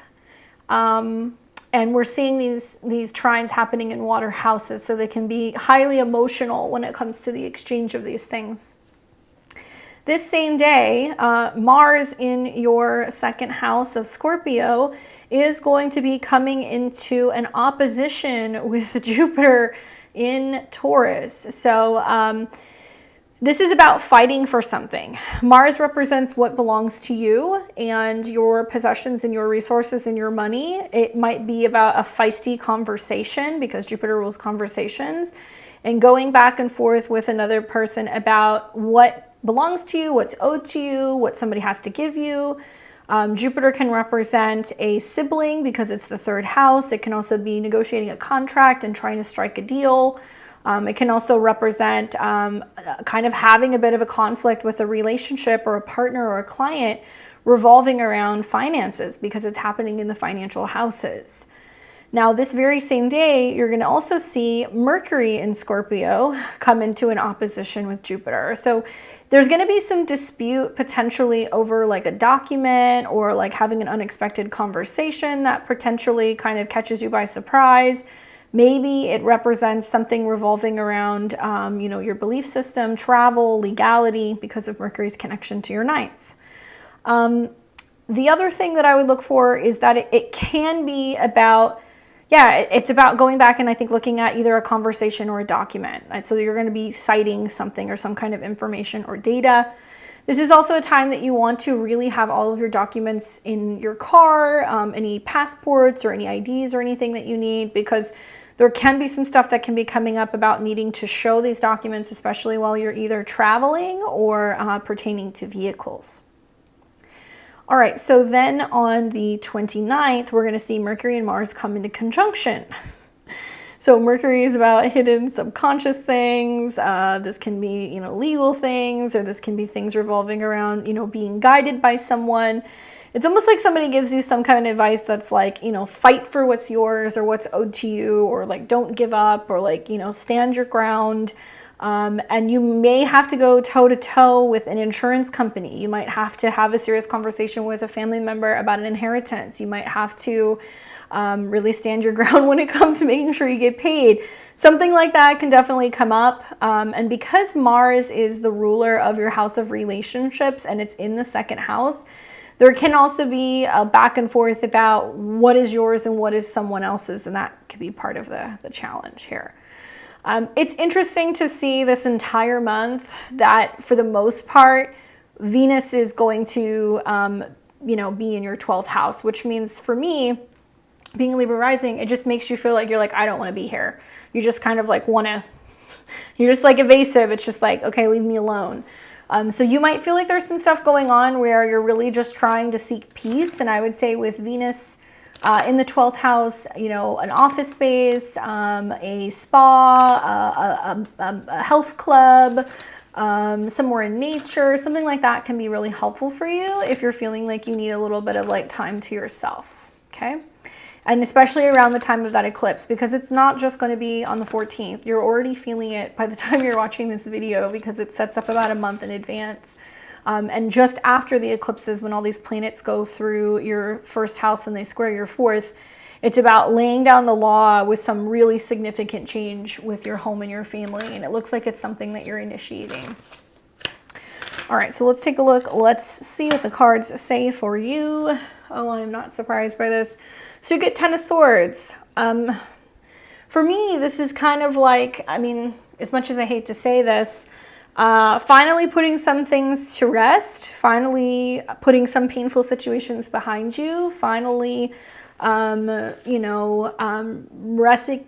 recuperating, emotionally recovering, dealing with some kind of anguish or some kind of anxiety or fear, mourning something. And it doesn't have to be like an ending of something per se, although I do feel like that does kind of come with the 8th house eclipses. But it can be old versions of you, older versions of who you used to be. And I think this solar eclipse is showing you that what you're letting go of is like indecisiveness, not knowing who you are, and then embracing the eclipses in the 7th house, which is having better relationships, Aries with self. And that means that does bring some disharmony and some disruptions with other people. But at the same time, a lot of this you're going to be dealing with in private. So let me know, Libras. I hope that this is a decent month for you. I know some of you guys are having your birthday, but I'm going to keep it real with you. So I'm sending you guys lots of good vibes as you move through the month of October. I will see you next month. All right, so we have Scorpio and Scorpio rising. You're going to be, well, first of all, let me start over. Hi, welcome to October. If your birthday is this month, happy birthday to you, my October Scorpios. I hope it's a good one. A couple things. One is Mars is going into your sign. So this is good actually, because Mars does very well in Scorpio. Mars rules the North Node, and Mars does very well in the first house. So you only get this transit once every like 2 years. So you're going to be feeling like you are the person who is creating some kind of change. You want to use that energy in a proactive way. Get active, get physical, go to the gym, work out, burn off some steam. You might be feeling a little bit more sexy and provocative, but if you're not using this energy in a positive way, you're going to be confrontational, you're going to be angry, you're going to be causing problems with your partners, or your business partners or your spouses, and you're going to see a lot of sparks flying. Okay, so remember, Mars in Scorpio is kind of stealthy, it's calculated, it's got a plan. The other planet that rules your chart, Pluto, is going to go direct. You're going to see that on October the 10th. Pluto has been retrograde, it's been in Capricorn, which means you've been reevaluating how to use your words, how to communicate, and how to communicate in a way that is empowering and powerful. But something is getting ready to be revealed. So the third house can be about business contracts, it can be about communications, it can be about vehicles, cars. So both of your planets kind of like being in some very active positions tells me that you're dealing with a lot of intensity this month, and it's going to be knowing how to use your words and pick your battles. Okay, so the month starts with Mercury in Virgo, and it is moving through your 11th house of friends and goals and organizations and networking. It is going to come into an opposition with Neptune. Mercury rules this house, but it also rules joint resources and finance. So likely there's a bit of like a blind spot that you have with your goals. There's a bit of a blind spot in communicating maybe with a romantic partner or maybe communicating with a friend. Mercury in the 11th in opposition to Neptune makes me feel like maybe somebody's reaching out to you and trying to talk to you and you're not so receptive, or maybe there's some kind of like missed connection or kind of ghosting, connecting with another person. Neptune and Saturn in the 5th house kind of represent like responsibilities for a creative project, responsibilities in your love life, being self-employed, children. So there can be not the best communication going on, especially if you're preoccupied with these topics in your 5th house. Now, the next day, on October 3rd, Mercury is going to trine Pluto. So even though that's a difficult aspect, then it trines Pluto. And it means that maybe somebody reaches out again and they're like, hey, are you there? Or, what's going on? Or do you want to talk about it? Or can I get your insight on something? Somebody might be talking to you about business. So it can be that a friend is calling you being like, do you want to work together? Or like, let's negotiate this business deal. Or I have somebody I want you to meet that I want to introduce you to. So it can be a powerful connection for you, and an opportunity to potentially change, transform Pluto, the way that you look at business or do business. So a new opportunity might be emerging. On the 4th, Mercury enters Libra. So it's going to go into your 12th house. 12th house is deep subconscious, hidden private spaces, foreign lands, I think of like Mercury in the 12th as a period where self-reflection is so important. It can be really great for meditation, for dream work, for past life work. And Mercury rules your 8th house of other people. And Gemini is about communication. So this can be secret conversations that you're having with people. It can be, sitting in rooms and having therapy appointments with therapists. It can be couples therapy because it's in Libra. It can be, having lots of pillow talk with a partner about something changing or transforming in some way. Lots of action in Libra in your 12th house. The South Node is there. So Scorpios this month, you guys are dealing with a lot of like relationship karma. Whatever comes up this month is coming up, quite frankly, because of something relating to your past actions in this lifetime, past behavior, things that you have done over the last 9 or 18 years, things that have been going on in relationships behind the scenes that are going to become quite obvious now. But Mercury there means that you're super tapped in, so I would pay attention to any dreams or private conversations. Now, on the 8th, we're going to see Mars, which is also in your 12th house, come into a square with Pluto. This is challenging because obviously both Mars and Pluto rule you, so it's kind of hard to say where this is going to come from. I don't know if there is going to be like some issues with repressed anger or frustration that puts you in a position of blurting something out or saying something. I don't know if it's going to be that there's some kind of hidden issue within relationships with another person that's pushing you to the point where you're just like at your wit's end with communication, and you can say some stuff that can be kind of mean or kind of cruel. Remember, Pluto is about the definitive ending. Then we're going to see also around the same time, Venus enters Virgo. So Venus, planet of relationships and also past life, moves into the 11th house. So the positive is that there's some kind of support that might be coming from friends, maybe coworkers. There can be, new goals that are kind of developing in regards to your friendships. There can be somebody who invites you to something, especially if you're in a business where you like have a lot of other coworkers and they might say, let's go and get dinner, let's all hang out. There can be something that can give you the opportunity to like connect in that way. The challenge here is that Venus is not happy in Virgo, and she's also going to come into an opposition with Saturn in Pisces. So this will be on the 9th, where Venus will oppose Saturn. So Venus rules relationships, what's hidden. Saturn represents communication. So it might mean that you're having a difficult time communicating with a female partner, a female friend. There's somebody who's kind of putting you on ice and maybe needing some space in some capacity.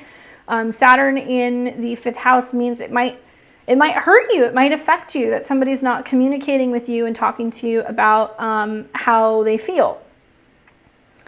Then we're going to see on the 10th, Pluto goes direct, like I said. The 11th, Mars enters Scorpio. So you're going to feel this because it's in your 1st house and it's in your sign. So what does this represent? Taking some kind of action.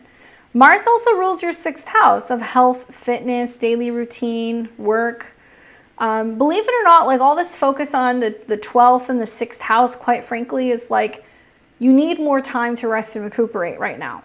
When you get into mid-November and planets are sitting in your 1st house and you have a new moon in Scorpio, the energy is going to be a lot easier. This is more about releasing, letting go, unwinding, clearing things out this month. That's the bottom line.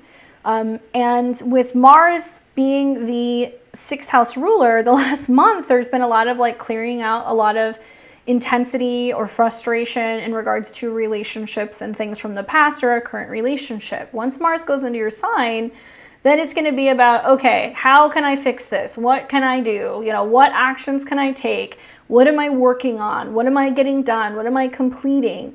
And it doesn't necessarily mean in a physical way, because Scorpio is emotional. It means that you're like, how can I make changes within myself and be better about my patterns and my habits? What you're eating, what you're saying, how you're thinking, how you're working, how you're treating other people. So Mars in your 1st house is going to get you thinking about the transformations you can make within yourself and what your personal goals are. The good thing is that on the 13th, Mars is going to come into a trine with Saturn, which means you're going to be taking actions, working hard, going towards what? What you love, 5th house, what you want to protect, what you're hoping to achieve, what your desires are. So you're really focusing on happiness, you're focusing on children, you're focusing on your love life, and you're willing to do the work necessary to make some of these things an actual reality, right? Because Saturn in Pisces is about making your dreams a reality. Okay. Also makes you quite passionate. Mars, when it's in your 1st house, accidents, cuts, burns, fevers, but also fights. It can be about confrontation. It can be about competitiveness. But it's more about you using that energy to better express yourself and, like I said, go after or protect what makes you happy or what you love.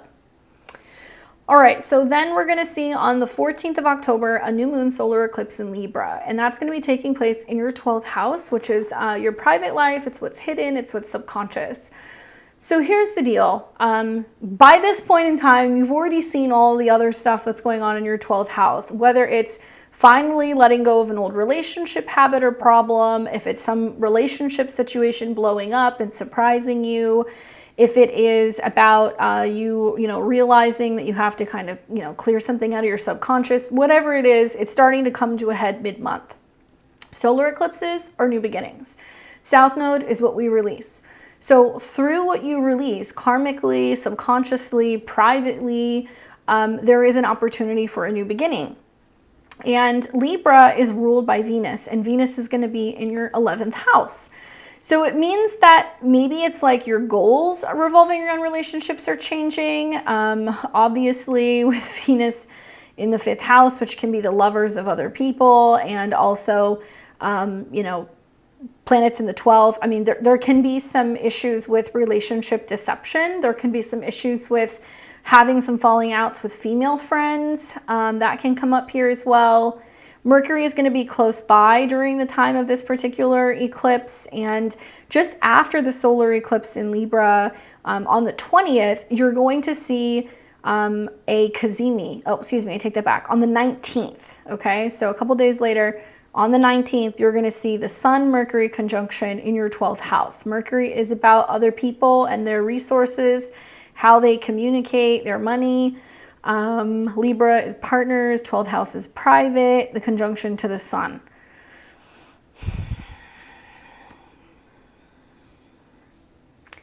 It's been a long Venus retrograde in your 12th house, and in your 10th house. And so I wonder, is it you guys going back and forth and making a change in terms of your status at work, and you're getting ready to totally change your job now, and you're letting people know that something is changing? Because the 12th house is where we go to rest. So something about work, relationships is coming to a head, and it's kind of getting flushed out in the 12th house. Watch with the cazimi. There can be some information that comes to light that you didn't see coming in regards to a relationship or some kind of transformation in a relationship. Then you're going to see on the 20th, Mercury in Libra in your 7th house, in your 12th house, will square Pluto, which means that information is going to bring up issues revolving around fear and 3rd house, communication and power, and relationship issues that involve having to talk them out, or relationship issues that can prompt somebody to move or something to move, or challenging conversations with siblings, issues revolving around, vehicles, movement. Then you're going to see on the 21st, then the Sun comes into a square with Pluto. So there's a lot of squares to Pluto, which is going to be basically you dealing with some karmic stuff that's coming out of nowhere about people kind of flushing things out. And it's all going to be testing you to see how you manage fear, how you communicate, and how you learn to kind of like let things go. Very same day on the 21st, Venus in Virgo trines Jupiter in Taurus. So Venus in the 11th house trine Jupiter. Support from a friend, maybe support from a coworker, support from a group of friends, giving you advice and talking to you about how to handle a situation involving a client or a partner or a business partner. Venus trining Jupiter is positive, right? But Jupiter's retrograde, Venus is, in its fall. So it's kind of being like, well, this is changing, but, try to look at the bright side of the situation. If you're single, it can be a time where if you're socializing and you're getting out and mingling, you can meet someone. You could go to a party, you can go to a networking event, you can go to a friend's house. A friend might try to set you up with somebody. That might be happening here as well. And then on the 22nd of the month, we're going to see Mercury in Scorpio trine Saturn. So then Mercury is in your sign,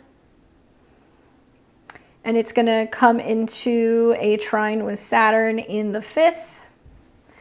And for me, I think something about this makes me kind of feel like you have the opportunity to talk about what you love, what you need, what's going to make you happiest, right? And the willingness to make maybe changes in how you think about what makes you happy or what love is, right? 5th house.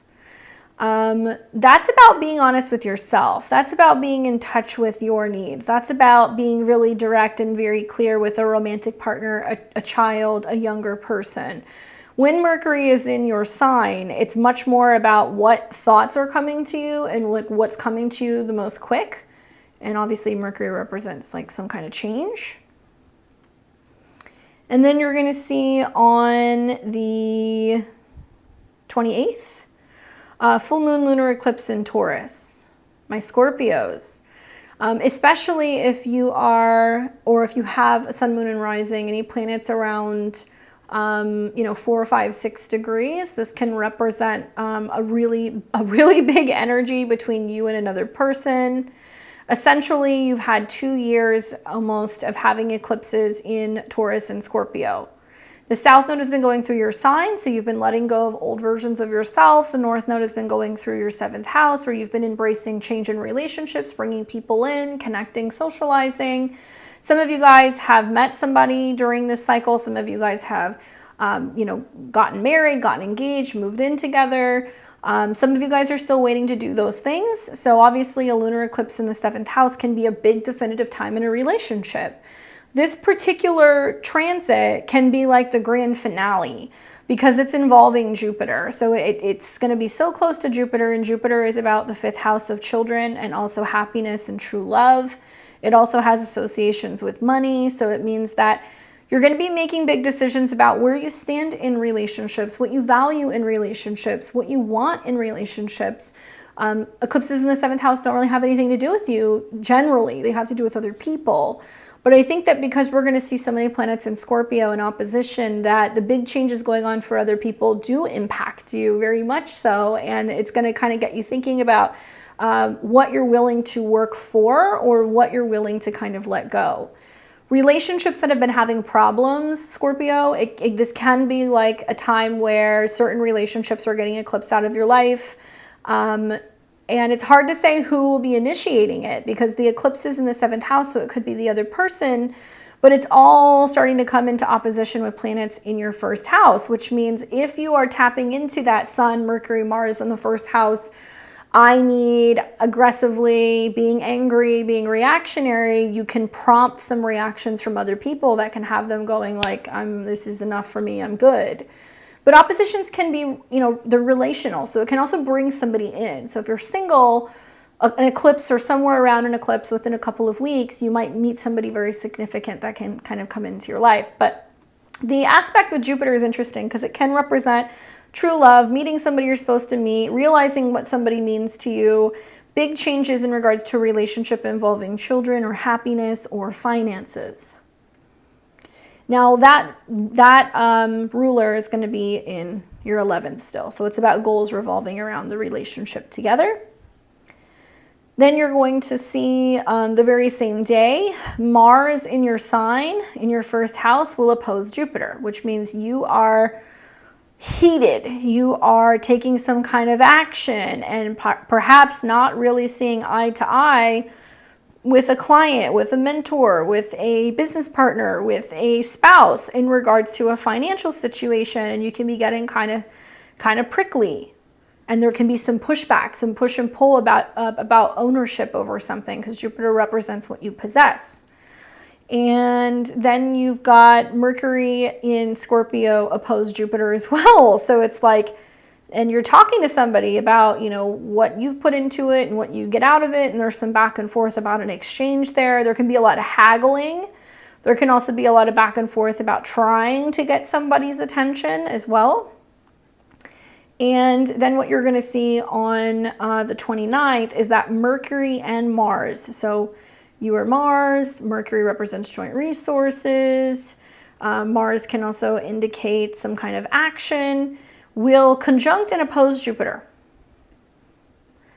So it's almost like you're trying to tell somebody, Mercury, you're trying to tell somebody like, this is what I'm going to do. And like, trying to throw your weight around at the end of the month probably won't work. Just a heads up. It probably is not going to work in your favor.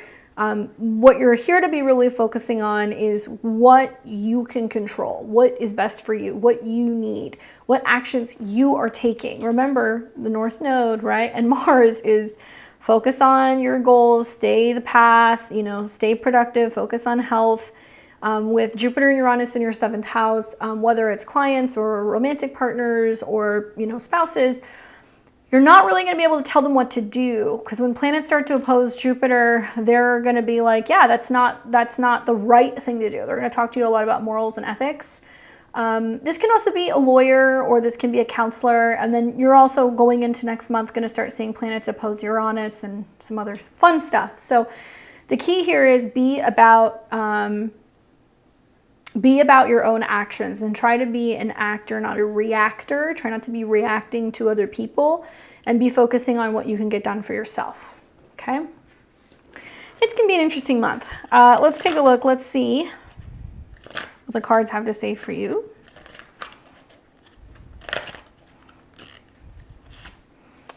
The card that I got for you is the Hierophant, which is interesting because this is Taurus. Scorpio.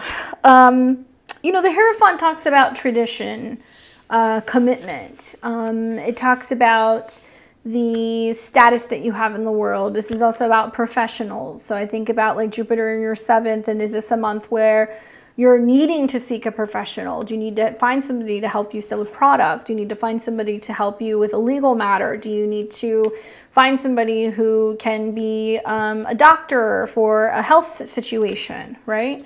These eclipses in the 12th house can quite literally land you in a hospital, or, you know, a mental ward, or a surgery center, a rehab clinic, a therapy office. And so the Hierophant can represent finding the right person for the job. And if you're needing to hire a professional for something, somebody coming in. This is also about Taurus, which is your 7th house. So I think it's really alluding to the fact that you can approach relationships in a way where you know, whoever comes in to kind of help you can also help you move through some of these relationship changes. I know that you're like, ugh, I've had enough of this. But the truth is even though you're done having eclipses in your 1st and your 7th house, now you're having eclipses in Libra and Aries, which is me versus somebody else. And now you're starting to kind of clear that stuff out. So it depends on where you're at in the spectrum. Existing relationships are definitely going to have a lot of kind of airing things out. And those of you guys who are single looking to meet people, this can be that turning point where you can meet somebody very significant. Especially if you're a Scorpio, Sun, Moon, or Rising, pay attention for Tauruses. Tauruses can come in. They can be really significant for potential connections in this next month. Good luck. All right, so for Sagittarius and Sagittarius Rising, welcome. Happy October. I hope it's a good one. Excited to chat with you a little bit about what the month holds. Just want to talk to you a little bit about your chart ruler. Jupiter is still going to be in Taurus. Nothing is changing there. It's still having you focus on systems and routines and work and health and being of service and taking care of pets and managing your schedule and all that fun stuff. The only thing that you're really going to see this month is that there will be a lunar eclipse at the end of the month conjunct Jupiter. It'll be in Taurus. So you might start really seeing the effects of health changes, habit changes, work changes. And you're also going to see towards the end of the month a slew of planets that are going to oppose Jupiter, which basically means that you're going to have some challenges. These challenges are going to come out of nowhere. You're going to feel like possibly, you know, you're having some tiffs with relationships, or some tiffs with people from work, and it's kind of coming at you from all angles, and you're like, what the heck? And you might feel a little squirrely as planets move into Scorpio, into your 12th house, okay? All right, let's start at the beginning. October 2nd, you're going to have Mercury in Virgo opposed Neptune in Pisces. So Mercury has been in your 10th house for a long time. It was retrograde. It was having you focus on productivity, work, responsibility, you know, getting things in order, adjusting to work schedule changes, to changes with bosses and your goals professionally. Now Mercury is going to oppose Neptune. Neptune is family. Mercury is career. So Mercury is at the top part of the chart and it's in a position of work. It's very powerful. It's basically saying work is dominating a lot of things. It might be feeling like it's overtaking something revolving around your home, your family, or your emotional needs. It can be a time where you're at work and you've got like a family member calling you and you miss the call. It can be a time when you're at work and something's going haywire at home and you're like, I can't be there right now. Mercury also represents relationships. So I'm wondering if there's a sense of you having to really focus on the relationships and strengthening the relationships with people at work. So if you do need to run home or deal with a home or family matter, communicating and giving clarity on that can be helpful. Not the best day for taking jobs, not the best day for job interviews, not the best day for purchasing homes, signing loans, or anything revolving around leases, because something may not necessarily be totally what it seems.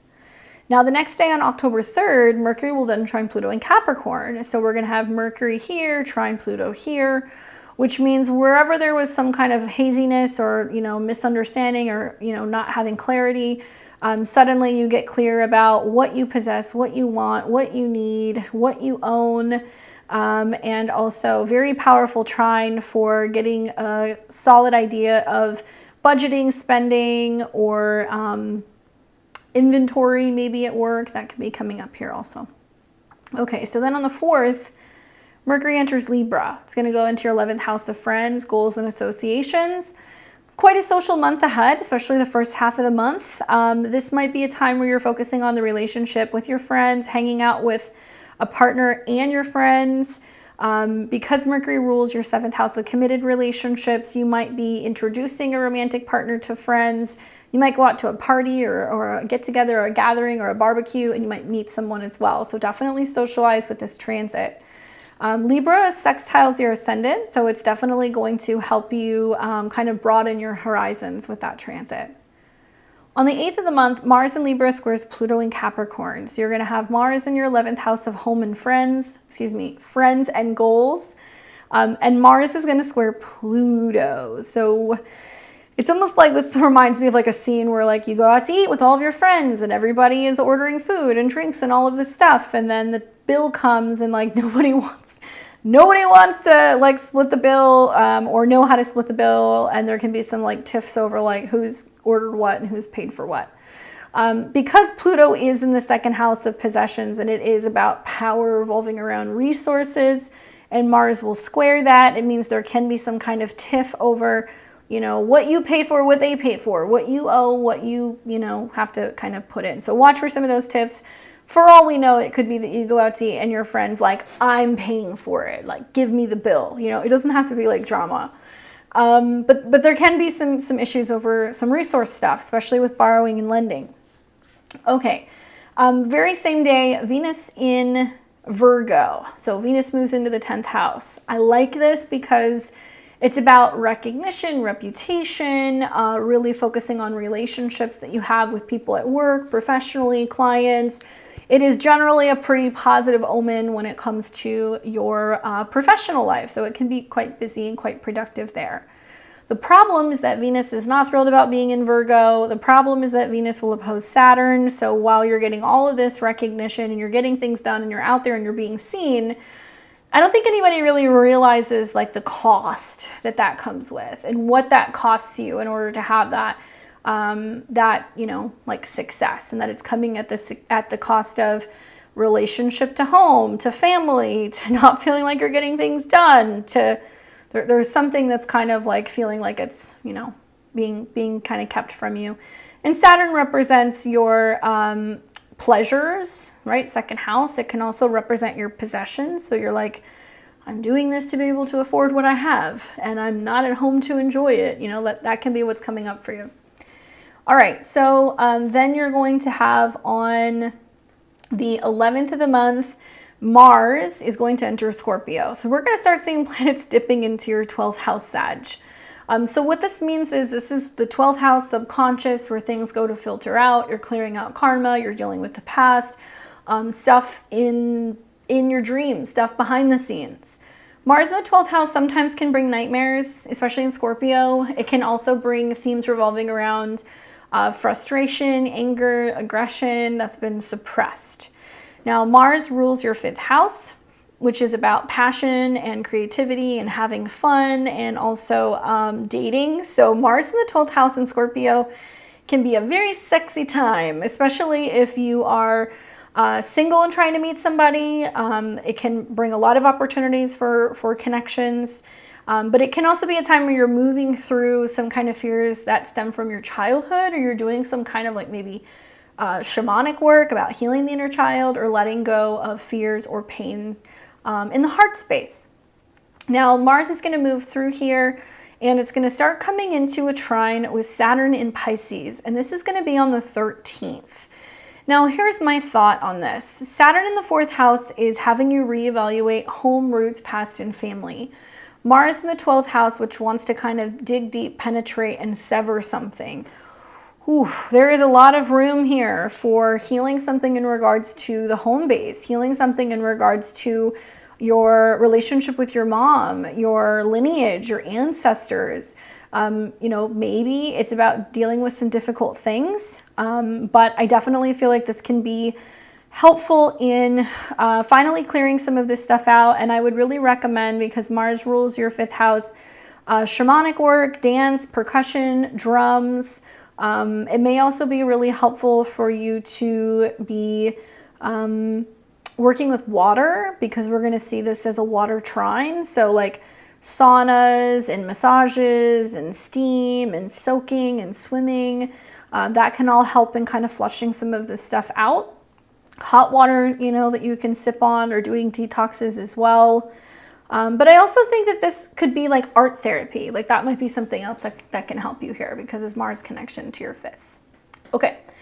Then we get to the 14th, and on the 14th, we're going to have a solar eclipse in Libra. So this is the first time in 18.5 years you've had a south node solar eclipse in Libra in your 11th house. As the south node swings through the 11th house, you are reflecting on friendships that you're outgrowing, goals that are changing, you know, shifts revolving around relationship goals, changes in regards to how things are going in your friends' lives, joining new networks, letting go of old ones. Libra is intellectual. Libra is also an air sign, so you may feel like you're like, I don't really know if I want to be friends with that person on Facebook, or, you know, I'm not really agreeing with my friends on this like political issue. Like there can be a tiff here. And the south node also represents the past. Now at the time, Venus, which is the ruler, will be in the 10th house. So I'm wondering, like, is there a solar eclipse that comes up where you're having to deal with maybe like somebody that you worked with in the past that was a woman, or maybe you're having to deal with like a friend that you worked with in the past, and then maybe they come back to work with you, or maybe they're helping you get a job, or maybe they're calling you and asking for you for a job. That could be going on. Lots of like opportunities for group meetings. So I think if you work in a business or a company where you're working with a team, these eclipses are going to be about meeting with your team. It's going to be about like marketing, you know, the company. It's going to be about the brand, how things look, and the relationships that you might have with other people. Anyway, Libra is friendly with your ascendant, so don't worry so much about this. Then we're going to have on, let's see, the 19th, a Sun, Mercury, Cazimi in Libra, okay? So Sun rules teachers, mentors, people in foreign places. Mercury can be partners, and it can be work-related. You know, I really want you to consider like joining new groups and new networks, joining with groups of people who might be creative or in the arts. I also feel like with this Cazimi, it might be about a chance meeting or a chance encounter. So if you're single, this Cazimi on the 19th can be quite significant, because you could meet like the right person through a friend, or you might get connected to a really amazing client. But Libra is about partnership, so it can be a little romantic action. Then we're going to have on the 20th, Mercury in Libra, square Pluto in Capricorn. So more of this I owe you versus you owe me. This is mine versus this is yours. There can be some tiffs about that stuff. And Mercury is also about relationships. So you might find yourself in a situation where there's a difference of opinion about possessions and ownership over something. There can also be some squabbles with groups of people and money that can come up. Then we're going to have on the 21st, Sun in Libra, square Pluto. Remember, Pluto in Capricorn is about reevaluating how much control or power money has over you, or possessions or fears. So there can be lots of group work that's going on that's putting the pressure on your financial situation or socializing situations where you're having to spend more money, you're going out, you're doing things, and that could be the squares to Pluto. Also on the 21st, Venus in Virgo trine Jupiter in Taurus. So Venus in the 10th house, trine Jupiter. Ooh, I like that for you. That's a great money-making day. That's a great day where things fall into alignment. Good job things are happening. Good chance meetings are happening with the right people, right? Because you're Jupiter. So you might find that like if you hired an assistant or if you hired somebody to work with you or for you, or if there's new staff, they're working on your behalf to like help you get things done. Like they're making you look good and vice versa. So that's a good work day, especially if you're looking for a job. That's a great looking for a job, getting some kind of positive feedback day. And then also on the 21st, Mercury will enter into Scorpio. So we will have Mercury and Mars in your 12th house, which is really powerful, but it's also about kind of like strategizing and planning in the 12th. Okay. Then we're going to have on the 22nd, Mercury and Scorpio trine Saturn and Pisces. I wonder, is this about you having conversations with relatives about what needs to change on the home front? Are you talking to siblings about this? Are you talking to aunts, uncles, cousins about this? Something involving your mom? This can also represent like a feeling, a hunch, a dream, okay? So when Mercury and Mars come together, it is possible that you have a premonition or a feeling or a vision of something that's going to be causing some kind of change on the home front or change with your mother. And you need to listen to that intuition. You might be talking to somebody about that and like letting them know that you feel like something might be coming. You might also be talking to your partner about making changes when it comes to work and also home, if you have a partner. Then we've got on... Let's see. On the 23rd, Sun enters Scorpio. So Sun, Mars, Mercury in the 12th house. Sag, what are you doing? Are you traveling? I hope so. Are you in a foreign country? That would be great. Are you studying? Are you doing lots of spiritual work? Otherwise, Mercury, Mars, and the Sun in the 12th house makes me feel like you're feeling kind of caged, or there's some sense of having to kind of like let go of painful situations. There can be a sense of also needing more time to reflect of like what you're getting ready to release and let go of before your birthday season. But because the Sun rules foreign places, Mercury is a partner, you know, Mars can be talking about fun. I hope that this is just a lot more passion and sensuality behind the scenes, meeting people, connecting with them, traveling, or doing some spiritual work. If not, the 12th house can be like surgery centers in Scorpio, you know, needing to go and see a specialist, like dealing with some kind of like trauma or, you know, something coming up where you're like, I need to talk to somebody right now. Obviously, touch wood, but the 12th house has a very interesting energy with all those planets there. Especially Scorpio can be things revolving around like acupuncture. That can be helpful if you're dealing with some health or some stress stuff. It can be, yeah, surgery centers, trauma centers, and themes revolving around like psychological matters. Great time if you were wanting to kind of like book with a therapist. All right, so then we've got on the 28th, full moon lunar eclipse in Taurus, okay? So you're gonna have this eclipse in the 6th house, wrapping up what's been 2 years of eclipses in your 6th house of daily routine, pets, health, and habits. This is closing these themes up, so you're going to see that kind of like it goes off with a boom because it's going to be conjunct Jupiter. This is about your relationship to your daily routines and your habits. Generally, this is positive because the moon's in its exaltation, but once again, Venus is the ruler and Venus is in the 10th. So it's really about taking responsibility for your health, responsibility for your habits, responsibility for your daily routine. And it could result in a change in a location with work, a change to your schedule, you know, something like that. But likely, I think you're going to be very busy. Personally, that's really what I think is going on. And if you've been really focusing the last 6 months on making health or diet changes, work changes, habit changes, you might see these finally come full circle. Now, this very same day, you're also going to see something interesting happen.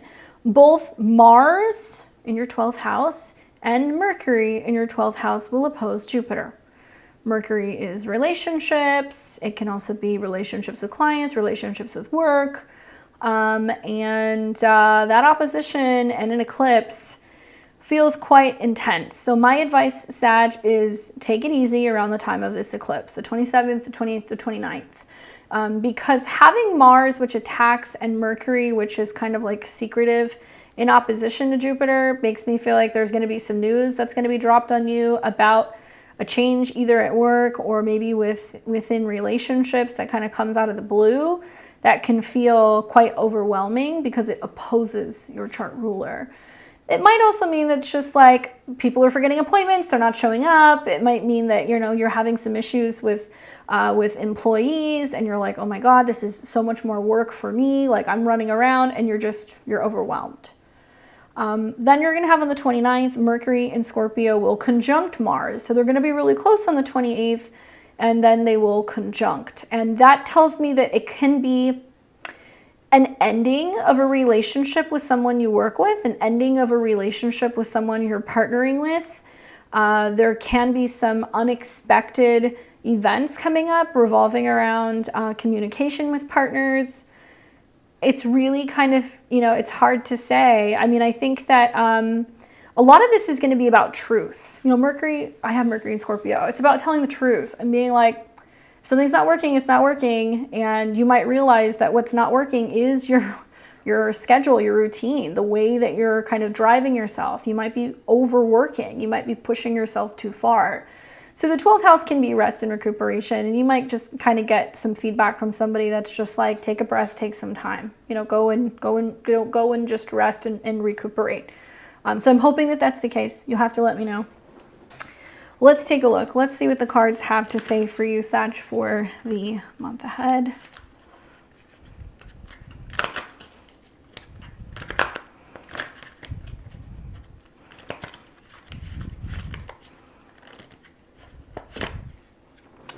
The card that I got for you is the King of Wands. I think he's come up already. There he is again. Hello. Lots of Mars energy this month. So kind of cool because, you know, as a Sagittarius, you could be somebody who is seen as one of the kings or queens of wands.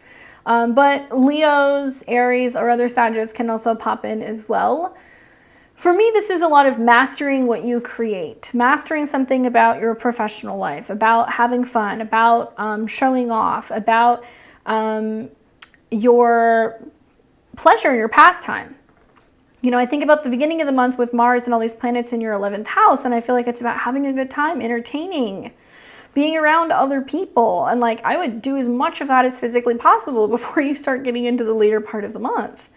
This is all about spending time around the people that you love the most. This is also going to be about finding ways to be able to find personal pleasure in connection with others. I think that this can also be about you finding like new creative ways to express yourself and being kind of innovative.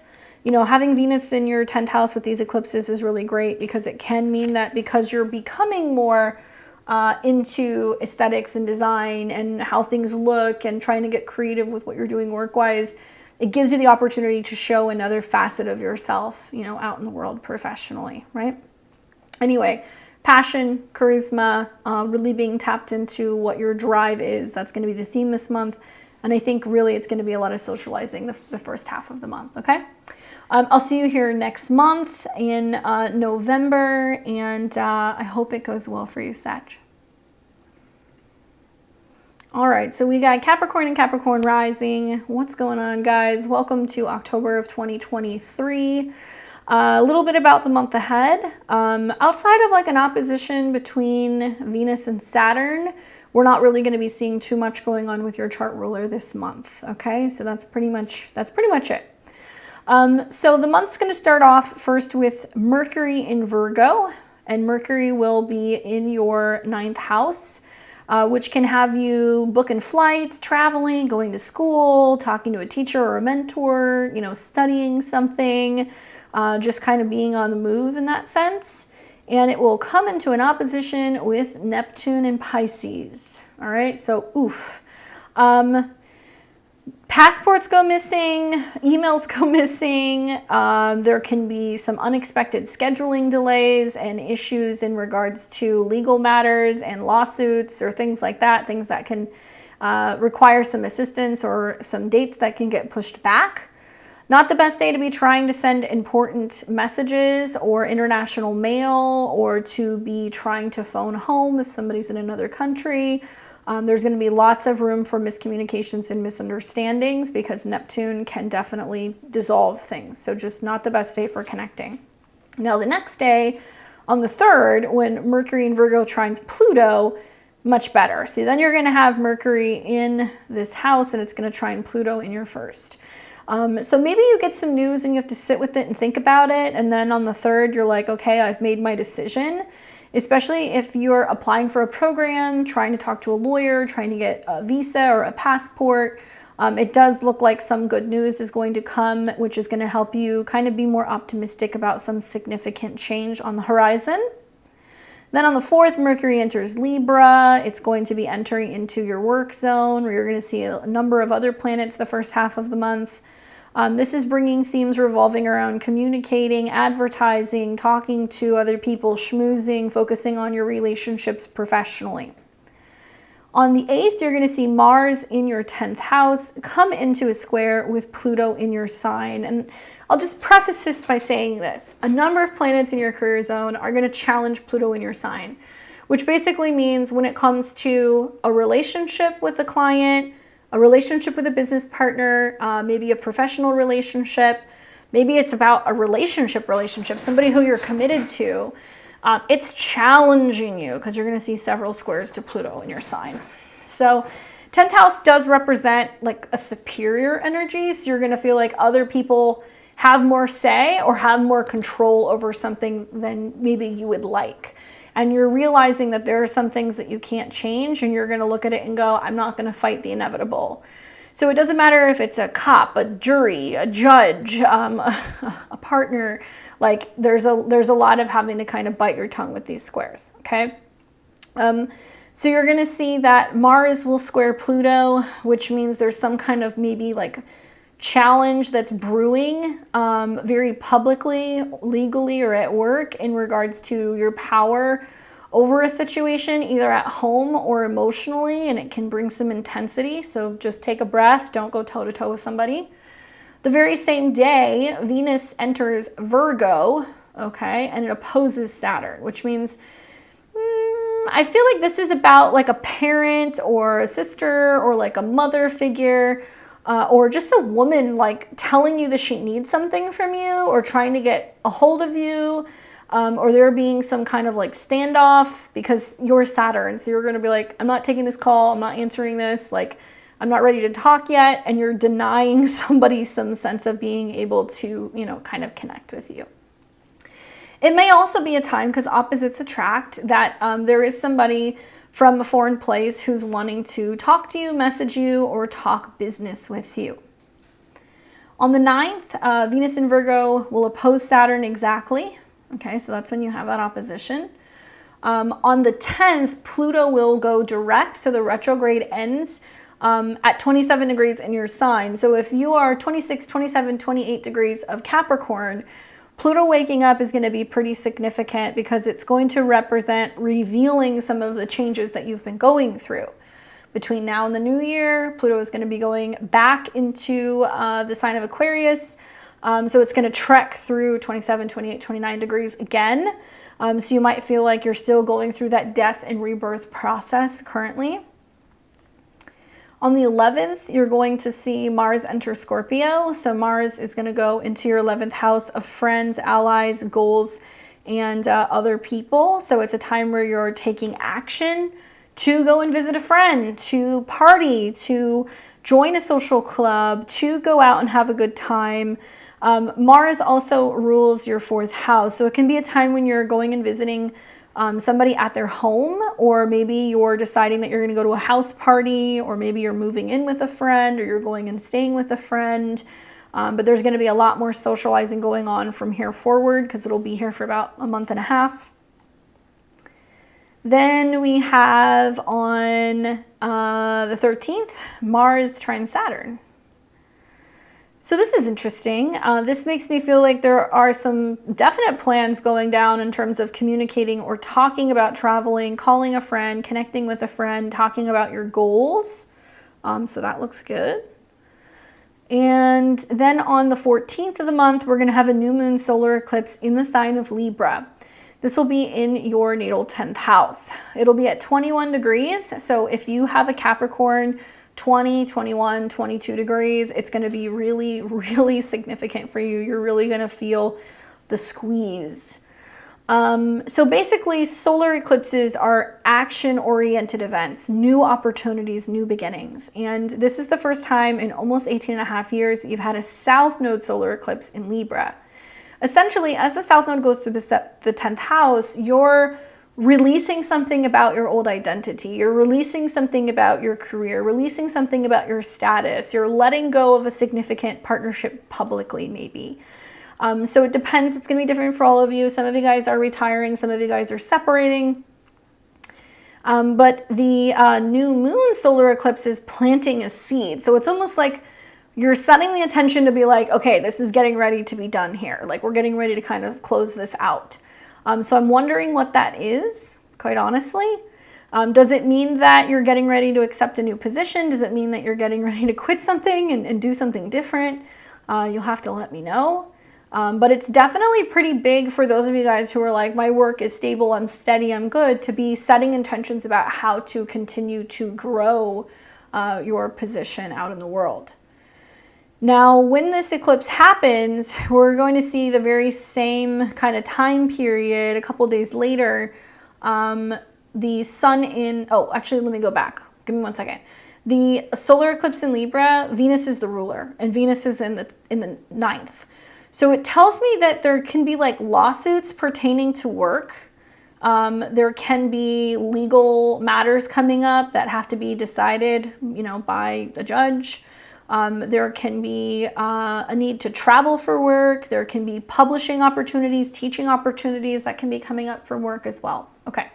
So then on the 19th, the sun in Libra will have a cazimi with Mercury. So you're going to have the sun in the 10th house of career conjunct Mercury. I feel like that might be like a new job that's emerging or a new position at work, or maybe you're finding out that you've been offered something if you've been going and, doing some, applications for jobs. You might get a call back, and you might be getting word that something is going to be changing at work. I mean, I'm going to keep it real. Planets going through the 10th house, the South Node there, planets scoring Pluto. So some of you guys are going to be like, that's it, I quit. Other people are going to be finding out that there's layoffs going on at work. Other people are going to be finding out that certain people up, above you, who are superior, maybe changing their positions or leaving, and all of that is going to like affect you in some way.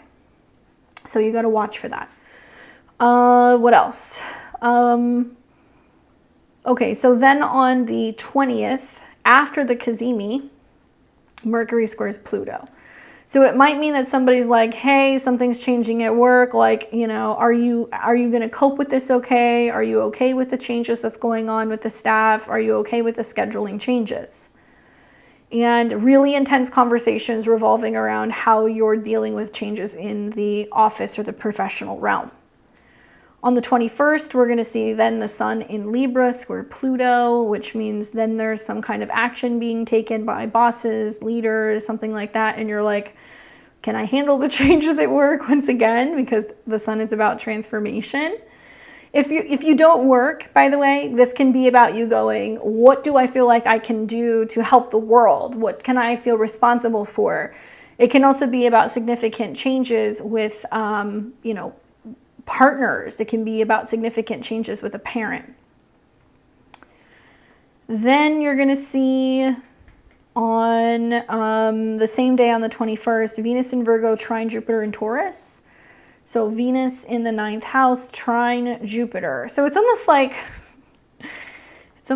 yeah, but I'm quitting my job, but I'm going back to school. Or, okay, great, I really could use a vacation. Or, Venus-Jupiter trines are positive, even though Venus is in its fall. You may see some Earth trines this month with Venus going through Virgo. because it's going to trine your 5th house, which is about creativity, having fun, having a good time. And it's also going to trine your sun, moon, or rising. So as Venus is going through the 9th, you know, traveling, relationships at a distance, learning something new, meeting with teachers is like, yeah, that's going to bring me pleasure. I want to do more of those things. So if something is ending or changing on the work front, it's making the space for you to take the time to do the things that you want to do. That's going to bring you more pleasure.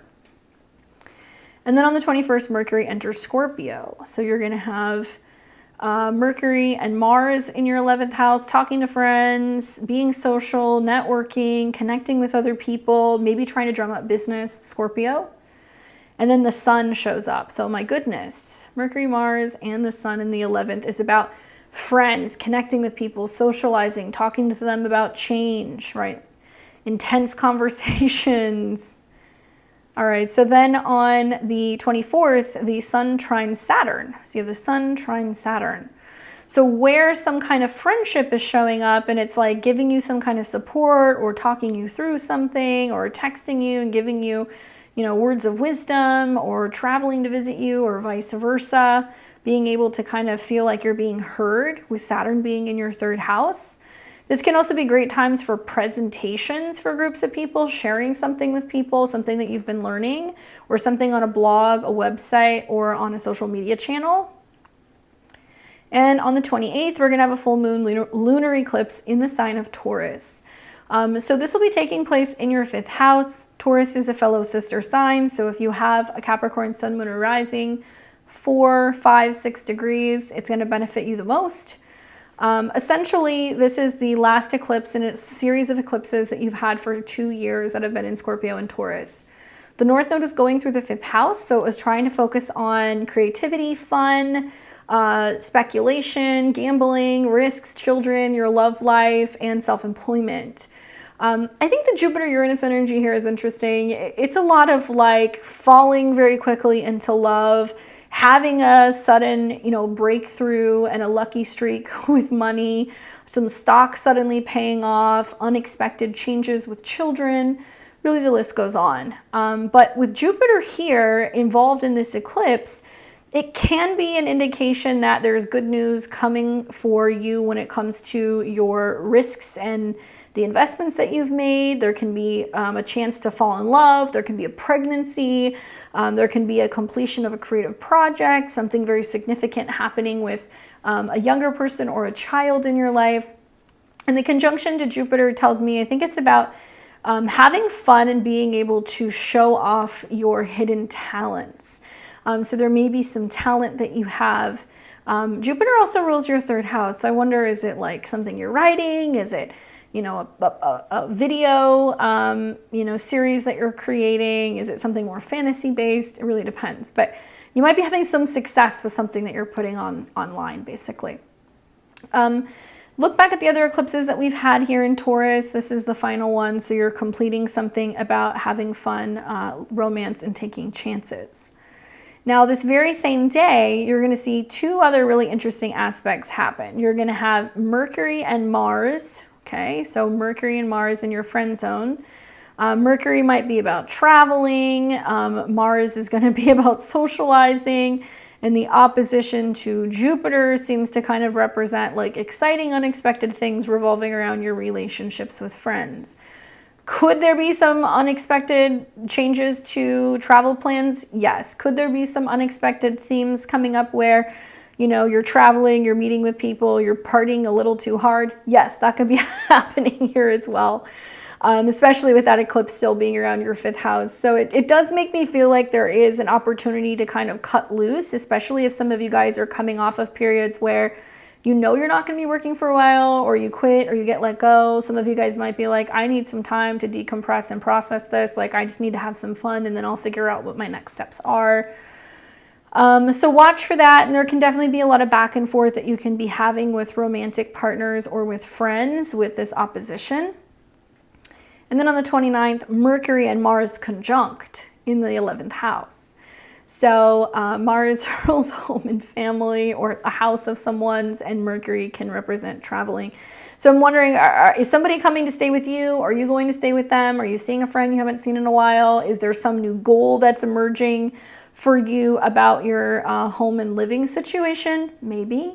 But all of that opposition to your 5th house definitely makes me feel like it's going to be about being able to share and celebrate something with another person. So obviously the month ends up on a much higher note for you for the most part once we get into Scorpio season.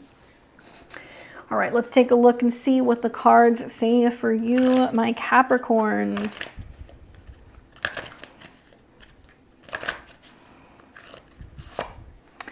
The card that I get for you is the Strength card. I like it.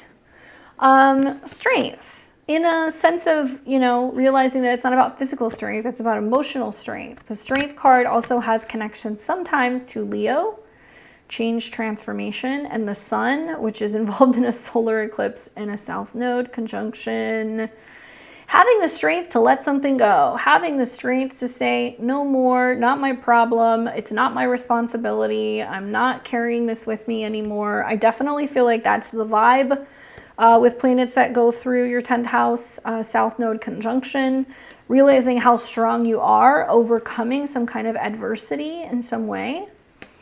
And showing strength in, like I said, in an emotional sense, and, you know, being like, it's okay, you know, this will pass, you know, it is what it is. I think you're learning a lot with the eclipses in the 4th and 10th house, that it can't be all work and no play, and it can't be all work with a sense of so much personal sacrifice. And so it's really reiterating, you know, finding strength and taking action when it comes to your home, your emotions, and better taking care of you on the inside. Good luck, Capricorn. I'll see you next month.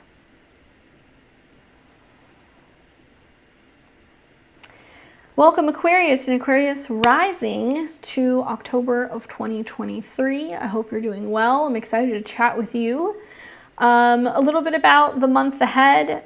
We are going to see an eclipse that's going to be in your 4th house, which is going to be relatively close to Uranus, not quite conjunct, but it's going to be kind of close to Jupiter and Uranus, which is creating lots of changes on the home and family front. So watch for that. And besides that, not much else is going to be kind of going on. You're going to see an opposition between Venus and Saturn, and that's probably going to be the biggest aspect that you're going to be experiencing all month long. All right. So the month kicks off on October the 2nd, when Mercury in the sign of Virgo, so Mercury is moving through your 8th house of other people's money, resources, secrets, comes into an opposition with Neptune. Mercury rules children. It also rules joint resources and taxes. Neptune deals with your resources and possessions, and this is going to be about whether or not you are funding something relating to a creative endeavor or in regards to your child. It can be about paying for healthcare. It can be about paying for insurance. It can be about also going back and forth with your partner or business partners about what needs to be spent or what's owed.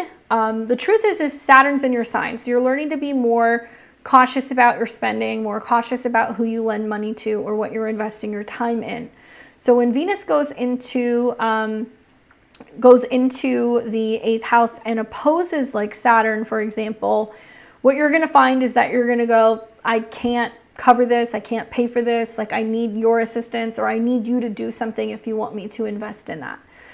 Bottom line is, when Mercury opposes Neptune, I don't want you making any major decisions about investments on the 2nd and really even into the 3rd. Now, the reason why I say this is Neptune is not clear. So maybe somebody is probing you and asking you questions about your possessions or what you have. Watch out for scams. Watch out for investment scams. Watch out for cybersecurity threats. That can definitely be a theme, because Mercury can be somebody who's spying or tapping into something that you have. So double and triple check any accounts or passwords. Now on the 3rd, Mercury in the 8th house will trine Pluto, and this might indicate something revolving around there being an opportunity for somebody who you know to get some much needed rest, recuperation, or assistance when it comes to their health or when it comes to their mental health. It might also be a powerful conversation that you have with a partner or with a younger person like a child or a romantic partner about your hidden fears or your hidden intuition or the sense of inner knowing. On the 4th, Mercury enters Libra. So you're going to see Mercury go into your 9th house, where it's going to be really focusing on travel, your belief system, ideas, learning, other cultures. And it's well welcomed because there's going to be a lot of planets that are going to be in Libra the first half of the month, which is a sister sign for you. So it's trining your ascendant. So this is all about what you're learning about relationships, what you're learning about partnerships, and also your belief system when it comes to maybe like law. That could be another way of looking at that. All right, so then on the 8th, we're going to see Mars in Libra square Pluto in Capricorn. So Mars is going through your 9th house of law, legality, education, travel. It's going to square Pluto. Tricky energy. It makes me feel like there can be a setup for conflicts that can be legal conflicts, issues potentially with, people behind the scenes, some things that you don't see coming. These might be some like intense conversations because Mars rules conversations or documents that you didn't see coming. Some back and forth maybe that you're doing with a neighbor or a sibling. Not a time to be initiating lawsuits, not a time to be also trying to be rushing around while you're traveling because it can create some stress. And then we're going to see the very same day Venus will enter Virgo. So Venus enters your 8th house of other people's money.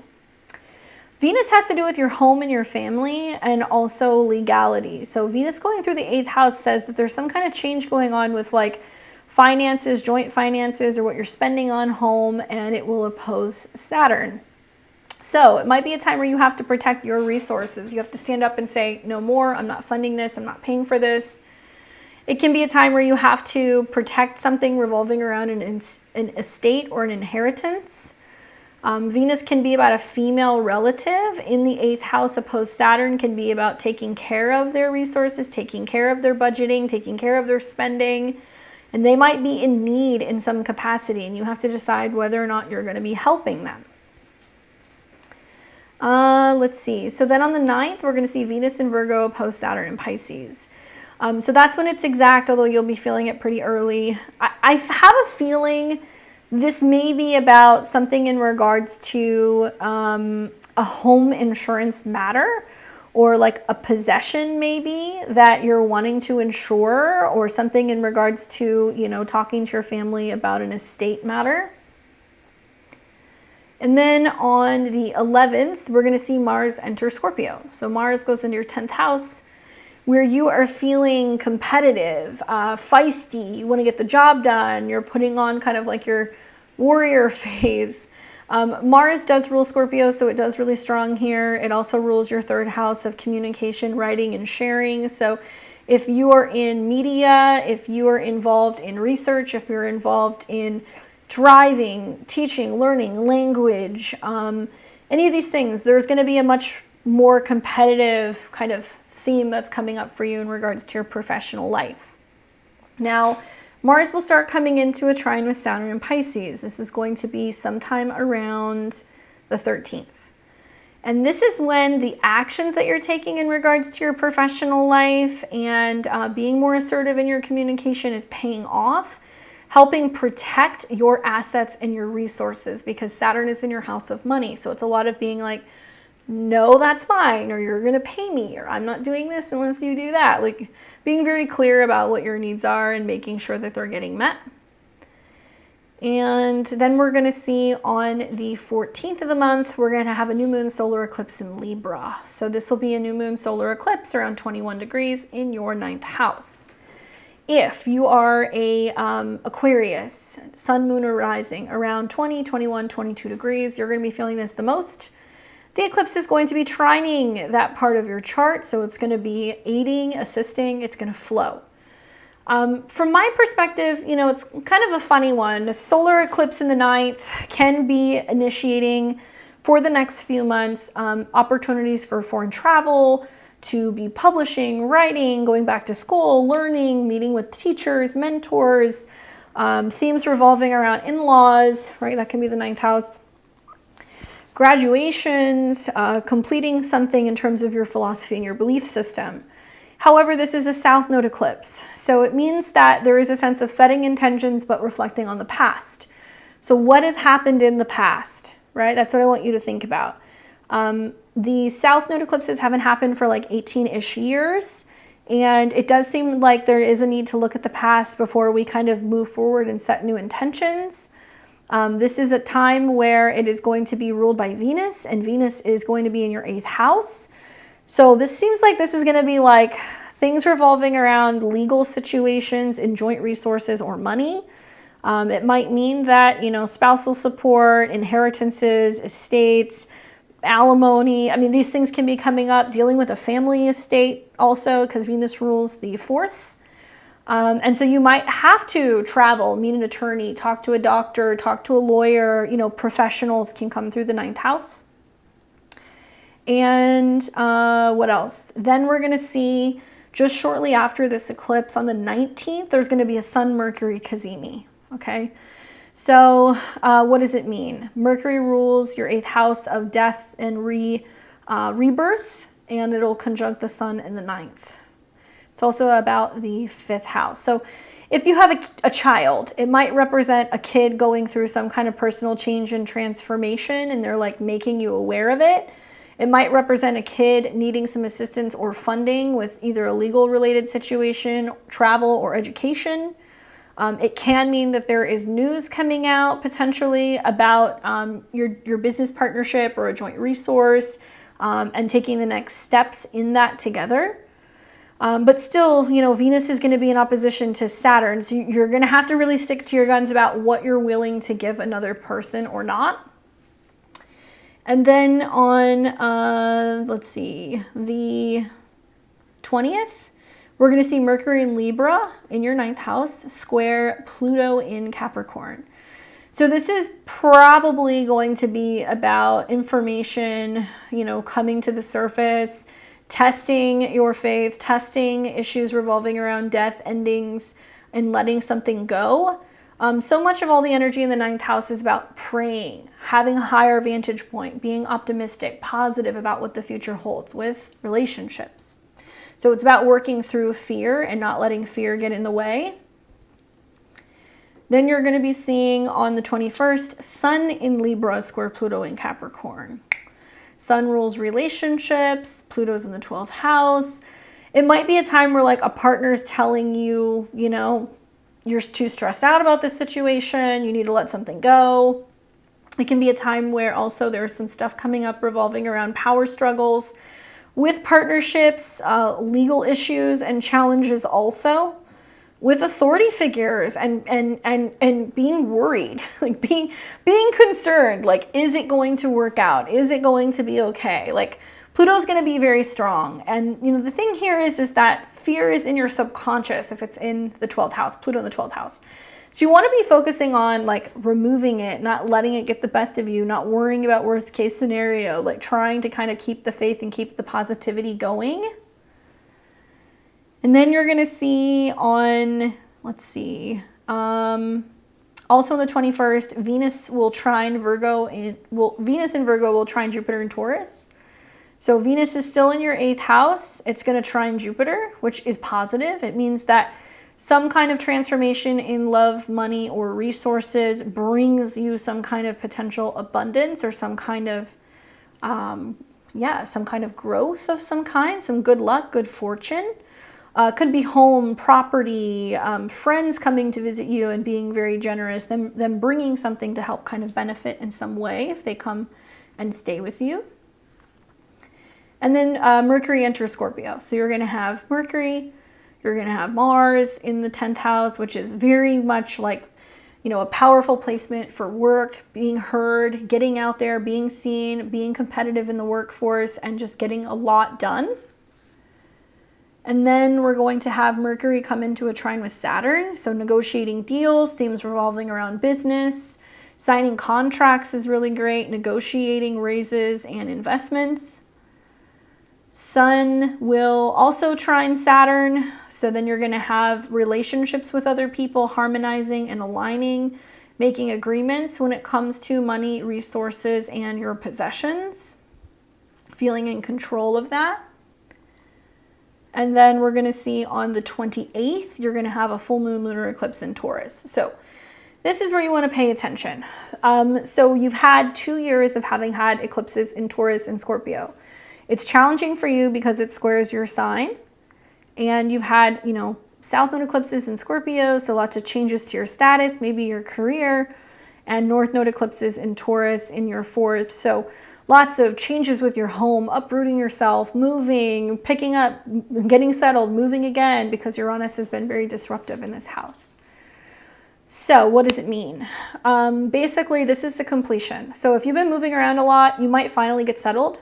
There might be a pretty significant decision that's brewing about a living situation. It's going to be very close to Jupiter, so it may be kind of indicating that a decision is about to be made about purchasing a home, a property, completing a home renovation, moving, something involving, parents, something involving also resources, because Jupiter represents money. So you might be considering investing more into an existing home that you have. But this is also about family money. This is about estate. This is about property. And it can mean that there is some kind of like generous gift maybe that comes in for you, right? That could be the case. It's hard to say, but the truth is that if you have any planets that are in Aquarius, sun, moon, or rising, 4, 5, 6 degrees, you're going to experience a square. So you just want to be ready for that.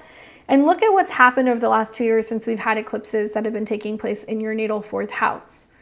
Now, at the time of the eclipse, Venus is the ruler. Venus is in her fall in your 8th. So it is saying some of the expansion, the growth, the developments come from changes or transformations with joint partners or taxes or inheritance. So you can see increased property tax. You can see increased homeowners insurance. You can also see that there can be some kind of sudden unexpected situation where a partner inherits something, and then now you can buy a home. So it doesn't have to be negative. It can be quite positive, especially with some of the aspects.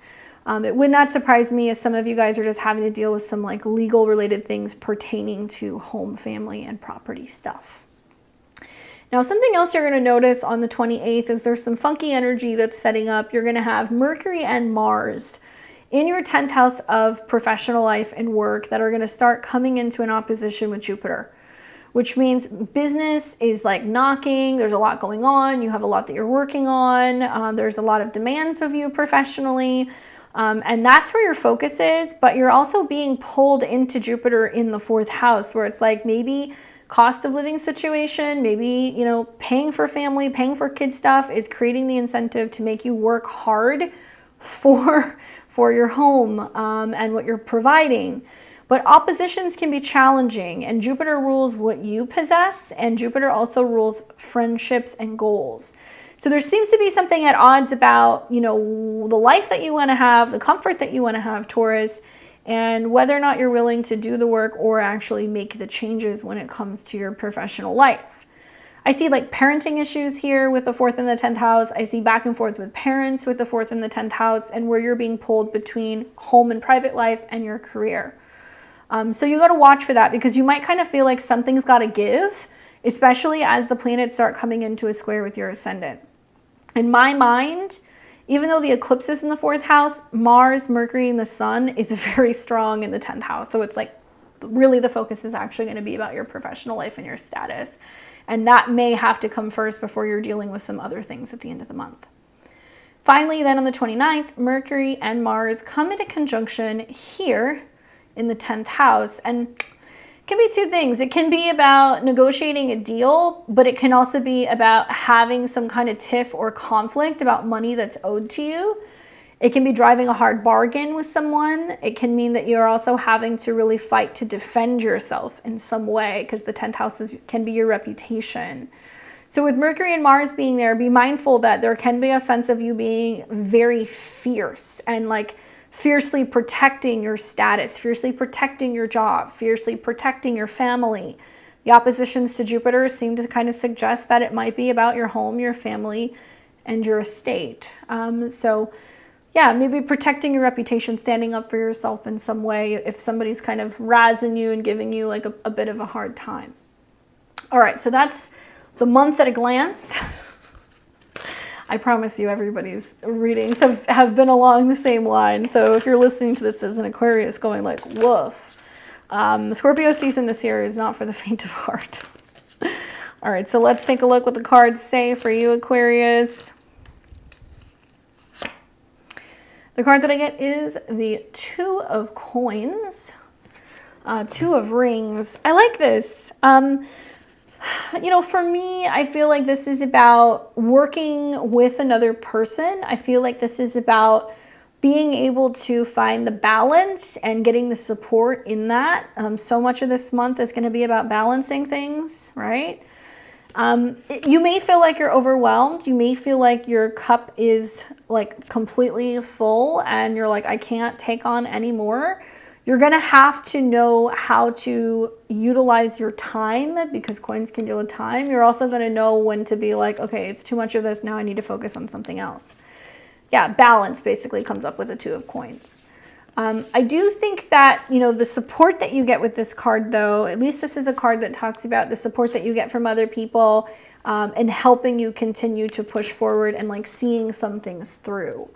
So I think about how all these planets in your career zone are going to be trining your money planets and you're going to be like, I've come too far to be able to give up. You know, Mars only goes through your 10th house every 2 years. And this is going to trine Saturn, so this one really counts. So you do have to show up in a professional sense and really kind of fight for what you've achieved, what you've made, what you have been able to develop. And I don't think that you're just going to give this to, you know, just to anybody, right? So find the balance, look for support, and manage your time wisely. I'll see you here next month in November. Good luck. And we have got my Pisces and my Pisces rising. What's going on, guys? Welcome to October of 2023. I hope you're doing well. My goodness. Well, I wonder, raise your hand if you've listened to all of these, because if you have, you're probably like, oh boy, what does she have to say for me?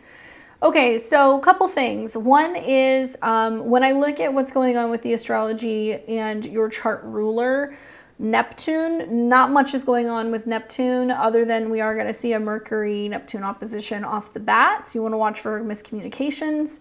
You are going to see a lunar eclipse in Taurus, which is going to be pretty darn close to Jupiter, which is also your traditional ruler. So you might notice that that lunar eclipse at the end of the month of October is pretty active, and it can actually be bringing you some really positive opportunities for changing a vehicle, launching a website, traveling, signing a contract, moving. So something positive might be coming for you in regards to that eclipse, okay? Okay. Let's start first with October 2nd with Mercury and Virgo opposed Neptune and Pisces. So you've got Mercury, which is technically in your 7th house here. Don't look at that. Mercury's in your 7th house, and it's all about communication with partners. Mercury's been there for a while. It just got done finishing its retrograde, so there's been a lot of back and forth with how you communicate with other people. Maybe there's been back and forth with a relationship. Maybe you're learning how to just express yourself better. Some of you guys have gone back to therapy. Some of you guys have gone back to exes. You do you, whatever works for you. But the truth is you're about to figure out whether or not this is working for you and whether or not this relationship or this connection or this working relationship is actually serving you best. Number one, Mercury, when it opposes Neptune, it means that somebody may be trying to talk to you, reach out to you. Somebody's really finally ready to talk, and you might be like, I'm putting my phone on airplane mode. I don't have anything to say. I don't want to talk.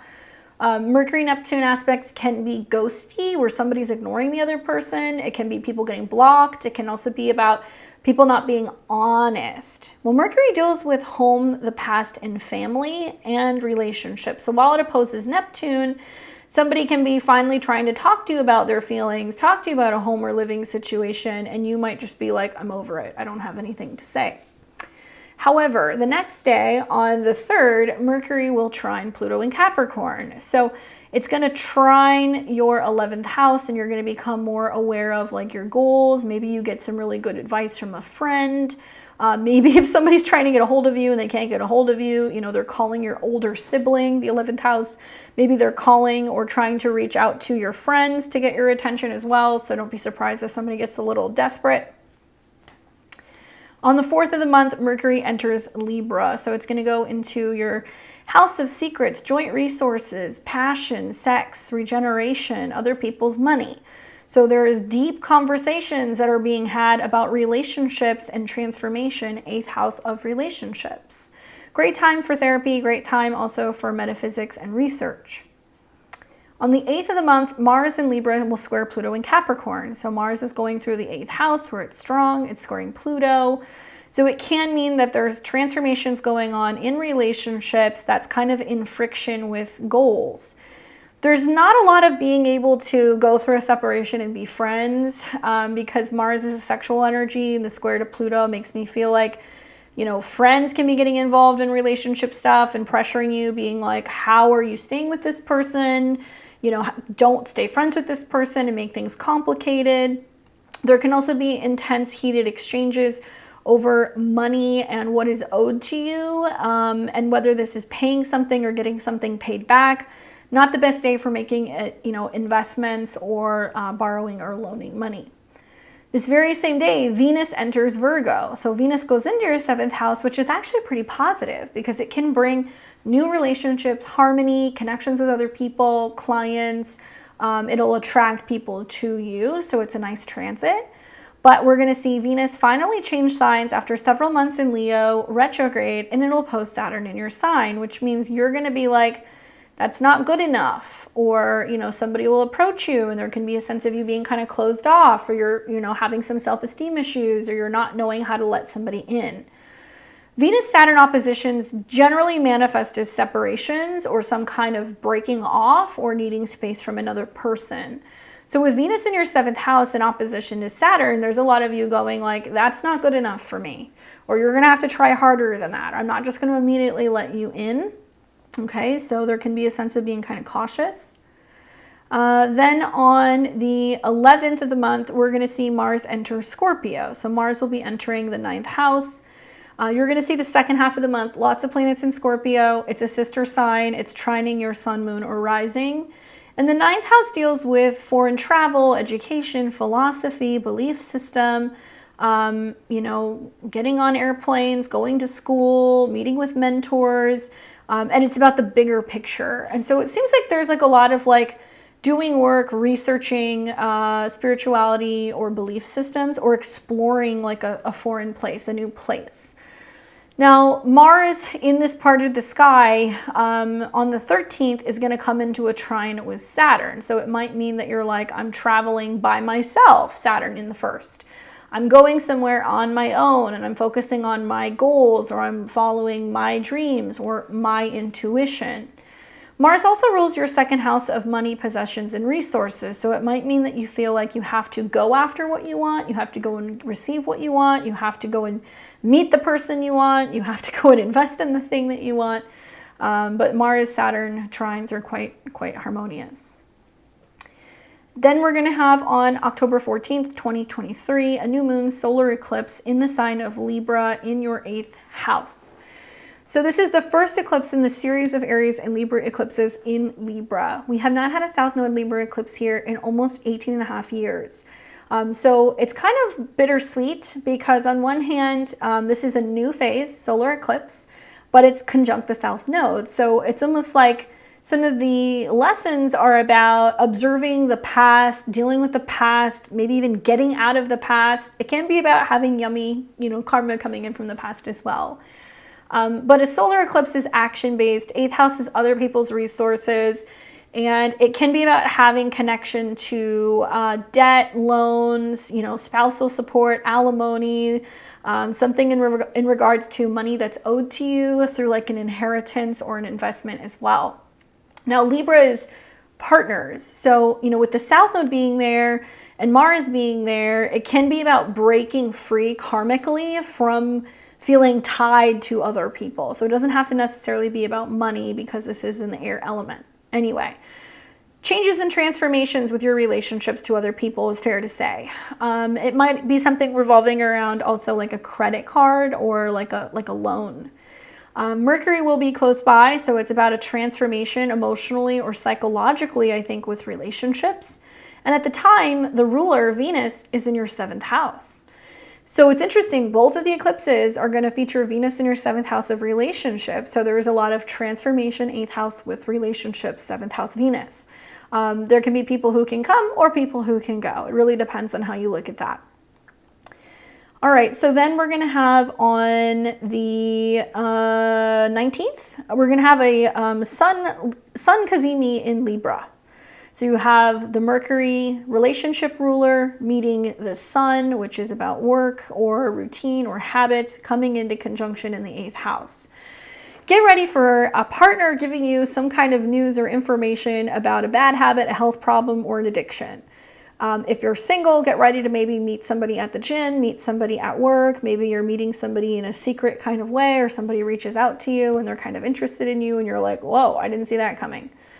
It can also represent a time where you're getting some kind of news about a pet, or you're getting some kind of news about a health-related matter. It can relate specifically to, Libra can be the lower back. It can be about, making changes maybe with your spending habits. But I think this is going to be a secret it's going to be revealed about a relationship that you have to another person, or some kind of a secret that's revealed about your financial situation and what you have access to, and that something might be getting severed or getting cut off. The 8th house can be savings, and you might see some stuff relating to finances, banking, and investment this month.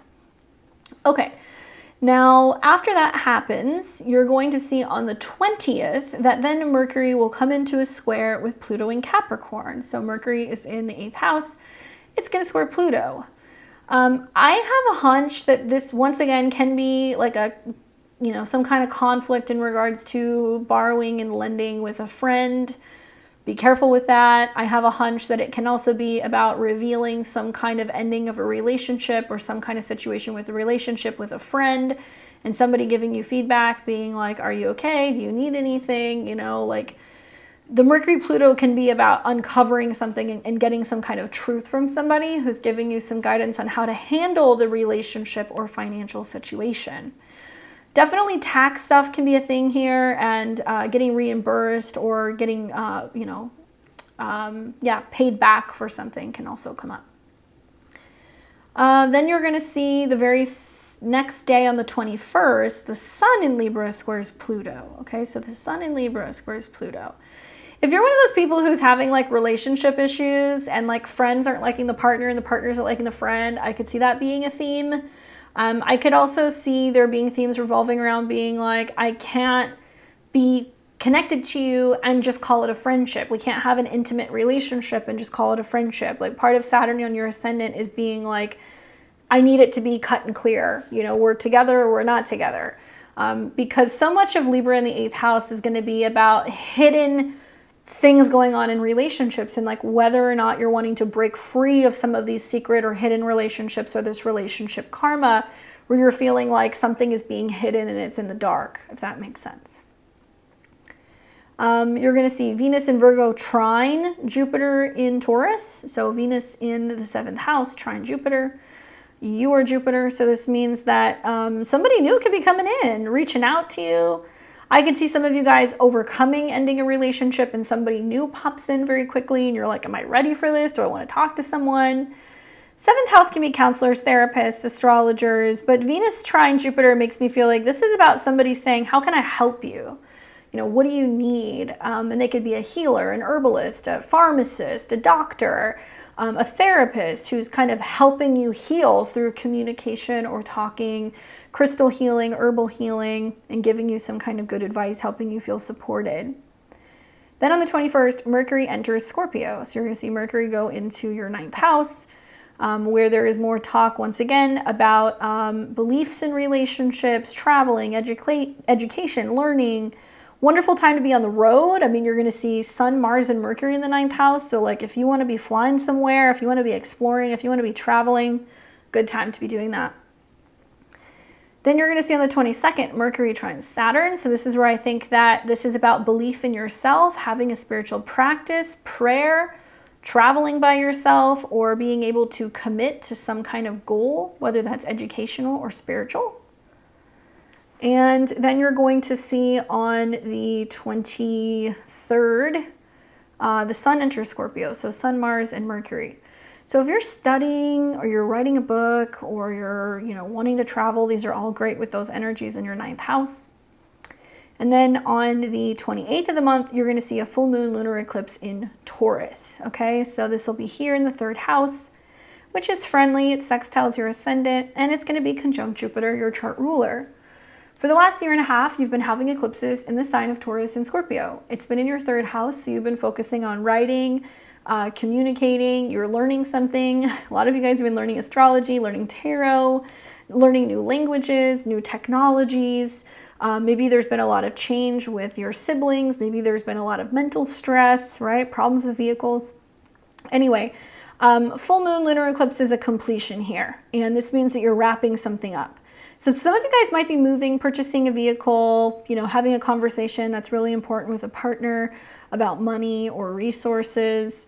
And the ruler is Venus, okay? And Venus is still in your 7th house. So this is about the relationship you have to siblings, neighbors, or maybe a partner. And I think some of you guys might be like discussing, like, are we signing a lease? Are we moving in together? Are we traveling together? If you're single and you're traveling, you can meet someone, or you can meet somebody online, especially internationally, Jupiter. This can also be about finding a way to communicate or connect with somebody. So if you're, trying to find how to connect to someone or how to reach out to someone, or, you're looking up somebody's email, or you're trying to find how to get in contact with the right person who can help you, that eclipse might help you make contact. And some interesting stuff's going to be happening around the time of this eclipse. So on the 28th as well, both Mars in Scorpio and Mercury in Scorpio in the 9th house are going to oppose Jupiter. This makes me feel like because Mars can represent foreigners, it can represent lawyers, it can represent teachers, and Mercury can represent partners. The opposition to Jupiter means that you might be trying to reach out to somebody who's farther away. You might be trying to travel to meet somebody who's farther away. It means somebody might be trying to get in touch with you and you're like, I'm not answering the phone, I'm not responding to this email. But somebody can be really adamant about trying to get in touch with you, or vice versa. Jupiter represents you, but it also has connections to your 10th house of career. So this can also be a time where you're meeting with like a job coach, you're meeting with a headhunter, you're meeting with a mentor, you're starting to get something ready for like a campaign and promoting something that's going to be about a service or something around the time of the eclipse pertaining to like a website launch. So there can be lots of international kind of interactions and sales and things going on as well. But these are very busy houses for travel or education. And then on the 29th, Mercury and Mars will come into conjunction, and this is going to be in the 9th house. So Mercury is partners, Mars can be traveling, it can be about possessions and resources. So I'm wondering, like, if you're single and you're traveling, do you meet someone? Do you tell somebody, if you really want to work it out, come to me, meet me, and we can sit down and we can talk about it? Do you decide that you want to go out and get an attorney, 9th house? Do you decide that you want to find a PR agent? Do you want to hire a publishing agent? Do you decide to go and promote your services, in another place? Any of these things are possible. The 9th house is positive for you because it naturally trines your ascendant. So it's all about the bigger picture and where you're realizing that things need to kind of change or transform for you to be able to kind of get on to what Saturn in your sign wants. If you want more of your goals to become a reality, then you have to keep the faith. That's what the 9th house is about. Watch for assertiveness, bossiness, legal matters. Watch also for conflicts that you can have with arguments with teachers and like philosophical like debates. That's something that you want to kind of avoid towards the end of the month. And I'm really excited to see that eclipse for you. So you're going to have to let me know what the Taurus eclipse ends up manifesting as, because I feel like it's going to be about finally completing writing something, or finally moving, or finally getting a document, so you can travel. That could definitely be a theme as well. All right, so let's see what the cards say. The card that I get is the King of Coins. I like it. This is like big boss energy, right? This is like getting the payout, feeling fulfilled, completing the project, getting the recognition, the reputation, getting paid. I mean, hey, that could definitely be Mars in your 8th house and eclipses in the 3rd. It could be getting a paycheck or realizing what something is worth. Mastering something in regards to the way that you think about resources, the way you look at your security, the way that you talk about your money. Feeling like, money is or abundance is a state of mind, right? Taurus in the 3rd house. So some things that you've been manifesting or like thinking about might finally be coming to fruition. You might be finally physically seeing some of these things manifest, like a new car or moving or a new gadget, to help you continue on with some of the creative things that you're doing. Obviously, Tauruses, Capricorns, Virgos can pop up. These can be people who can be very involved in the process of the things that are going on this month. So you're going to have to let me know how that manifests for you. But definitely this is a lot of taking care of business and feeling very satisfied and fulfilled with how far you have come. All right, guys. Well, I appreciate you staying with me. I know that this was a long one. Please do not forget to like, comment, share, and subscribe. It's really helpful. I put a lot of work into these to make sure that they're really thorough and that everybody has a better understanding of what's coming for the month ahead. Just again, once again, a reminder, we are going to be having videos on the eclipses that'll come out this month. I am working on them. I just wanted to do my webinar first. So if you guys want to see that webinar, you can pick that up on my website. Equally, join me for the lives on Fridays. If you guys have some crazy stuff going on with these transits, and you have some questions, I'm always happy to connect with you. Do not forget to give me a thumbs up if you can see this, and leave me a comment below. I always get a kick out of reading the comments the next month, because a lot of people will watch this video, let the month play out, and come back and go, whoa, this, and this happened. So don't forget to share that with other people. It's really helpful in helping understand not only astrology, but how this is playing out for all of us. It's such a great place to be able to get feedback and give support. I always love seeing you guys leave comments on each other's comments and encouraging each other and supporting each other as we go through this weird astrological wormhole. It's always eclipse season that is like the most active. Anyways, wishing everybody a really happy and healthy month of October. I'll be here all throughout this month, obviously on the channel, breaking down some of these aspects as we go through it in real time.